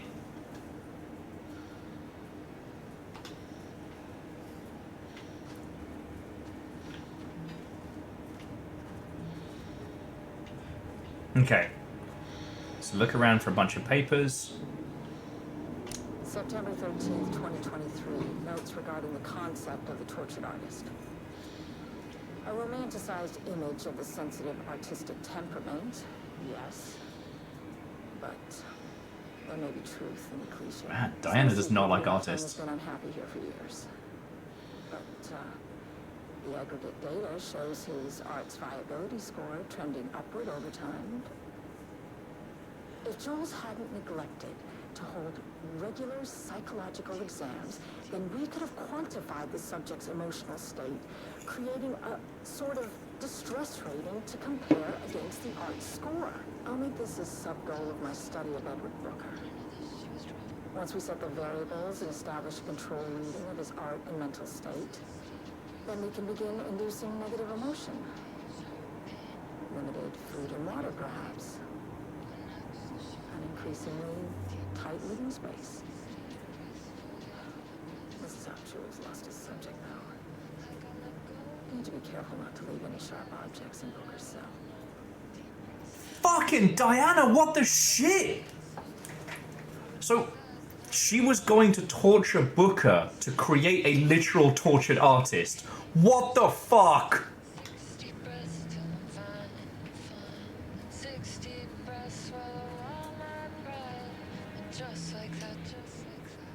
Oh, we got some redacted goodness. Okay, so follow up. Jesus fucking Christ, Diana. Okay, on the morning of Whah! The musician held at the lake house for research purposes was discovered missing from her cell. They had a musician? Security footage from the cell of that night before it was damaged by electrical interference of an undetermined nature. Whah, known professionally as Whah, had produced a song called 6 Deep Breaths during a time at the lake house that was considered very promising as research by Dr. Marmot and Dr. Marmot. Whah somehow used her song to orchestrate her escape? Efforts to find Whah were brief, and any wider search would be considered unacceptable risk to the lake house mandate of confidentiality. Yeah.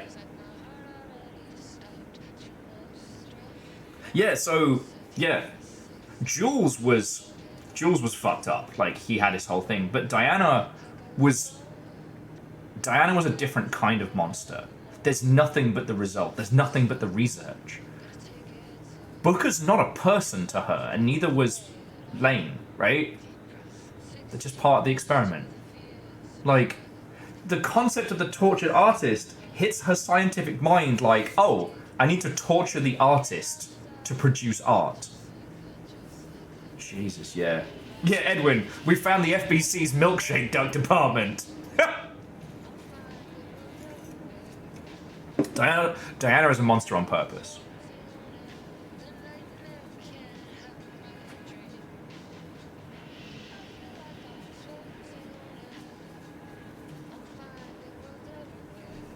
And yeah, and it does seem whoever this person is, they literally wrote a song to escape the lake house. Music is a very powerful form of art.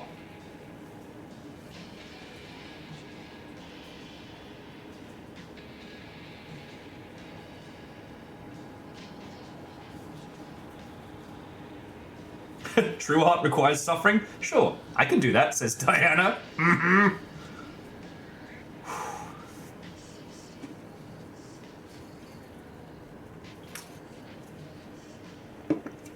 But her speech is about, like, roads everywhere and floating.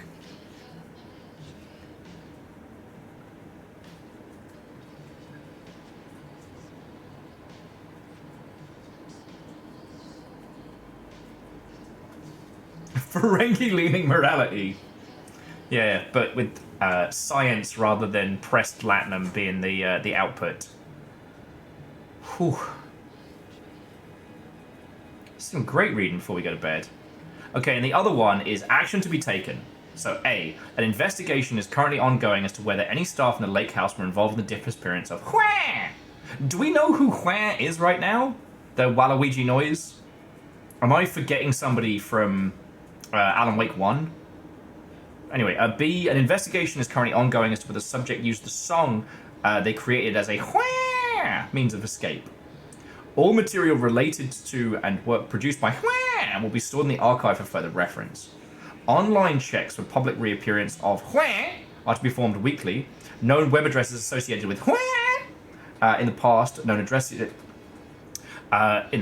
known addresses with para-utilitarian or AWE activity, Hwang, http thishouseofdreams.blogspot.com. Well, we've got to check that! We've got to fucking check that! Alright, I'll check it over here. Okay, so... HTTP... No HTTPS, huh? Okay. This house of... No, actually, I'll need to do it on this side, because if it's something fucking cool, you'll need to see it. Okay. Hold that thought. Okay, so that was... HTTP... This... This is not a website, Gravity Falls. Alright. Hang on.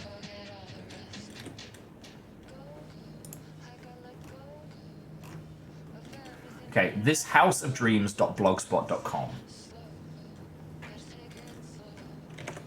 Of course it stops that. This house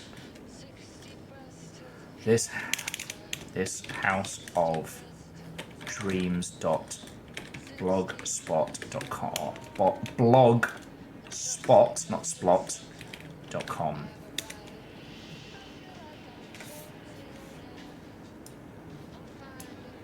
Yo! Yo!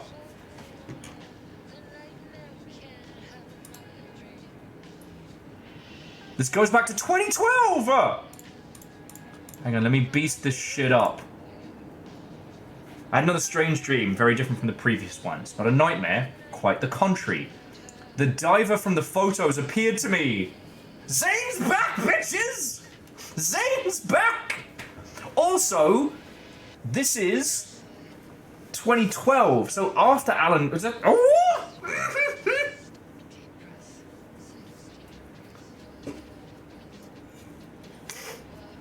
We are, in fact, in Zane in the Membrane. Okay, don't forget, slash equals... question mark n equals 1. Okay, yeah, so this was the one. In the dream, he floated in the air above me in the bedroom as if we were underwater. He was wearing a strange, heavy diving suit, almost like a spacesuit. He was shining with bright light. He told me things in the dream that made perfect sense, but now not so much. I made a habit of keeping a notebook and pen by my nightstand so I can write down my dreams as soon as I wake up. But even then, I feel that I missed or misunderstood a lot of what he told me, already beginning to forget it as I write it down.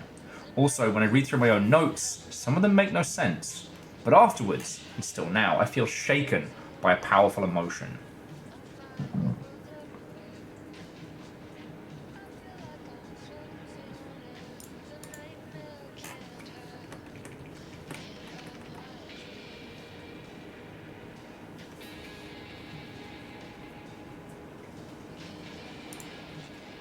Moose, you got something different? Well, Moose, copy paste your...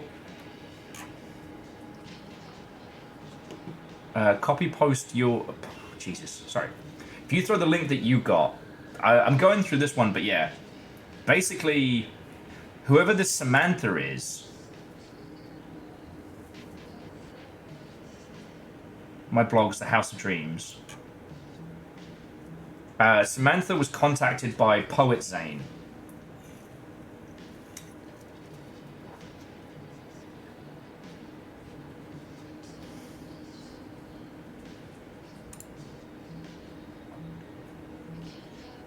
Huh. No, Moose, I'm getting the same thing. That's so weird. What is yours showing you? Anyway, this talks about Zane and how he wrote one last poem, the masterpiece. A secret poem, hidden. A poem that's not one of the poems I found in the shoebox. And he took his girlfriend for one last drive. Together they sank down into the depths, far deeper than he had ever dived before. And in the dream I was there, driving with them. From the depths of something, or some things, I surged up to meet them. Things of darkness, but bright things of light as well. The diver explained that these things, or these presences, were forever fighting a war between the forces of light and darkness. A dark presence had taken over his girlfriend, and a bright presence now came to take over him. Yo! Alan is both! Alan is both! Fuck! Where's Chorby? Where the fuck is Chorby? I'm just gonna call Chorby and see if he picks up.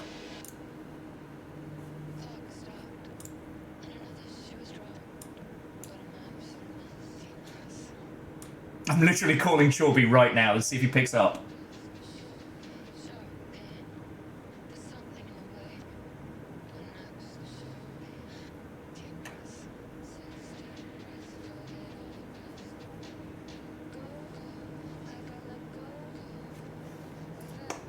See if Chorby's actually streaming. I should probably have checked that before I dialed him. No.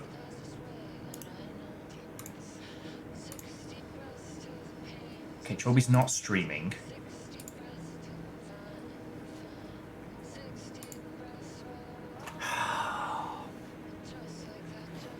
Yeah, Rebels, it literally says in the song, show me the champion of light and I'll show you the herald of darkness. Yeah, no, Moose, this confirms the existence of an equal and opposite force.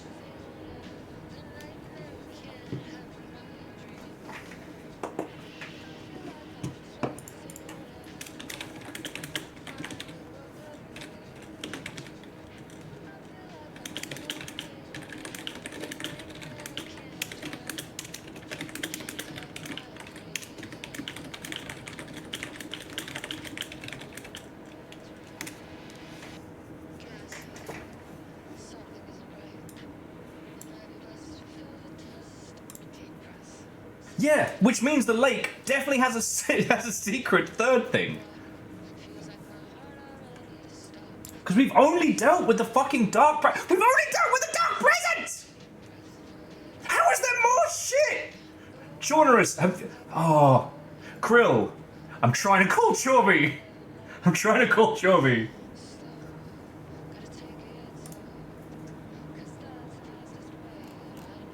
Is...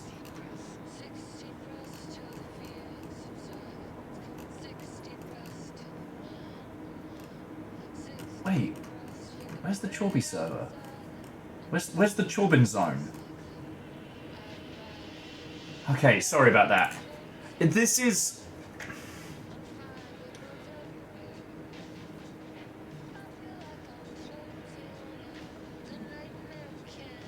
Edwin, this could be...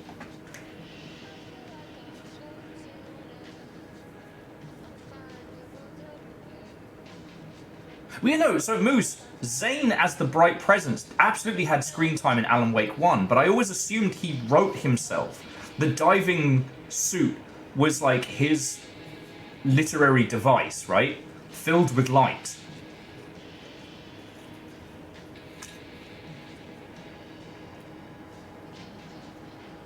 But the thing with Alan is he's both. That's why it's such a fuck up. Alan is both himself and Scratch. He is both the herald of darkness and he is the champion of light, which is why it's a fucking mess.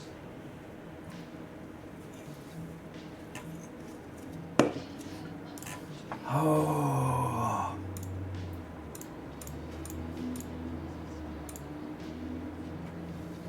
Yeah, so far as we know, Alice never played host to the Dark Presence. Although Alice as a photographer would be definitely a power of light. I mean, what is photography if not the capturing of light? Fuck! This is so cool!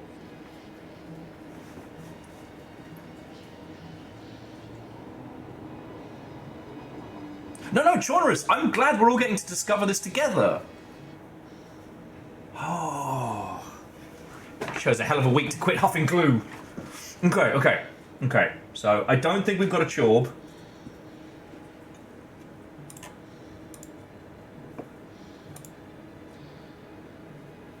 Yeah, Edwin. Alice was a victim of the Dark Presence and definitely, like, tormented by it. But we now know that, like, Scratch is Alan, so... Okay. Moose says, I got the impression that Alice somehow made the Bullet of Light. Let's dive into this, pun intended, a little bit more before we theory craft that one. But I had initially thought that the Bullet of Light was a literary device, you know? Literal golden bullet. But now I'm starting to think that, like, if there is this forever war between this light force and dark force,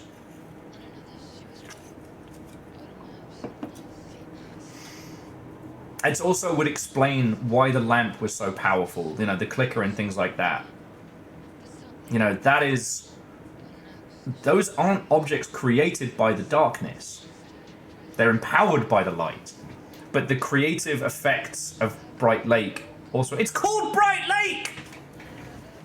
No, wait, no. It's called Cauldron Lake. Bright Lake is something else. Okay. I really need to talk about Pepe Sylvia. Can we please talk about Pepe Sylvia? Alright, so from the rest of Samantha's writing, it's Bright Falls, it's Cauldron Lake. Okay. It is called Bright Falls, implying a waterfall. Anyway, so the Presence forever war between the forces of light and darkness. The Dark Presence had taken over his girlfriend, and the Bright Presence now came to take over him. And he surrendered his body to it, but at the same time, the essence of who he was kept diving deeper, ever deeper, holding on to the essence of his girlfriend, like spirits and souls.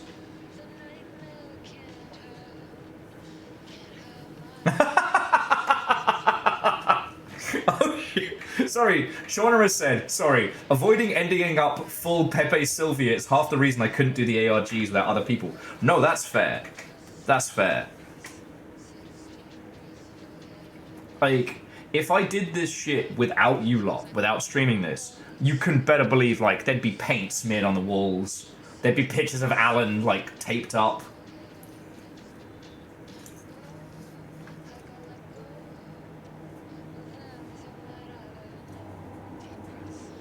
Okay, so,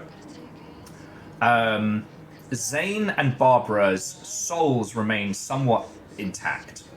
Their spirits and their souls diving ever deeper.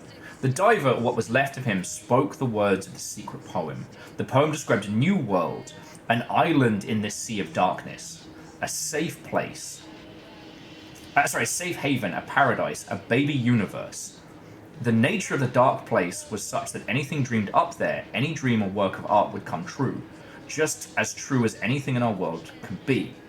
And the poem came true, and the essence of the diver and the essence of his girlfriend escaped from the darkness and disappeared into this new world to live happily ever after. While their shapes, his now being taken over by the Bright Presence, his girlfriend being taken...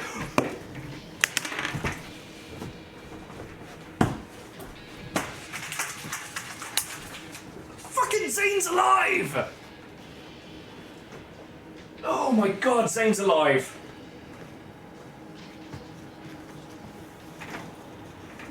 Zane's... Well, okay, no, Zane's alive. Zane and Barbara's essence is in their own little pocket universe, fucking living the good times. So movie Zane ain't Zane.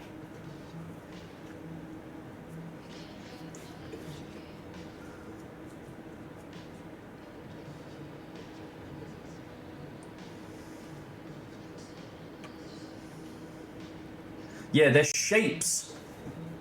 Yeah, so... If Alan started selling super bright battery-powered torches after being Not a right champion now! of light, he I'm would having be a Alan moment! Lightbright. Alan Lightbright, fuck off!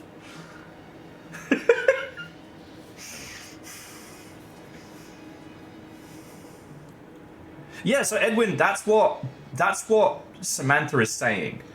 Barbara's form and Zane's form were what we encountered in Alan Wake 1, right? But the real Zane and Barbara, like, okay, at this point, what isn't real gets real interpretive, because we're not in science right now, we're in poetry logic. But in essence, Zane wrote a secret poem and a pocket dimension for him and Barbara to just be in. It explains why Zane doesn't just straight up tell you shit in Alan Wake 1. Because that's the force of light trying to keep shit from getting worse. Deep breaths.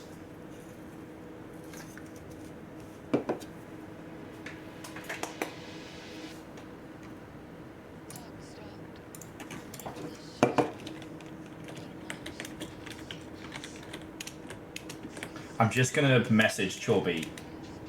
Zane is alive.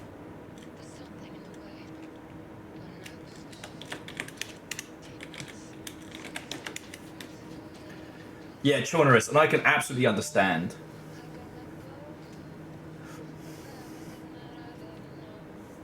I don't think that the Poets Fall cinema is where Zane is now, but maybe.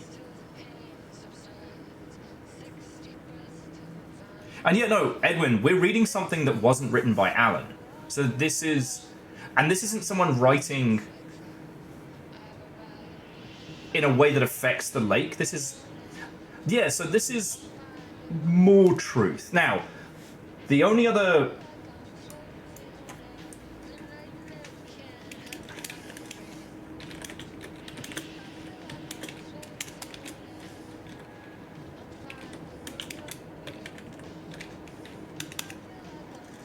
Okay.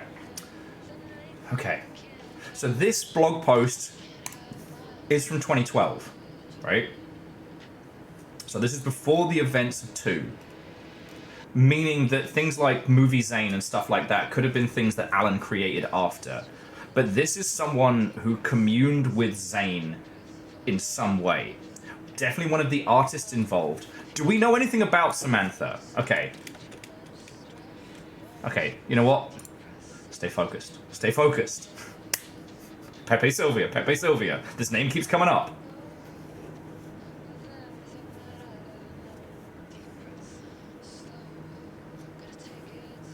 Chornerus, I think so. I think you're 100%... okay, 100%. We're dealing with art here, but... So Chornerus is saying that the theory of Tom the poet and Tom the filmmaker being different people is close. The poet is the original. Thomas Zane wrote him and Barbara out of existence. Not into nothingness, but they wrote themselves into their own pocket universe. Because in the confines of the lake, all art is possible.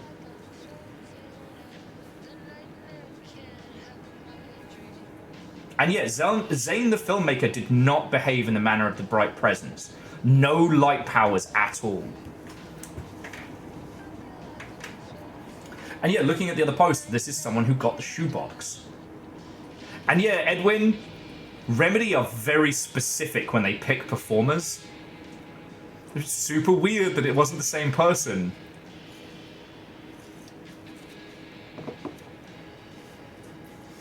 Anyway, so they're in their baby universe while their shapes are now doing battle.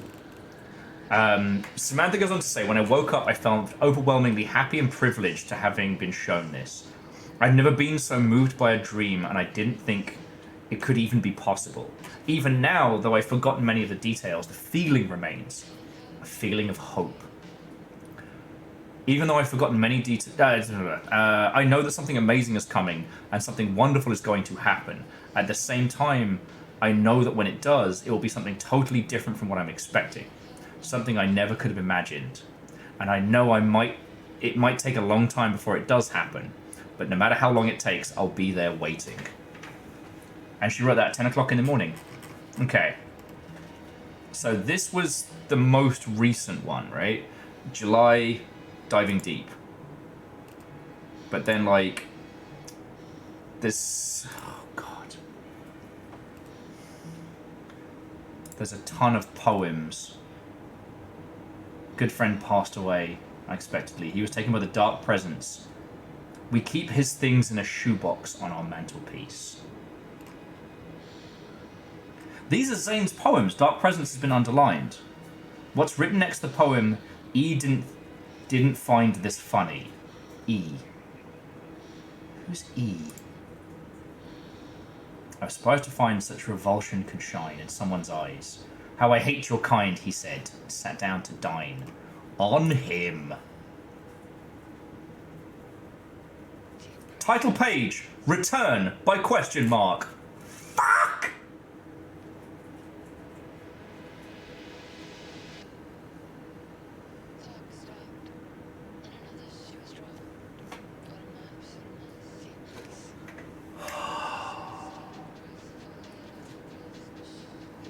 I mean, Shaunerus, absolutely. Remember how we talked about how we were not sure if Zane wrote Alan or Alan wrote Zane and things like that?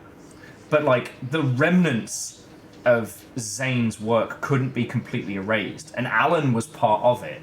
His writing pulled... He didn't pull Zane back in, but created another one. Zane the filmmaker. Yeah, and Moose, when we saw it at the beginning... Pictures appeared to be Zane and Barbara, but their faces were covered. There's no remnants of the real them. Zane wrote them out.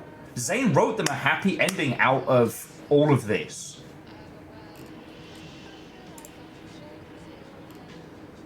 Okay, inside the shoebox we killed for, there is...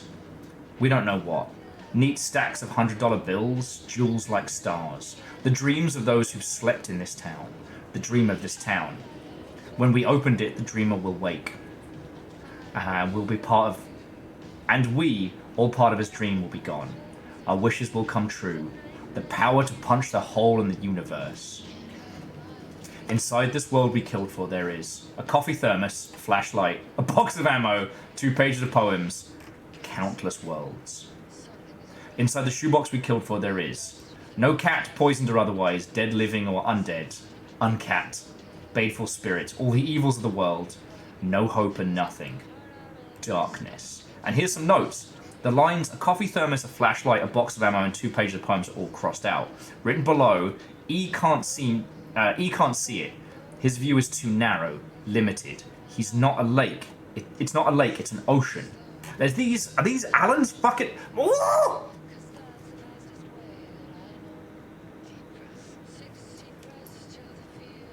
Edwin, yeah, that makes a whole bunch of sense. Because Zane, well, okay, the bright presence wasn't destroyed in Alan Wake 1, right?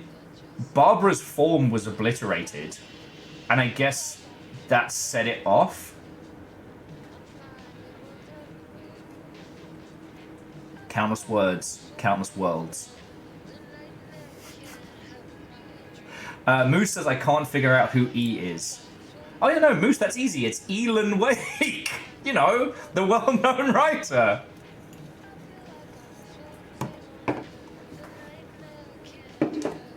God. I'm going to have to apologize to Chorby tomorrow. Chorby's going to have a lot of crazy person messages from me.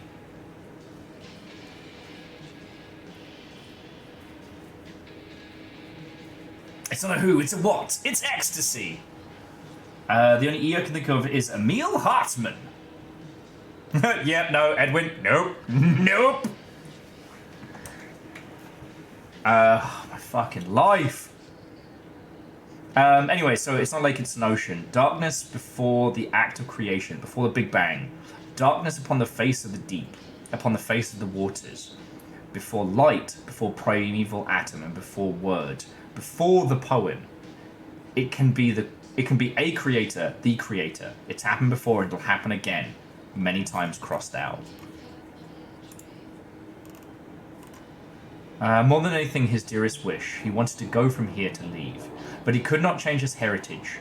The blood in his veins was ink, and the crown was too tall to pass through the door. He was doomed to remain a king forevermore.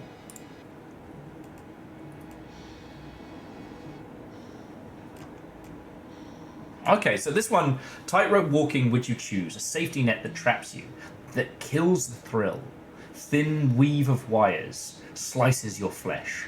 I must prefer the dark air in between, soft shadows, hug you gently, all the way to the ground. But this is the note, written below the poem is the quote. Okay, we have a Chorby. We have a Chorby. Chorby. Oh, shame. Hang on. Can a man not sit down to a lovely cherry pie? This supersedes cherry pie, my good friend. I don't know about that. I yelled at a waterfall today to inform it that David Lynch has died. I'm allowed a slice of cherry pie. You are indeed, friend. You are indeed. I almost got on the news today. Oh, shit. Yeah. In a good way or a bad way? And this time in a good way. Okay. Usually if I'm on the news, it's a problem. Hold on. Wait a minute. I just realized now that I'm sitting with you, my hands were on the local news today. In a good way. Okay. So, Chorby. Yes. You are live on stream. Yes. Yeah, I kind of figured. I was just like, come on. Zane is alive. Now that... Zane is alive! What? I mean... Yeah, I thought that was kind of clear. No. Zane and Barbara wrote them... Sorry, Zane wrote a secret poem. Him and Barbara are in a pocket dimension. Fucking yeah, baby! Yeah! The Zane that we meet in Alan Wake 1 isn't Zane at all. It's the avatar of the light presence. There are two forces. There's two forces? Yep! What? This is why I had to call you! So Evil Zane got glocked in the head, and then the credits rolled, and then he got up from being glocked in the head and was like, actually, I'm cool. Well, so what we think is that Movie Zane is the remnants, right? The leftover pieces. What Alan kind of made of him and the little bits of his ness left over. Uh-huh. And so that implies that we killed Evil Barbara in Alan Wake 1, right? No, we killed the Dark Presence avatar. Okay, Barbara and Zane are in a pocket dimension living out their fucking best life. Oh, well, that's nice. But also, wait, that's not fair to us. What the hell? Yeah, no, we got shit on in this Somebody deal. Get out of their pocket dimension and be like, guys, we have to deal with your ass still. We have to deal with your fucking leftovers. But... Whoa.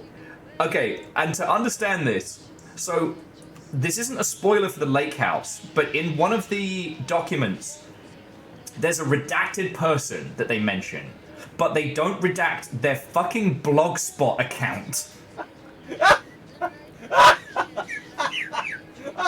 Oh, that's such a good trick. It gets you every time. Oh yeah, mate, we are full Pepe Sylvia territory right now. Oh. And here's the thing, wait, the person we're reading about... Samantha went in the Pocket Universe also? Yeah, Samantha is the name of the person. I love you, Longship, but also, come on, you know I shouldn't be here. God, dude, you're the only person I can fucking call about this! Samantha's in the Pocket Universe! I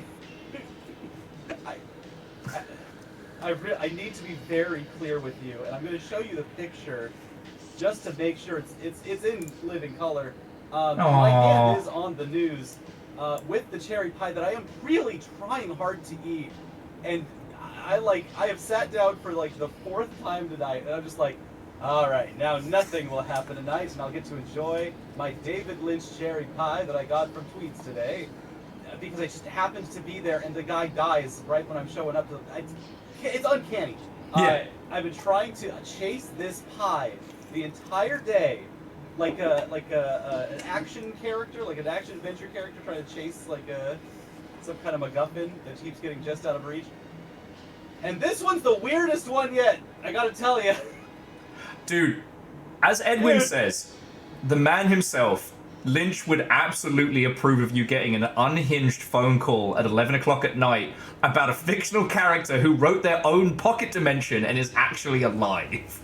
Oh my Right. god. Well, I wrote a report like 2 days ago on Hatsune Miku in Fortnite that ended with, yeah, and her and Alan Wake are the only two canonical characters that are in and outside of Fortnite. Oh, well, they put that cursed knowledge in my brain. Yeah, Okay. People have tried to tell me that, like, no, these guys are, like, canon to Fortnite. I'm like, that's not what I'm saying. That's not what I'm saying. I'm saying that they're real. I'm saying that they are real. And Deadpool is not. But Hatsune Miku absolutely is. And Alan Wake unfortunately is. Oh, fuck you! You've cursed me with knowledge! Mm-hmm. Deadpool only exists within the context of the media, but Miku exists in our world, and... Miku made Minecraft! It's in Wikipedia! Mate, I can only handle one brain break, but what I will say is... Can you? I don't believe that, actually. That's a fat lie. I am definitely... I won't keep you any longer, friend. So I will definitely raise a beverage. Thank you, Moose. We totally jinxed that. I feel it. I see it. I know there was the Twitch lag, but I totally feel you, Moose. I'm so glad. All right. Well, I won't keep you. And to David Lynch, a great man who, in his own words, he's not dead. He's not gone. He's still with us. Enjoy your pie, friend. And congratulations on being on the news for getting David Lynch's impact on the PNW in a fucking cool-ass picture of some pie. Yeah. I just thank you for letting us call, because you're literally, outside of Longship, the only person I could call and just be like, Zane's alive. Zane's alive. Zane's alive! His blog spawns in 2012. Fucking Zane. So good. Have All right. a great night, Longship. Good night, Will. Good night, mate.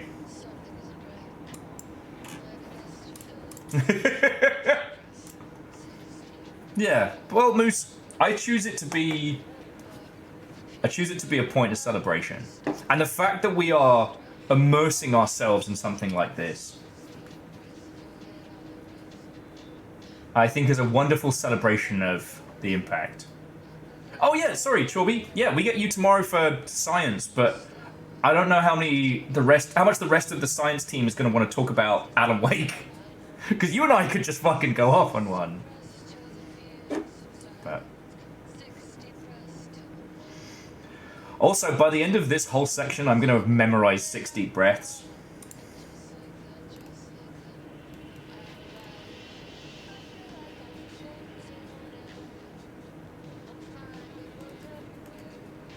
Oh, interesting. So these poems are old poems. Aeon, so what is this? Twin Peaks. Just remember, in Twin Peaks, everything is canon, including the fucking coffee adverts. And here we are, looking at a blog spot that changed the entirety of what we know about this whole fucking game!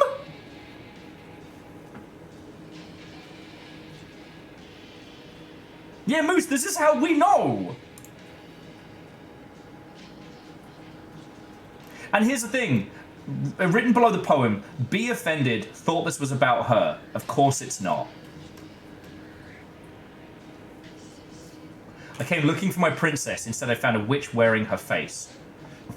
Not one in the family had noticed the change, she said. She becomes me. What the fuck?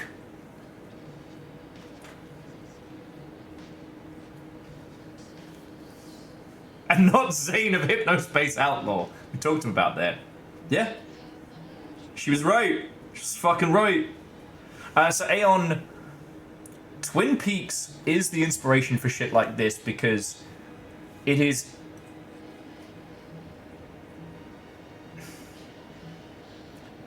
It's not a lake, it's an ocean.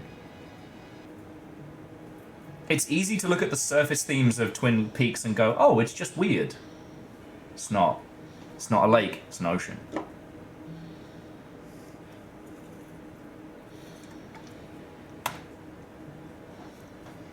God. And the other thing that Shaunris pointed out is that there was another URL.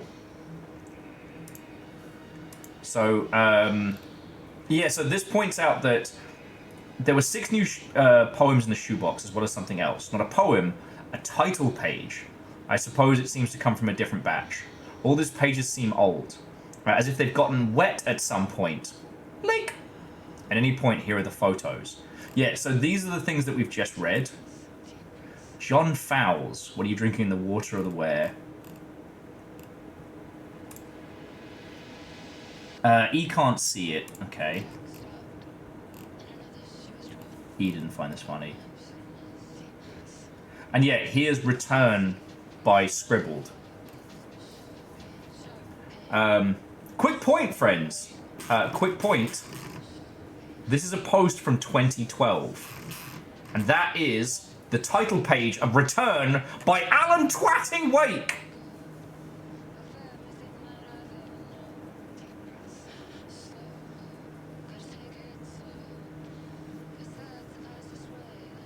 You know what, Chorby? Sorry, just reading what you're saying. Like, in your life, there is before Twin Peaks and there is after, and that is very true. I highly recommend, like, rationing it. Watch an episode a week of Twin Peaks. You can binge it, sure, but there's... It's an ocean, not a lake. And I think if anything you take from... like, Alan Wake being inspired by Twin Peaks, the show. The game being inspired by the show. It's that. On surface, Alan Wake is a third-person survival horror shooter. In actuality, it is 11:15 on a Thursday night, and we're looking at fucking blog posts! And this isn't even the only website! Sorry.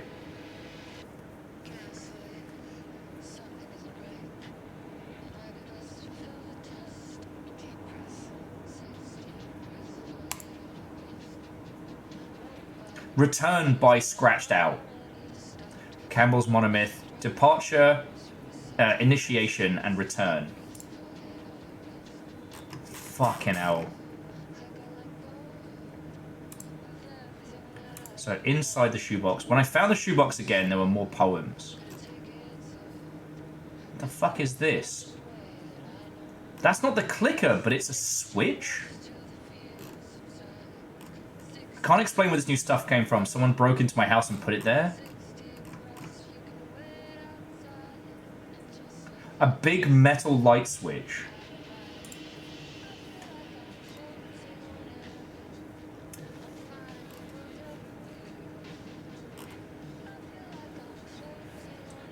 God.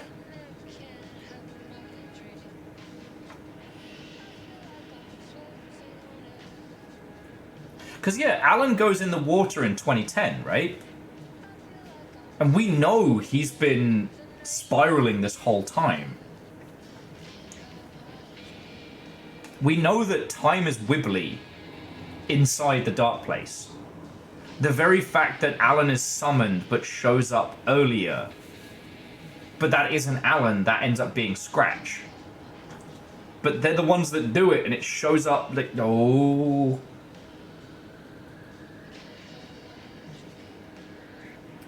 So Legend says they think that's a pressure valve on a diving suit?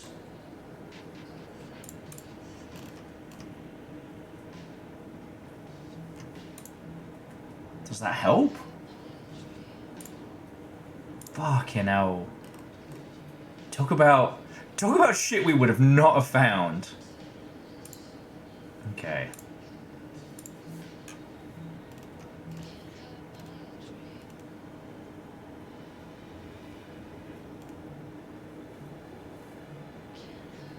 So we have some details here of Samantha and the shoebox moving around.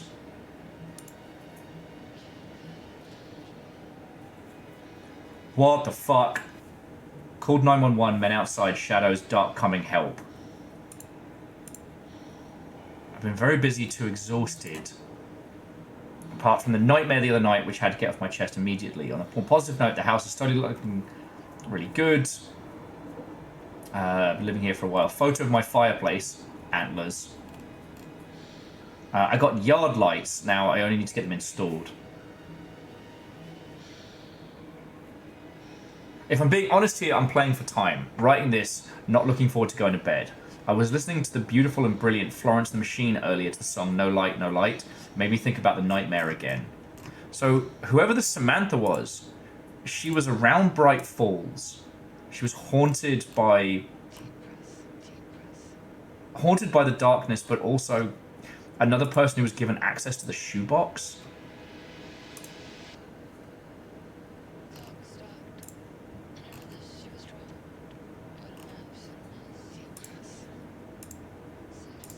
She found another box of shoe poems.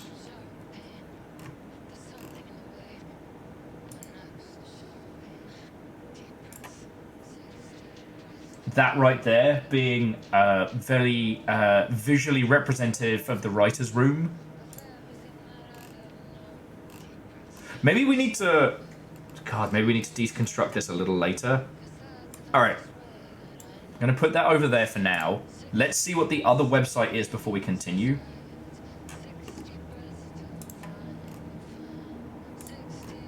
Oh, sorry, Moose. I did miss the haunted house post, but not intentionally. Like, so there's 12 poems in the first round. And then, like, we got the tour of the house, the introduction. Basically, Samantha must have moved to Bright Falls. And now, if we have a look over here, SirenSociety.io. Now, what the fuck is the Siren Society? SirenSociety.io. Let's see what we get.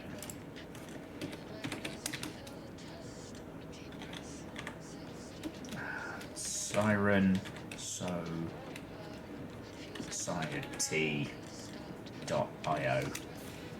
No, I can't spell.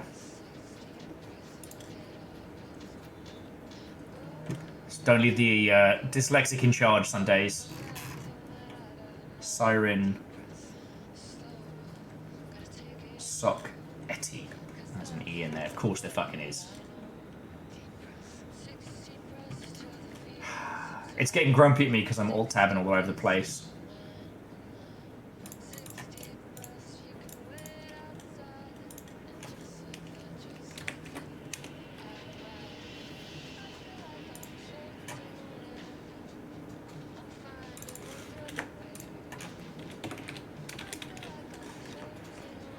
.io. Okay, Siren Society. How you find your way here? Welcome. How do we reach you? Seems to be the only thing active.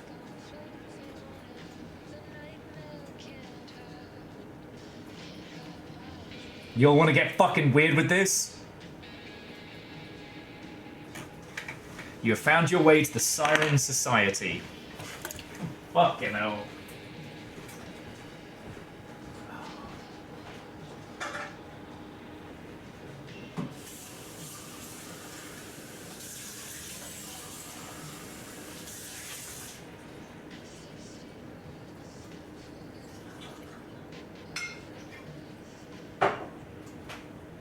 Alright, we're doing this.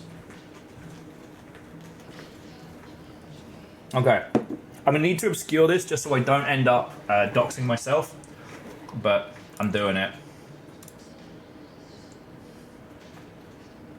Yeah, Legend. Who knows where this VOD's going to go? This was just supposed to be finishing up the lake house. This. Okay. And Moose is giving us a quick short summary before we continue that Samantha has a Night Springs episode on in the background about a girl who buys what she thinks is an ordinary house in an ordinary town, and it sounds a hell of a lot like the Taken break into Samantha's house. She hides in the closet with her laptop, makes a post that made you say what the fuck, sees the shoebox has mysteriously reappeared and gets knocked out. Okay.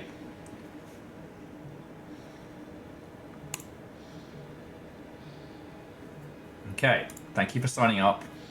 A message has been sent to confirm your subscription.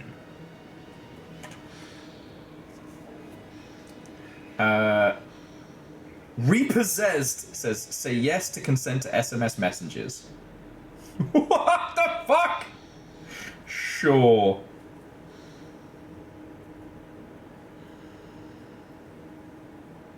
Okay, I have responded with yes.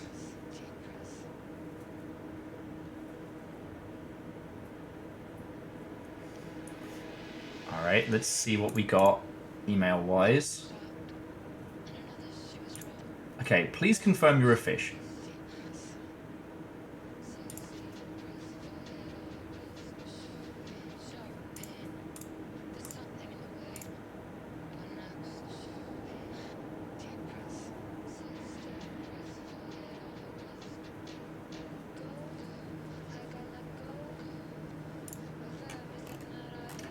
Also, just a quick little thing. I don't appear to have gotten anything else from the sirens. No spam, no nonsense. My fucking new longship hoodie just showed up as well. Everything's happening tonight. The FBC has your location. Please do not move. Yo! I'm getting recruited! The only government agency I would join. And not just because I clearly have a crush on Jesse. Let's be fucking honest. Okay, let's get back to the game. And if the FBC comes and grabs me, I'm fine with that. God. I think I'd be happy to not find out I'm a para-utilitarian. Because, like, on the one hand, cool, I could fly and throw things, but there is no upside to being a para-utilitarian. It always ends bad. Okay. There's a reason why the FBC doesn't have to worry about retirement.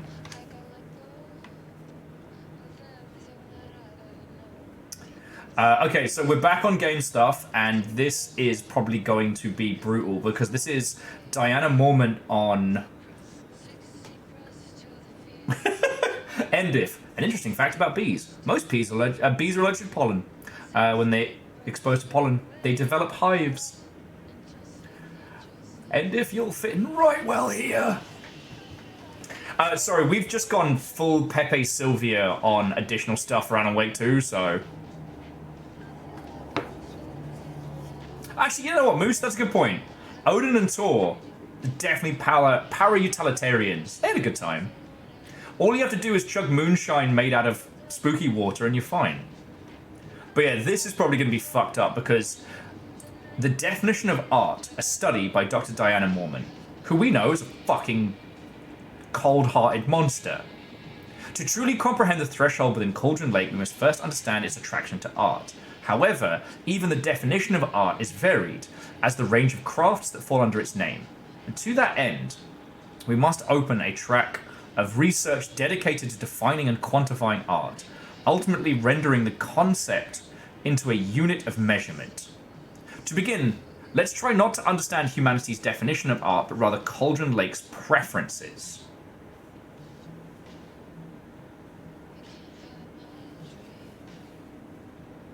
Oh no, Moose, you're fucking right. If there is a secret third thing with the lake, it does explain why the darkness doesn't get to the old gods. It also explains why they're empowered by it, because the lake isn't just pure evil darkness nonsense. It's a battleground of forces.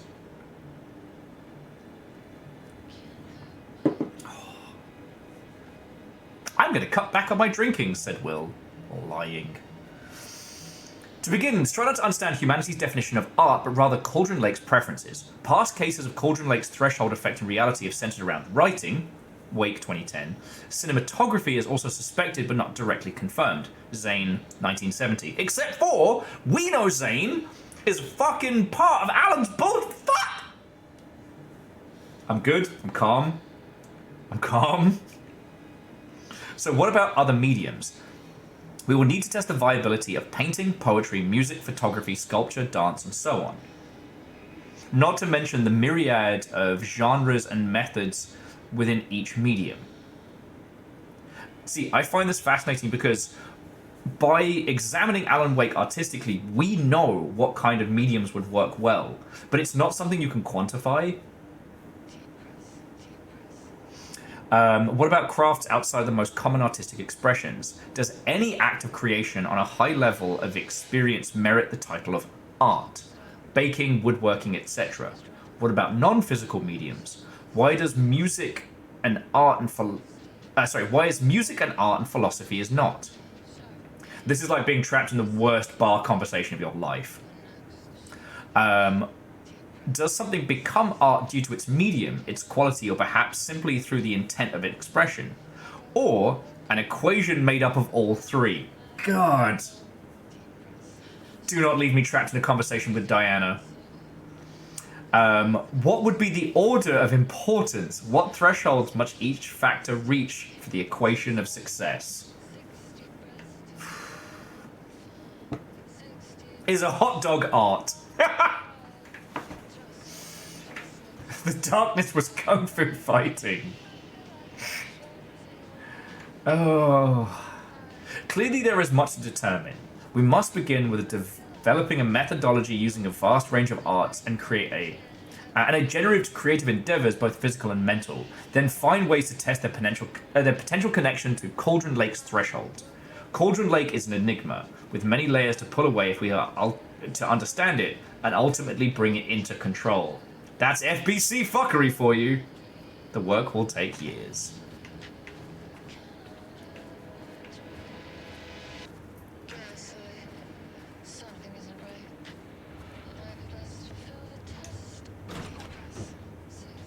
No, I'm good. Okay, I think we haven't hit the computer. The lake house was... Yeah, thanks, Alan. We did that one.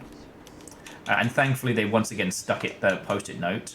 6, 8, 5, 2, 9, 8. Oh yeah, no, Moose. And that's the interesting thing, because like this is where you can't scientifically understand. You can't scientifically examine art, because martial arts as a form of self-defense isn't art and expression, but martial arts can be art and expression. And again, in your heart, you can feel it. You know the difference between the two, right? But try and make that a scientific study. You know, I believe I heard it first from Yahtzee of all people, that mankind can make two things: tools and art. If it's not a tool, it's art. And that's what makes this whole thing so fascinating, because the more you try and hyper-specify and define art, the more it slips through your fingers, right? It's sand. The harder you grasp it, the more it slips past. Yeah, I mean, Edwin, that's the... Samantha's writing kind of implied that these two forces have been pushing against each other for as long as there's been creation. Though she did also kind of imply that the dark presence was first, that the light presence came after, which would explain perhaps why Cauldron Lake is, you know, the dark place and not the super bright, sunshiny, happy place.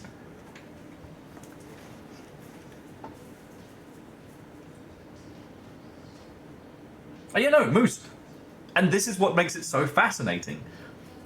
The difference between, say, like cooking and baking. When baking, one follows a recipe and to its elements. At what point is baking art? Cooking can just be fucking freeform nonsense. People take shits all the time. Tool or art? Anyway, so first one, official complaint from 2 days ago. Dr. Mormon, I've received your formal complaint about Jules' behavior. You claim he is maliciously keeping research materials away from your team, but he says they have simply been misplaced. I understand you're frustrated, and I recommend giving his team a week or so to find the pages and return them to your team. If the issue persists at that point, let's discuss your desire to escalate the issue. Does that sound agreeable? Poor Harry. The fucking epicenter of this fuckery.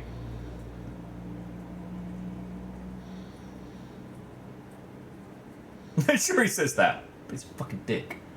But yeah, so Edwin, here's the bit that kind of break your brain, is that what is the outcome expression of martial arts?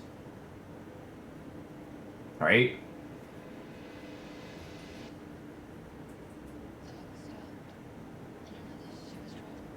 Because it's probably more similar to dance. I mean, you could be Ryan and say that its outcome is impact, you know, damage, effect, etc. But that's not.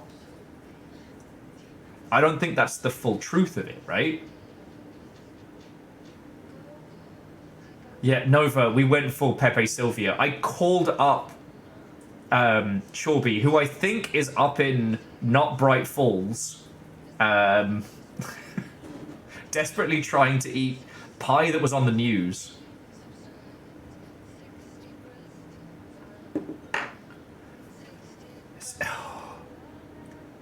Nova, Zane is alive. Sort of. Not this Zane, not movie Zane, OG Zane. Okay, abandoned project archived 6 months ago. You can't forbid anything. You're not going to keep me from the most important work of my life. That's Diana to Jules. If you're too much of a coward to keep pushing ahead, then I will finish what we set out to do here alone. We have plenty of ongoing lines of research. I suggest you pick one and leave Wake's writing to me. You always needed me more than I needed you. Fuck! And we're doing this in backwards. But no, Diana, I am looking at the page right now. Constant imbalance. Out of control. A crack in the lake house. If you continue with this research, we will lose our facility. Perhaps more than that. What is the point in succeeding if we are dead? I'm the head of research here, and I forbid you from proceeding. It might be a fucking knob end, but apparently Jules did try and stop this shit. Sorry, this is, again, it's in reverse order, but don't pretend like you're worried about them, Jules. You're just looking out for your own ass. The fact that the pages are detailing the future means events that they... The fact that pages are detailing future events mean they are the correct method. We have to learn how to harness the power and dictate the events to meet our goals, not Wake's. Whatever those may be. The ATDs are producing better and better results. We just need to keep doing the work. And then initially, this was where, like, let's abandon this project. This was 6 months ago. Diana, considering the details on the new page we have found, I believe we need to abandon the research into Alan's writing. We must not endanger our staff. And then we've got the letter from Darling. Actually, we can do this in the right order. So, Jules sent to Diana. Just received a letter from Darling this morning about your request to bring in live subjects. What were you thinking? Do you know how this looks? The response was, what did he say? Was it approved? Diana not giving a shit. This is 5 years ago. I was like, no, he refused. You know, protocol does not allow this sort of thing. And he says he'll be making a trip to the lake house to check in on us. Like we're children. This is very bad for our reputation, Diana. Please, if you have an idea like this, come to me first. They were both fucking lunatics.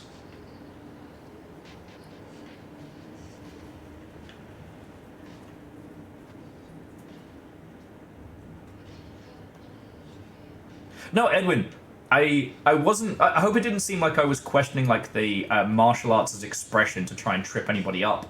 That's the kind of cool shit. Like, when you all mentioned, like, expression through martial arts, I thought of the recap episode of Avatar: The Last Airbender and stuff like that. Or the... I forget the proper term for it, but the performative martial arts stuff that's taught... The shit that, like, Jackie Chan learned and things like that.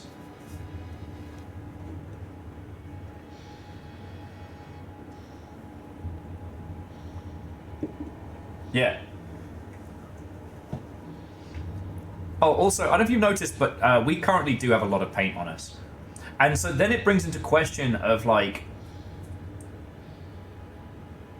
Yeah, Chonorus, yeah, let's keep it going. If we're going to go down the crazy hole, let's get more information, because I didn't fucking know we were going to have a huge reveal at this hour. Oh! Fuck you! I'm awake now! I am awake now.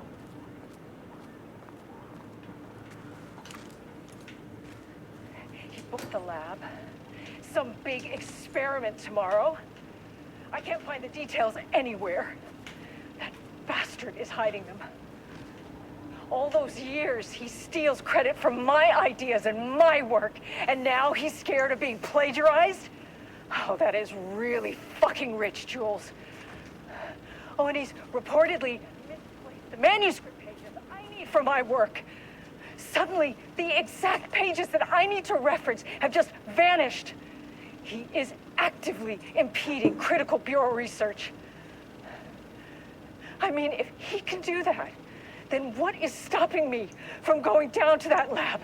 And I don't know, just inverting the amplifiers or misaligning the receivers or both. It's the same thing in principle.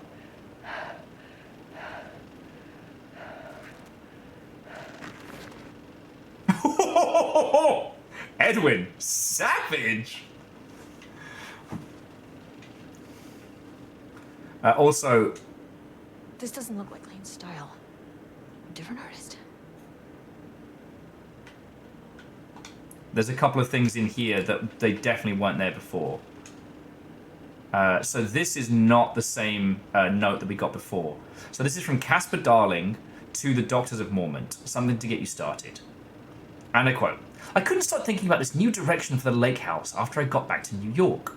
I hope pivoting to researching threshold reality manipulation effect wasn't too much of a shock to you. It seemed like your work on containment was stalling, so I decided you could all use a fresh start. Fucking Darling. He's a sweetheart. But god damn it, Darling. I mean, Darling is the perfect person to be head of research at the Bureau, but that's not a compliment. Okay, so here's something to get you started. Some drawings made by a certain a while back, these files, test for any reaction they may trigger with the shadow. I still don't like how unscientific the name is. You can designate the artist P6 in your records. Expect regular updates. Go team! Like, Darling's sweet, but also does not see it all. I forgot to turn off the... A light switch cord.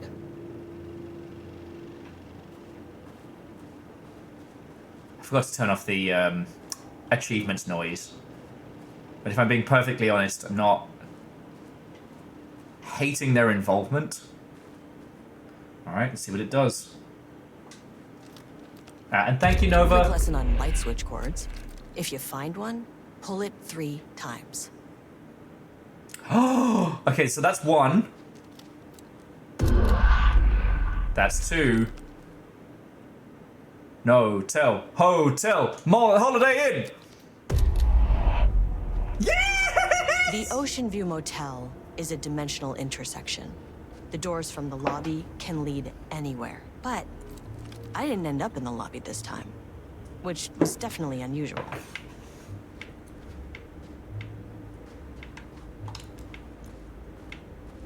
Okay, just checking the doors as we go. Oh, heck yeah, we back. What the fuck is that? What the fuck is that? That's not anything we've seen before! Okay. Jesse moved around the Ocean View Motel using the pyramids, the symbols of the board. Alan's door leads to the writer's room. It is a spiral. What the fuck is that?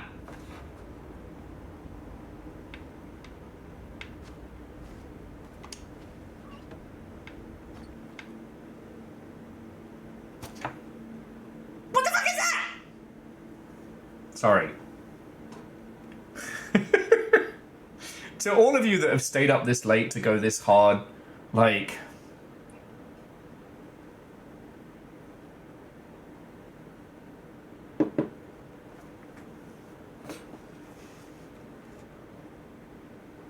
Okay, so those are made by Dylan. Okay. I mean, this sure as shit looks like oldest house architecture. Except for check the spiral on that face. Is it a spiral?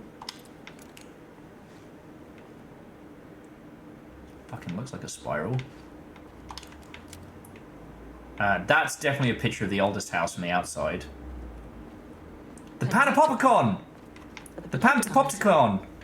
Headquarters. The Panopopicon! The Pantopopticon pop! The Poptopanicon! Okay, so the Nintendiate Watto and welcome. We're on full-on crazy people hours here, alright? Like, thank you for bringing a raid in. I hope you are fully up-to-date on Alan Wake 2 and all of the DLC, because we are deep in the guts of spoilers in the ilk. Now, obviously, I'll take a breath and a beat just to say thank you, and if you and your lovely tag-along want to avoid spoilers for Alan Wake, I completely understand. But you need to understand, if you do stay, this isn't sane people shit.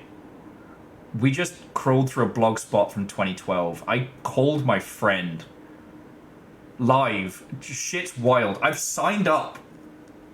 I've signed up for something.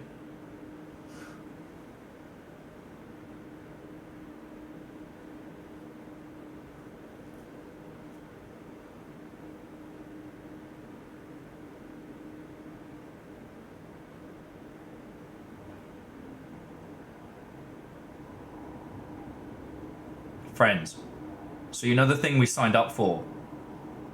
I looked at my message again to see if they'd sent something. Devoshi, at least your cat's relaxed. I am not. So the thing that we signed up for, I got a text alert. There was one of those like, hey, like agree or don't agree to have these text messages. So I look at it and I'm like, and I quote, repo, and then Poe as in like Edgar Allan Poe, zest, so it reads like repossessed. Please reply yes to consent to SMS updates. Data rates may apply, frequencies may vary. And it's like, say yes to consent, stop to opt out, or help for help. Cool. So I say yes, and it's like, you have successfully signed up for SMS updates. Text help for help or stop to opt out. So I was like, help? For help, reach us at hello@officialpoe.com. Messages and rates may apply.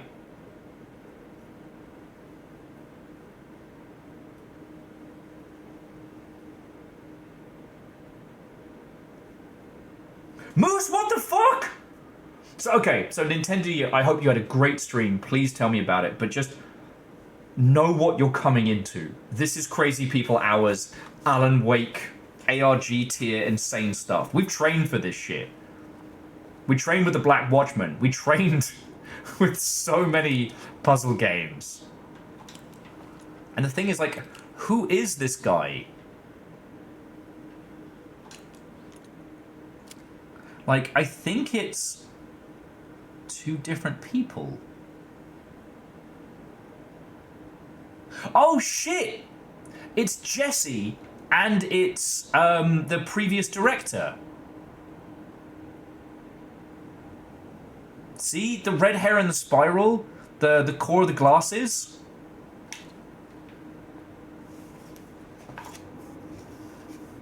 Hey, Spiller, I never doubted you. I never doubted you. I was saying hi, and I needed to see for myself, but you were right.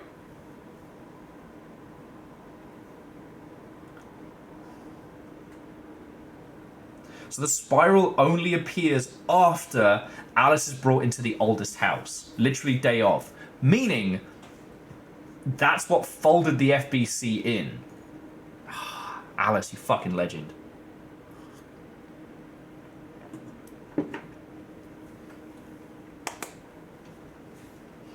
Okay, so I'm gonna quickly email the message and see if anything comes of that.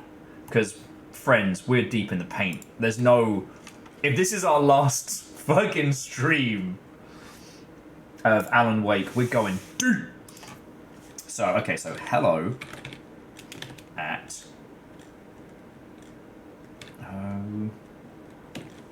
officialpo.com. So, okay, what was the thing? It was like Siren... Oh, shit. What was the name of the service that we signed up for? It was like Siren Song? Siren Society. Siren Society Enquiry. Yeah, sirensociety.io.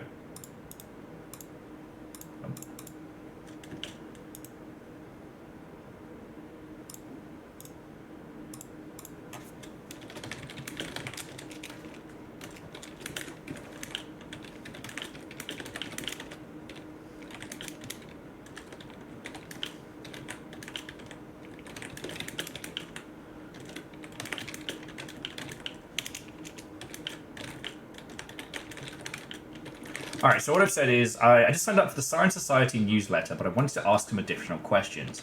Would this be the correct email to contact, or is there someone else I can talk to about, for more in-depth information?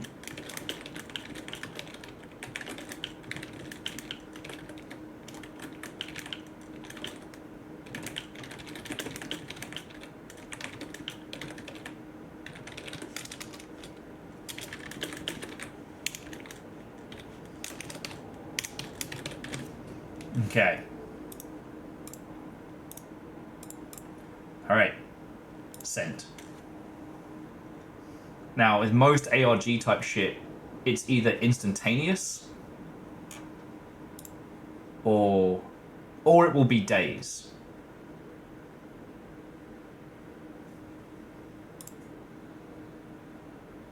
Okay, nothing so far. I'll tell you, we'll check back in a little bit. Okay, so Nintendo and homies, I will assume at this point you are weapons free for spoilers. So we're back to the Panopticon. And Moose says, I think there's something bigger here because how did Alice get those memories back? Is there the implication that...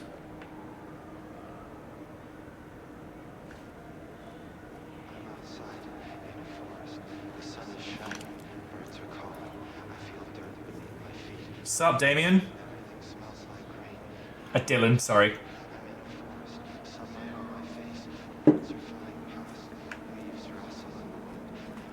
I mean, Moose, is Alice working with the Bright Presence? Did the oldest house break whatever blocks that the Dark had put on her? No! Fuck me! Sorry. Divershi, I hope you don't hear me yelling IRL.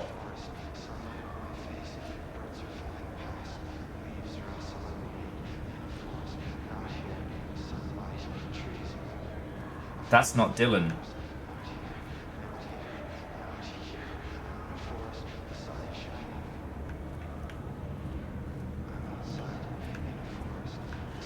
I'm Agent Kieran Estevez, Federal Bureau of Control. Identify yourself.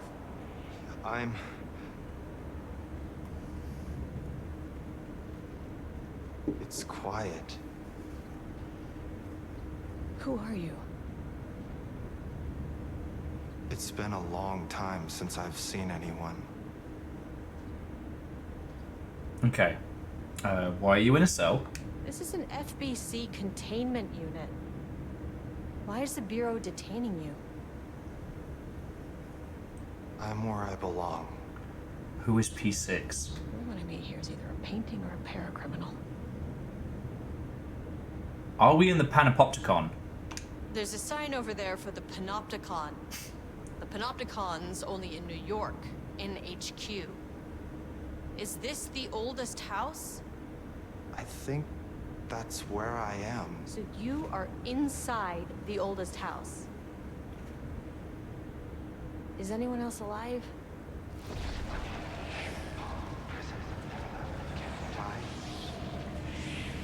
Can't. It's a waste of time. Okay, what happened? If it is Dylan, it's a lot younger. Or older? If he grew a beard? Hey, this is important. FBC headquarters went dark 4 years ago.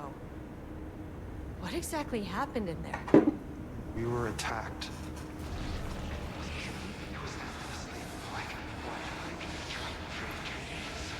No, no, not again. Not yet. No, no, no, no, no. Hey, stay with me. Stay with me. Okay.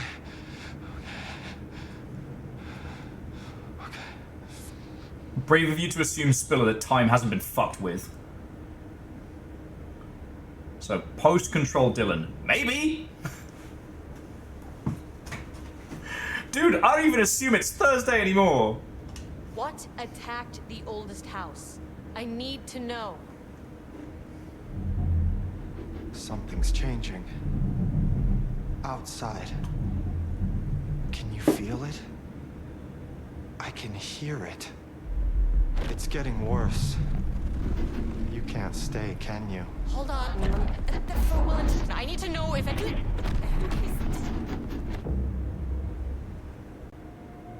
Tell Jesse I tried. I really did.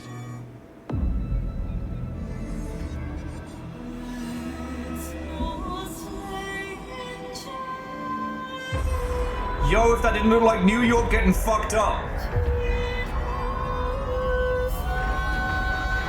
What was that shape? Is that really the oldest house? What? It felt wrong somehow. You saw that, right? At least my voice is back to normal. So the hiss was starting to take her, and Dylan's like, alright, just let Jesse know I tried. But that was definitely New York fucked up and twisted, and then all the broken pieces of New York started to form a shape. So that symbol, that's Dylan's symbol. Okay, I know the pyramids aren't Jesse's symbol. That's the board. But the board has Jesse's back. Kind of, sort of. You know what I mean?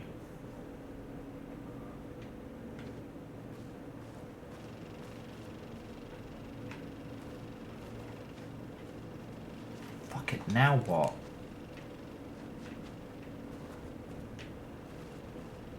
I guess we go... Yeah, I guess New York's some big AWE now. Yeah, Moose, if she can get in, the hiss can get out. Did we just break containment? Or did containment break without us? We seem to be hiss-free. Oh, there's a level 5? Chorus, did you see what level 4 did to us?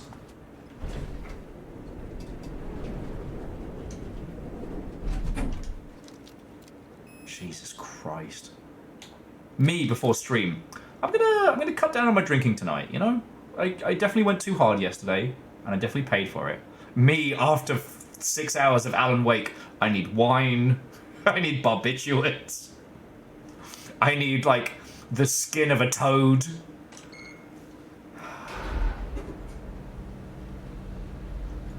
Bacon, that's a good point, yeah. Jesse did flip the bird to the board. So maybe that's why Jesse's not there to fix shit. If go!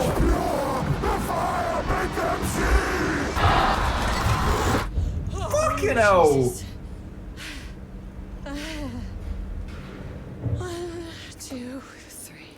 Devoshi, I've got the wine at least.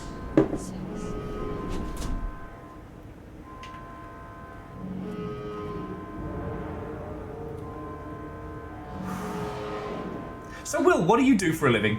You know, I confront ARGs, paranormal fuckfests. You know, normal stuff that people do. Hell. To my FBC agent who's clearly spying on me as a test while I play this, feel free to donate large amounts of money. I will happily take FBC cash. But if instead of that, I will settle for a few grenade rounds. Alright, let's make sure everything's loaded up.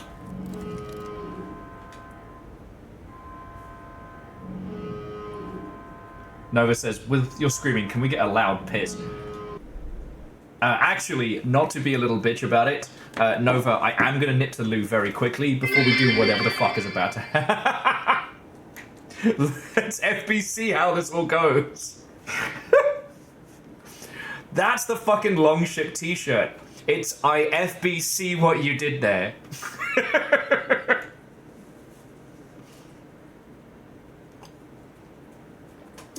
And Nova, I can't risk that both don't happen at the same time.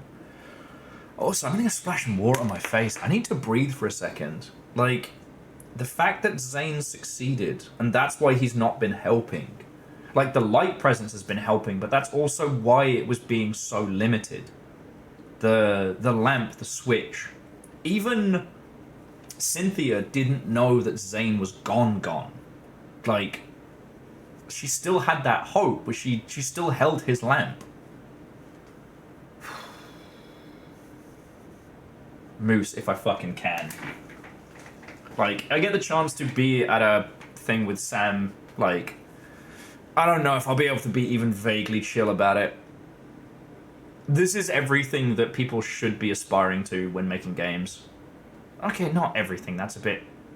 But, like, this is the reason that you get a big company to give you $1 squillion so you can make art like this. Alright?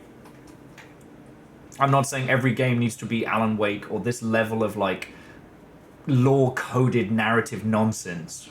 But... holy fuck. Alright, so, and Devoshi, seriously, thank you for the bits, alright? That's literally how I pay for my flat.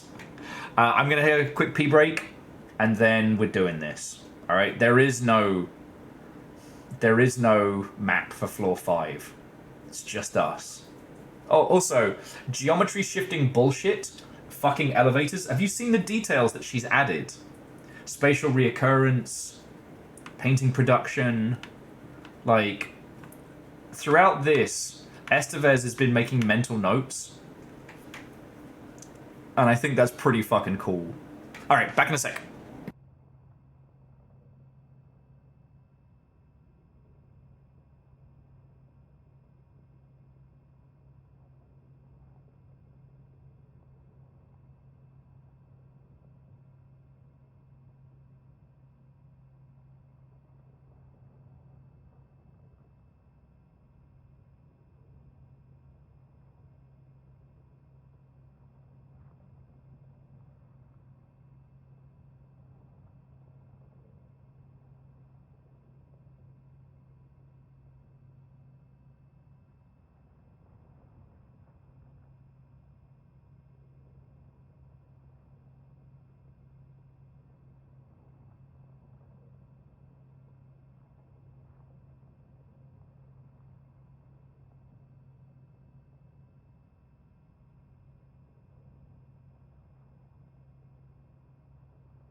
Guinea pigs squeaking at me like they haven't been spoilt rotten all day.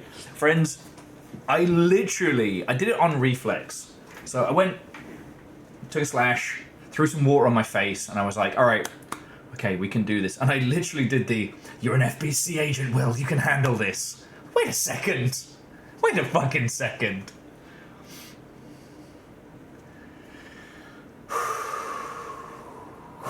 Hey, Fred, welcome back. Homie, you don't even know. I threw some cold water in my face, just had to get myself to breathe and calm down, because I've been like full Pepe Sylvia.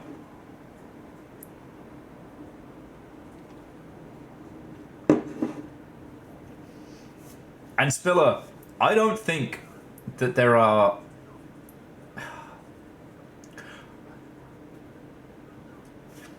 The naming convention for Remedy's games are as much a tool to fuck with us as anything else. Sure, this is Alan Wake 2, the sequel to Alan Wake. But it's not.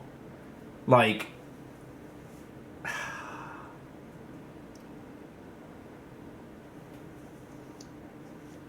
The Remedyverse should be numbered. That's what I'm saying. That's what I'm saying. This game is the sequel to Control, the sequel to Alan Wake, and the sequel to fucking Quantum Break all at once. Okay. Alright, I think this is going to be a fighty bit, so buckle up, buttercups. We've got anomalies to wreck. Oh, that lighting. The Marmonts had opened the door into Cauldron Lake's threshold. It was forced. It was unstable. Shutting the experiment down was the only option.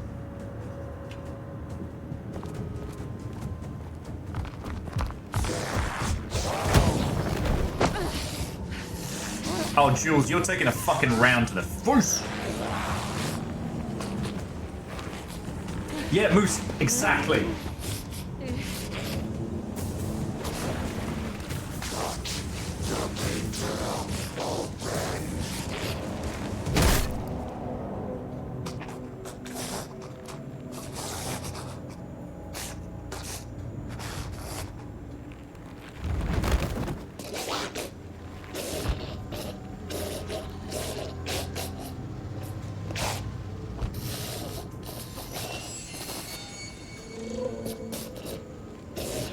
Oh shit, her evil is colder than his.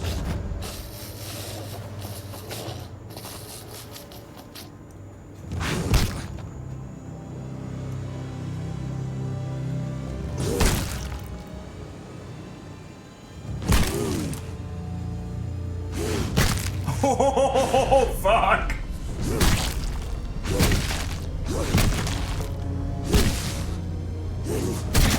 This is Diana's world now. Looks like a rock hard divorce. Fuck.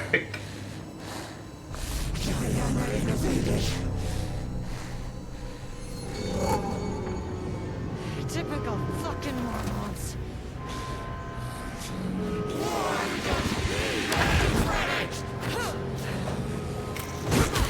Oh, okay.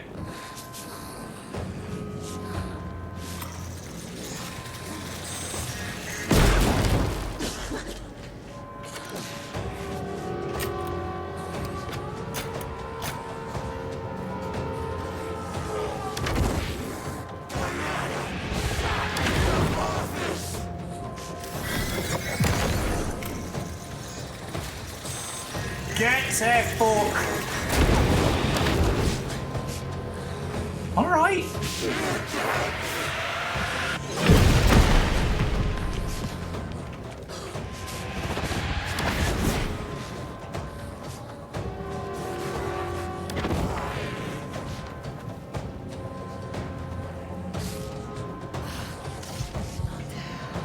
Man, this thing takes...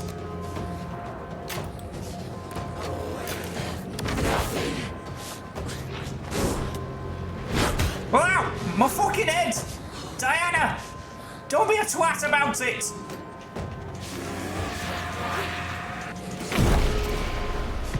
Fuck me. Alright.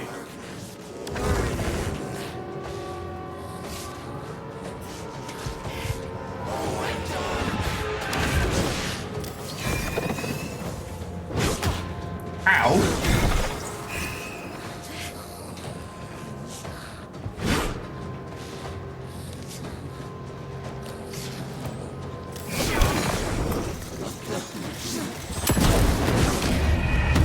Fucking hell, she is not fucking about. Yeah, Moose, she is a monster with purpose, which is much worse. And I'm not excusing, like, what Jules did. He was a piece of shit. But, like, the darkness can latch onto someone like Diana so much more. Sorry, I just want to get a quick little bitch slap in.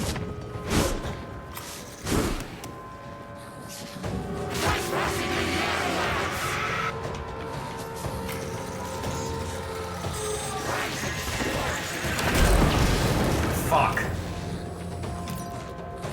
Double fuck.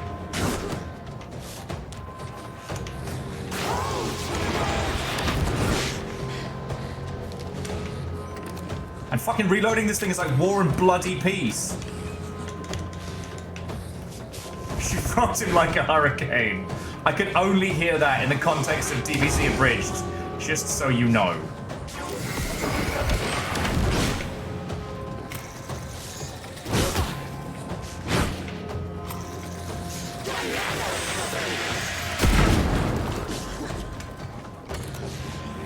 Black rock shooter, da da da da da.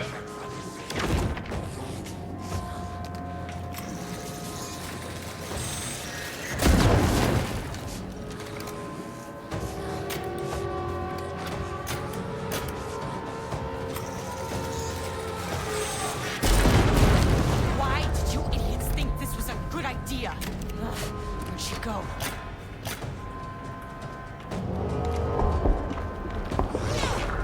Oh, thanks, I hate it. That's not how research works, Diana!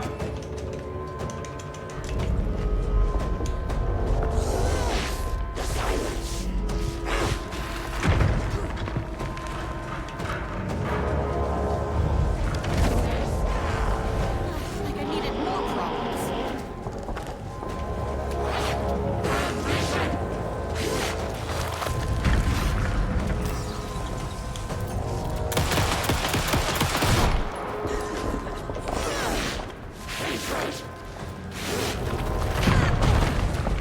Oh, fuck both of you!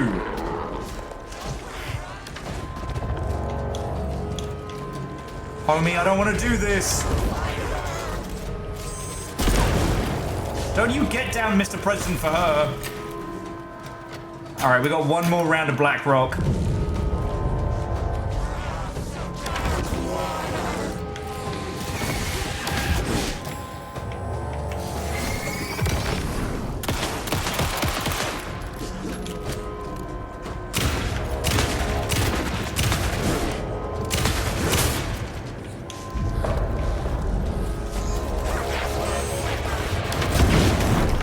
Oh. About to fracture.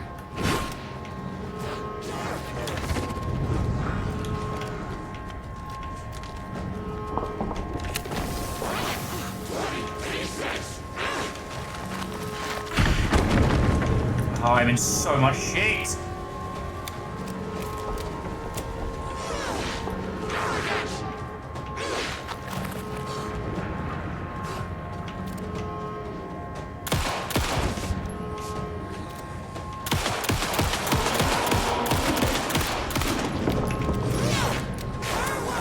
I'm in trouble.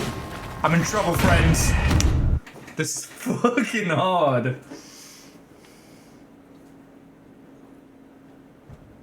No, it's like Diana became slowly more and more disconnected from everything.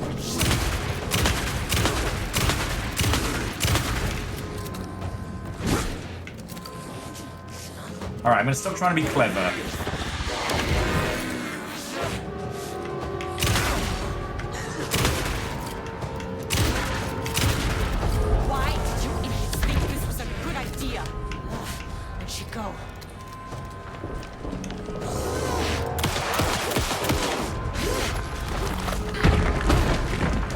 can't dodge out of the way of that. I'm just gonna fucking sprint.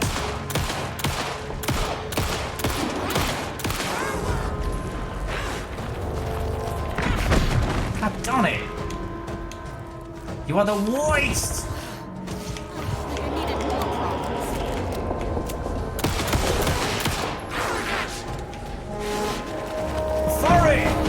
Alright, shit's fucked up. Its spoilers aplenty. I've gone full Pepe Sylvia. I called Chorby earlier.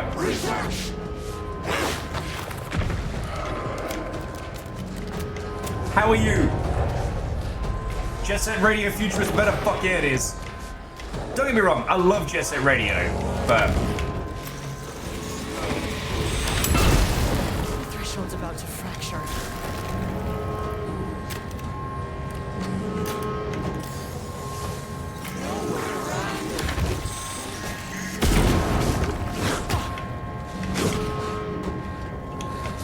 You love. Yeah, so for it, we're full on Bizarro Land spoilers and shit.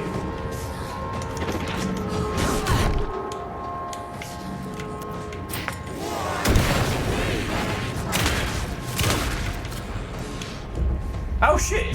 Flashbang did it.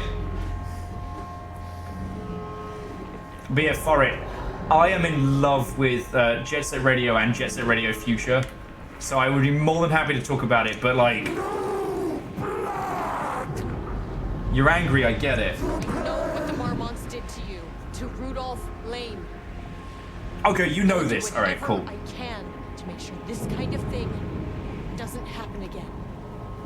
The putrid weight he could never wash away!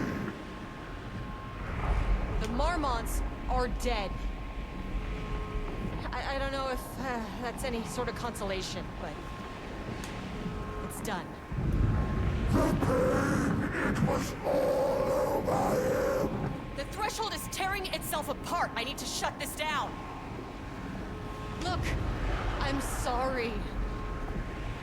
I know you didn't make a choice here. It's not fair, but I have to shut this threshold down before it fractures.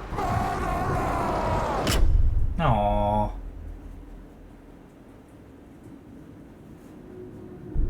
Aeon, you might have been right. I think the Blackrock gun just distracted her.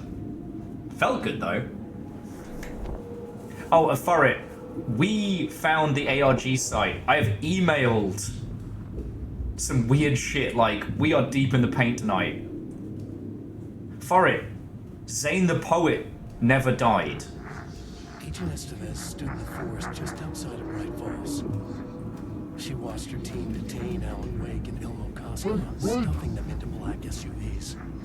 She realized this was the moment Wake had been writing in the vision she had seen. The story was coming true.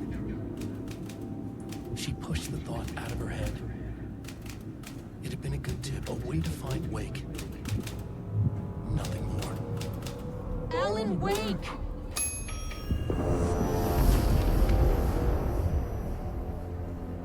After the Threshold event collapsed, I was back at Cauldron Lake. But for a moment, I was somewhere else. I saw Alan Wake there. He was writing about me finding him in Bright Falls, in the woods. It was a good tip. I called the surviving members of my team, and I told them to meet me there. You know, these cases, they never get less ambiguous or easier.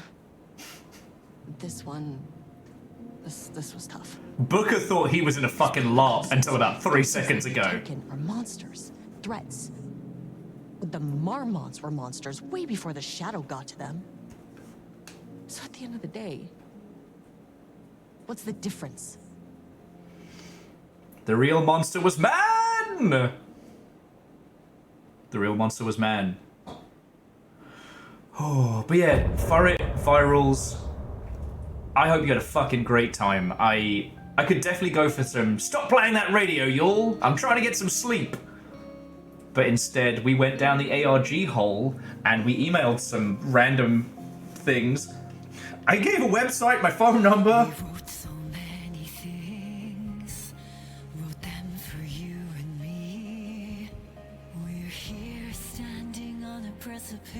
What? What? But that only comes after. For this was the end scene. This was the end of an era. This was the sum of my body of work. When I'll be long gone, you can hold this together. And you can take it or leave it. Pepe Sylvia. Pepe Sylvia! Pepe Sylvia! All these moments that led us here. All this joy and these heartaches that are woven into our very fabric. Fuck off, Devershi. Cool music. No narrative meaning here at all. This is my fucking kryptonite. Fred, more often than I'm comfortable.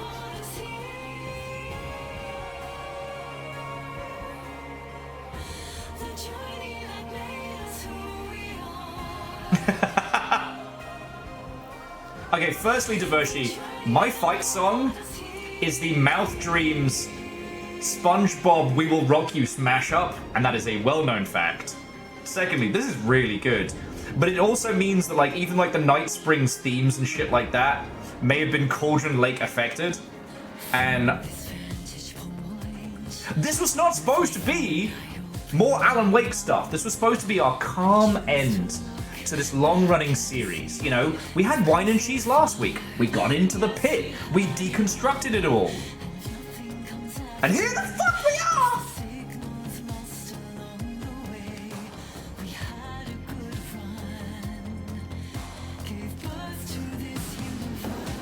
No, hang on, I didn't say that. Maybe I did. Shut up. No. But I will say, if the FBC wants to drop fat stacks on me, they are the only ones allowed to right now.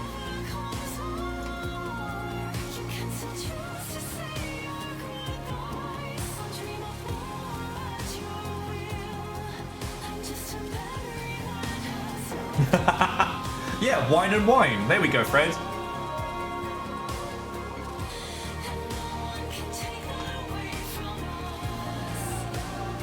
Edwin, it could be. Because if this is Samantha's work, she's written a song about what she knows. This isn't the song that got her out of the FBC, but...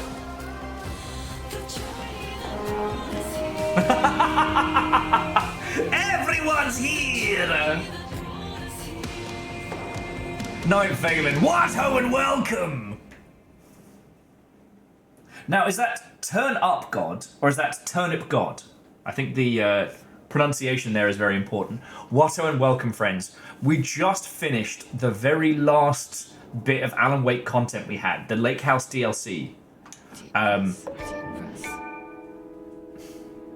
6 deep breaths.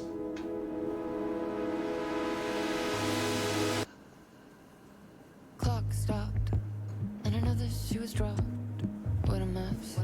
Deep breaths. This song deserved to go viral. Sharp pain. There's something in the way. What next? Sharp pain. Deep breaths. 6 deep breaths. Forget all the rest. Go. I gotta let go.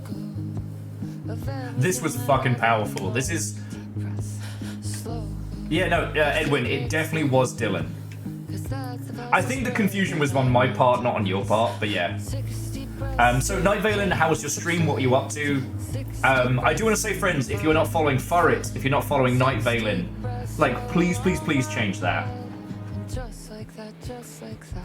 Oh yeah, Aeon, that's how good that guy is. He plays both, which means he kind of fucked himself like twice in Alan Wake, if you're thinking about it. Because Alan and Zane definitely fucked.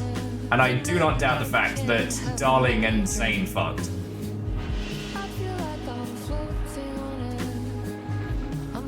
God.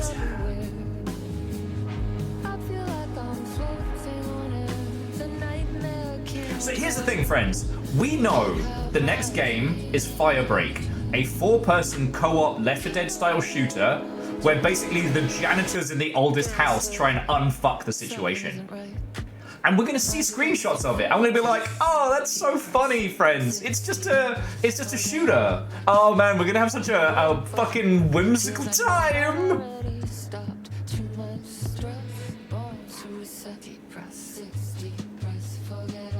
Friends, Firebreak is probably gonna have a shitload of stuff buried in it, just like American Nightmare.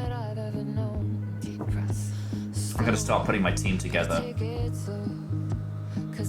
I gotta start putting my fucking team together.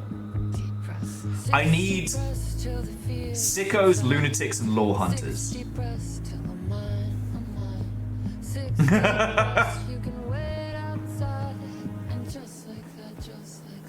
Yeah, Hut, you look familiar. You sound familiar. They literally say it in the art! Oh.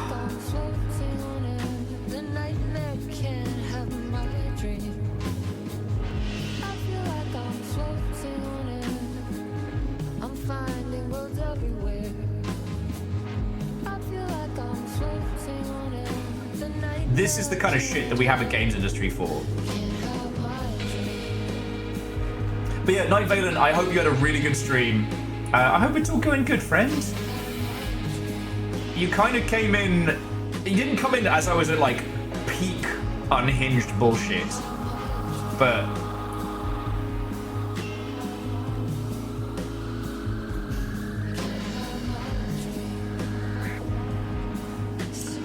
At the beginning of the stream, I said that as the streamer, I'm not part of the art, right? That because we deconstruct and we discuss, that we aren't part of this, you know?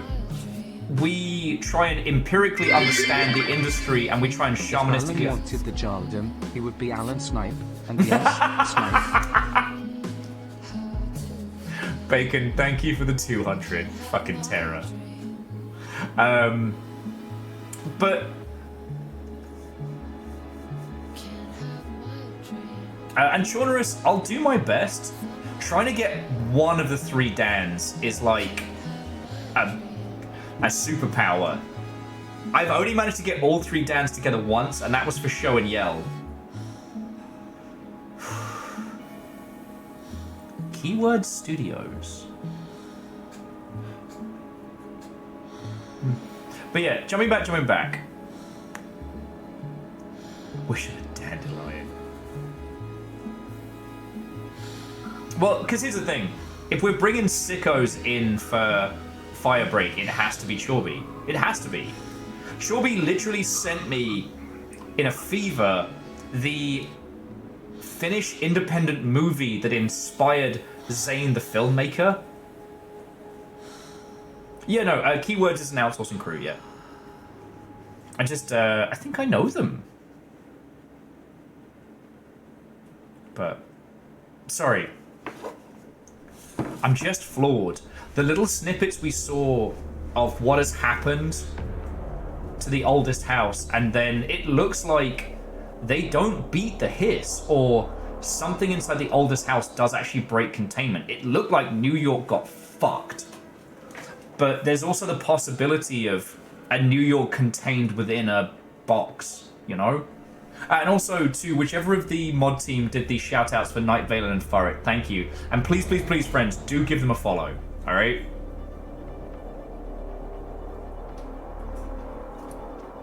Thank you, Nova. But there was also the bit where... Because we've seen inside the oldest house and the spaces between that space and time can get kind of fractured and broken. So it's not New York post-apocalyptic, but the idea that this broken New York is folded into the oldest house. But then at the end, all the pieces of the upside-down New York came together to form very specific shape that I don't recognize yet. The fact that Dylan now has his own shape means that, I don't know, Dylan might have real agency. Dylan's still in the containment unit, but he seems to be less sinister. He seems to have more of himself. Like he says, tell Jesse I tried. And did we just fuck it? Because we used what I'm going to call Dylan's door for now. Right? Because Alan's door is the spiral that leads to the writer's room. Jesse's door is the triangle that's sort of, kind of the board, but not. Dylan's seem to be like the circles contained. But by us as regular people going in there, maybe we broke containment, but so far as we understand, the hiss didn't get us. And when Alan encounters Estevez after all these events... Wait, produced by Poe! Daryl Thorpe and Poe! Poe is in the email! Poe is in the email!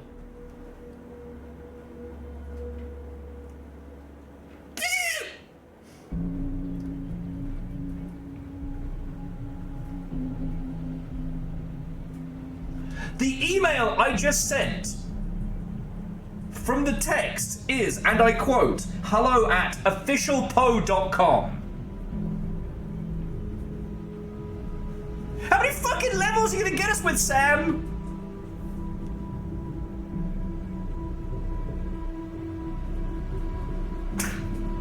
Moose, it would be fucking funny if it was our artsy Poe and it all kind of came around. Did I just sign up for a real band newsletter? Hey, that's okay too.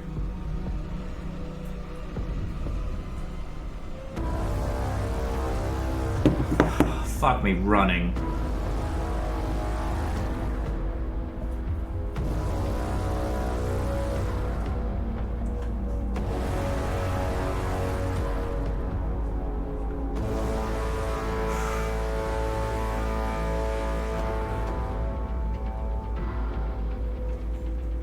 It's fine, friends. We were trained on the Black Watchman. We're prepared for this. God. Time to play Quantum Break? The Royal Rah-Rah Rihanna. I like that. We need to digest on this one. So... I'm definitely going to throw some funky indie games in our rotation before we go back to anything in the Remedy-verse. But... fuck me running.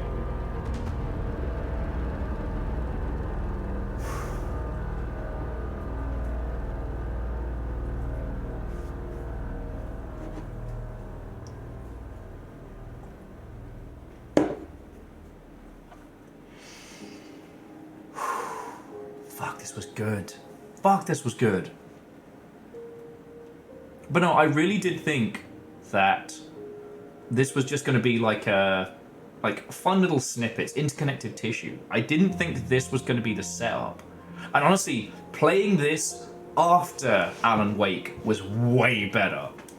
Way better. No, it's crazy this was just a DLC. The quality of production, the lore implications, like...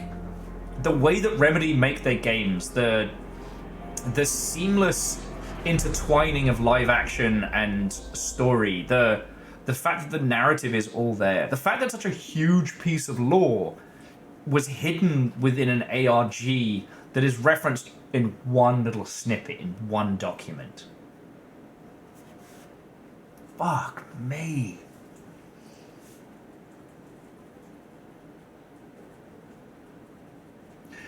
It is a joy and a blessing. It is an absolute fucking privilege to be the streamer in the chair for this for all of you. I know I'm the last person probably here who's played through this, but that has not made this any less incredible. So, fucking yo. I'm definitely going to put us on a different scene. Check the cosmetics, see if we got anything cute. No, we're good. I'm definitely going to close Alan Wake before I roll credits. Oh, you never played an Alan Wake? Well, fucking hell. I'd be fascinated to know your feels if you do choose to like look into the other stuff. Kind of like, what does reverse engineering all of this nonsense even feel like? And Edwin, no, that's understandable. Sorry, Edwin was saying they're waiting for the Steam release. And like, no, that's entirely understandable. Because what a creature. I spent fucking $60 to get a pad today so we could do this, and it was entirely worth it. Entirely worth it. Oh no, and Divershi, like, my philosophy when it comes to streaming, being a streamer, is that it's my job to be your canary in the coal mine, or your, you know, explorer. Like, I go into genres and places that you wouldn't usually and show you the cool shit. Alan Wake 2 wouldn't usually be on our docket because it's so AAA. Like, but it makes so much sense. Hang on, I'm just going to put on some smooth jams while, like, I'm going to get my raw feelings out of the way before we roll credits. Because I kind of need to. Oh, Divershi, and I hope you had a good time with Caravan Sandwich, because I was so sleep deprived that day. I did not do a good job showing it off. Oh.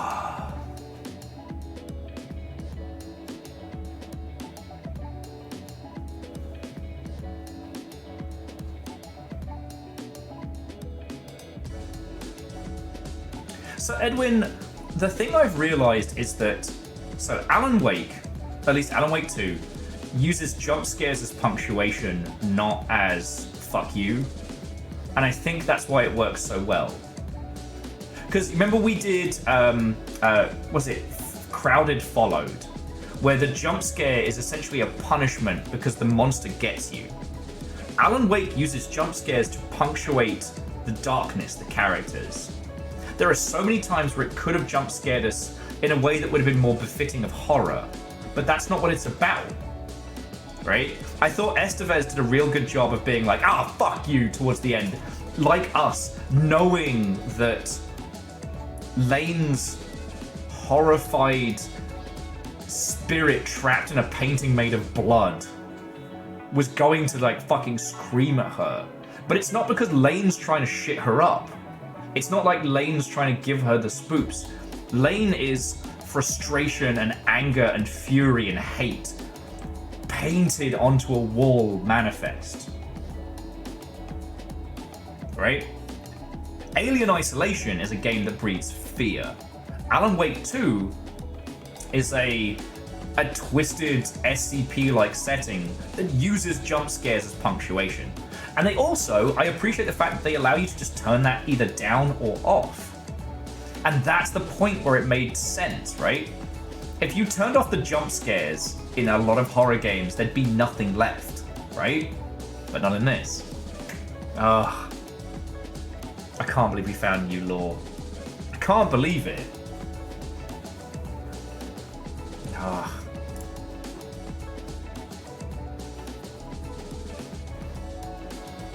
Yeah, Edwin, we got enough rifle rounds to just obliterate most things. Nova says, imagine if you get more emails. Look, Nova, I'm going to go have a cider down the pub after this because I need to not be alone.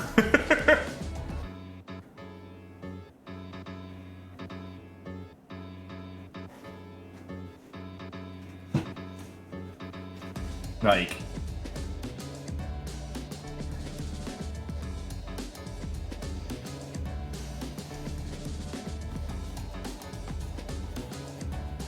Trona says, sadly, ammo isn't one of the things that carries over to New Game Plus. I mean, it would be funny as fuck if it did. Agent Saga, there are monsters in the woods. Me looking like fucking Doom Guy. I know. Look, Edwin, if the FBC are closing in on me, it's for two reasons. To put me in a box or recruit me. And I can't stop the first one, alright? So if I suddenly go missing, just know. So Divershi, you know the place that is literally across from where we at? That place. Not a pub per se, but I think of it as a pub. So, yeah, if you want to go get a jar in the next 20 minutes, you're more than welcome to join me.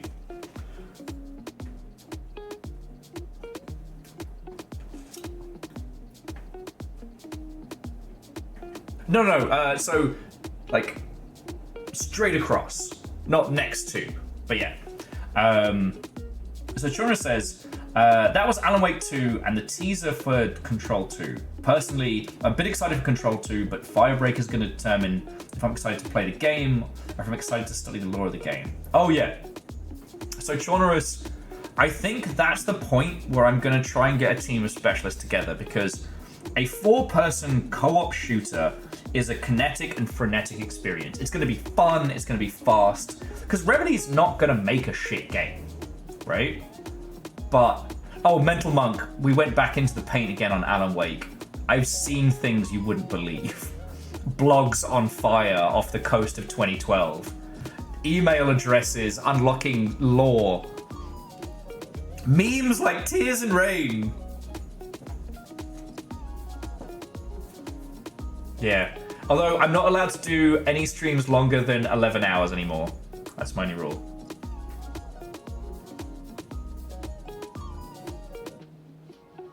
Well, and Chaunerus, that's the thing that we'll see, but that's why I'm going to start putting together a good group of people who aren't going to rush ahead, who are going to pore over all the fucking details. That's what I'm going to try and offer you all when Firebreak drops, because Firebreak is going to absolutely try and hoodwink us. It's going to be like, hey, look at me! I'm a 4-person co-op shooter! Blah, blah, blah, blah, blah, blah, blah, blah, blah, blah. Oh, it's so funny. Aren't you having fun? It's American Nightmare all over again. Oh, Alan Wake and a wave shooter. It's a digital download title. It's so silly. Don't worry about it. Same fucking shit. Sadlin, how are you doing?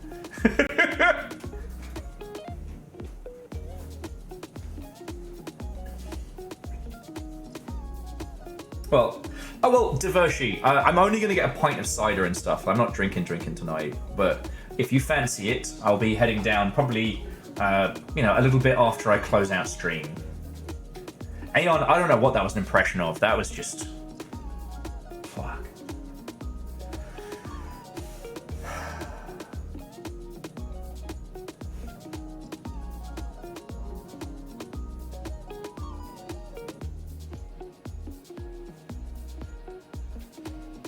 Holy shit. Holy shit, what a game.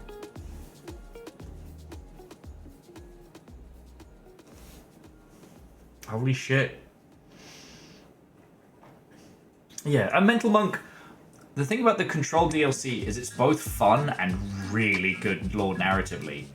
Like, I will say, the Alan Wake DLC, sometimes the fight stuff gets a bit weird, but it's one of the best examples of the FBC, because if you played Alan Wake, or if you know it, like, how they choose to try and understand the Cauldron Lake incident from within the oldest house is fascinating. Because, look, I love SCP type stuff, but sometimes the SCP as a facility is an impossibility, right? It's too large, it's too overstaffed, it's too overfunded, right? Like, you have to start suspending a little bit of disbelief, because a lot of the time the SCP, because it's written by so many different creatives, it doesn't have a cohesion, which fits in the idea of a gigantic organization, but you know what I'm saying.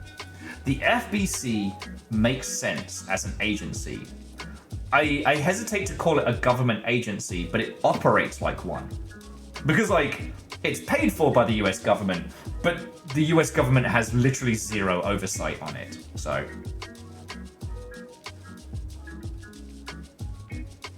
Yeah, the SCP is like Star Wars Extended Universe. When it's good, it's incredible. And the bad bits, you can just ignore.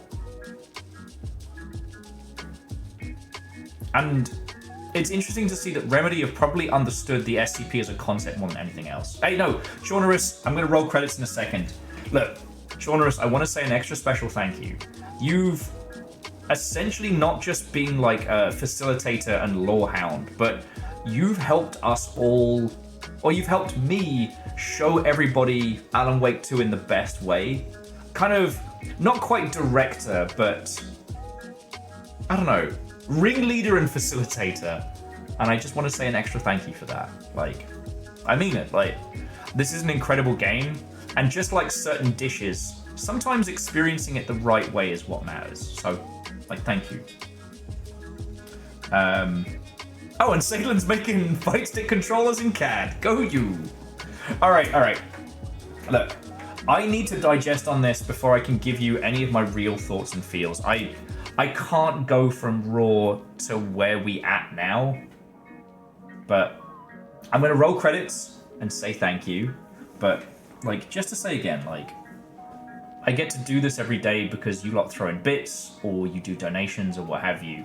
To my FBC agent and my Chinese spy, it's good to see you. If you wanna drop some big bucks, I won't say no. But no, joking aside, this is one of those incredible games, and getting to experience it all, like, to its absolute, like, nth degree has been a joy and a privilege. I'm honored that you lot have come with me on this journey, okay? And, you know, today was a sad day. Like, you know, David Lynch did pass away.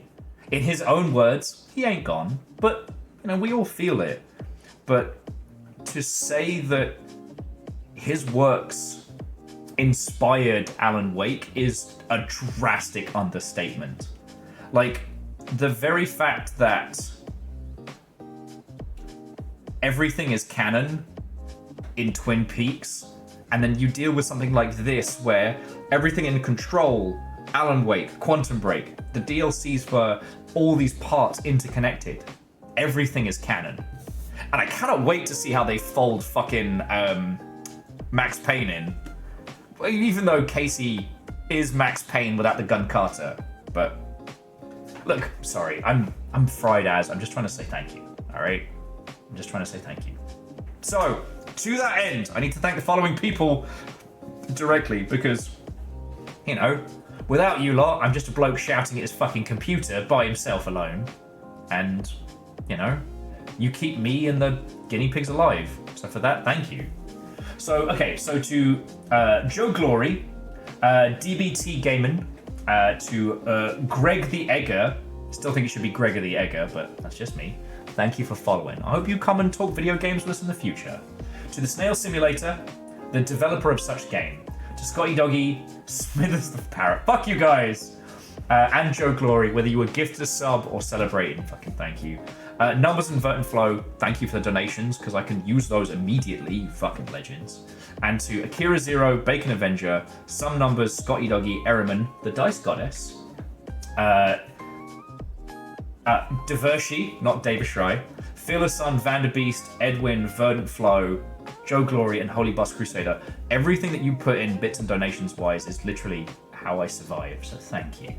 Okay? To the whole moderation team, not just Nova, but Moose and Caffeine, and to the Heretical Funhouse, Furret Turret, Night Valen, Aperios Unlimited, and Nintendiot. You all brought raids in! Even while I was like Pepe Sylvia fucking screaming about Alan Wake. That's fucking cool of you all, so thank you. So, I'm gonna try and see... there's only one homie I know who is up right now. Oh. What?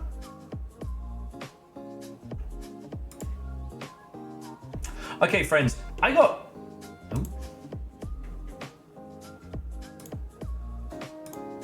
Okay, sorry, let me try that again. I have two homies up now, up at this hour. One of them is just in bed chilling with their cat. And the other...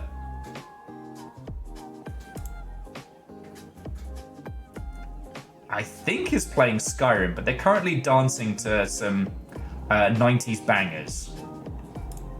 So I can offer you the chillest vibes with cat, or I can offer... Okay, Novus is cat. Okay.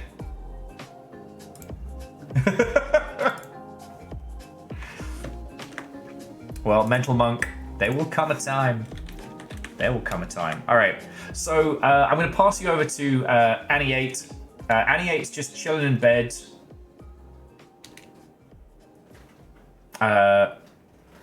Watching some weird documentary about birds with their cat. Yeah. Maybe now that we're done with Alan Wake, I can get my sleep back to normal. All right, friends. So yeah, look, have a wonderful rest of your evening. Tomorrow I'm getting a science team together for abiotic factor, and then on Saturday is more Memnol. But if you'll excuse me, I'm going to the pub. I'm going to the fucking pub. Oh.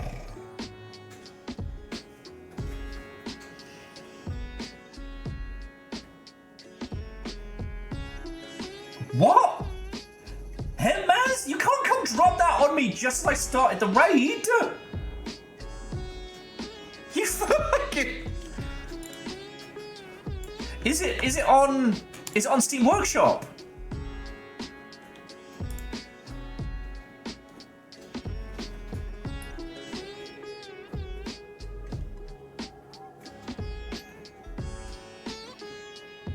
You fucking legend. Alright.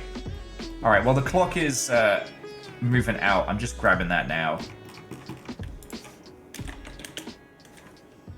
Alright, friends.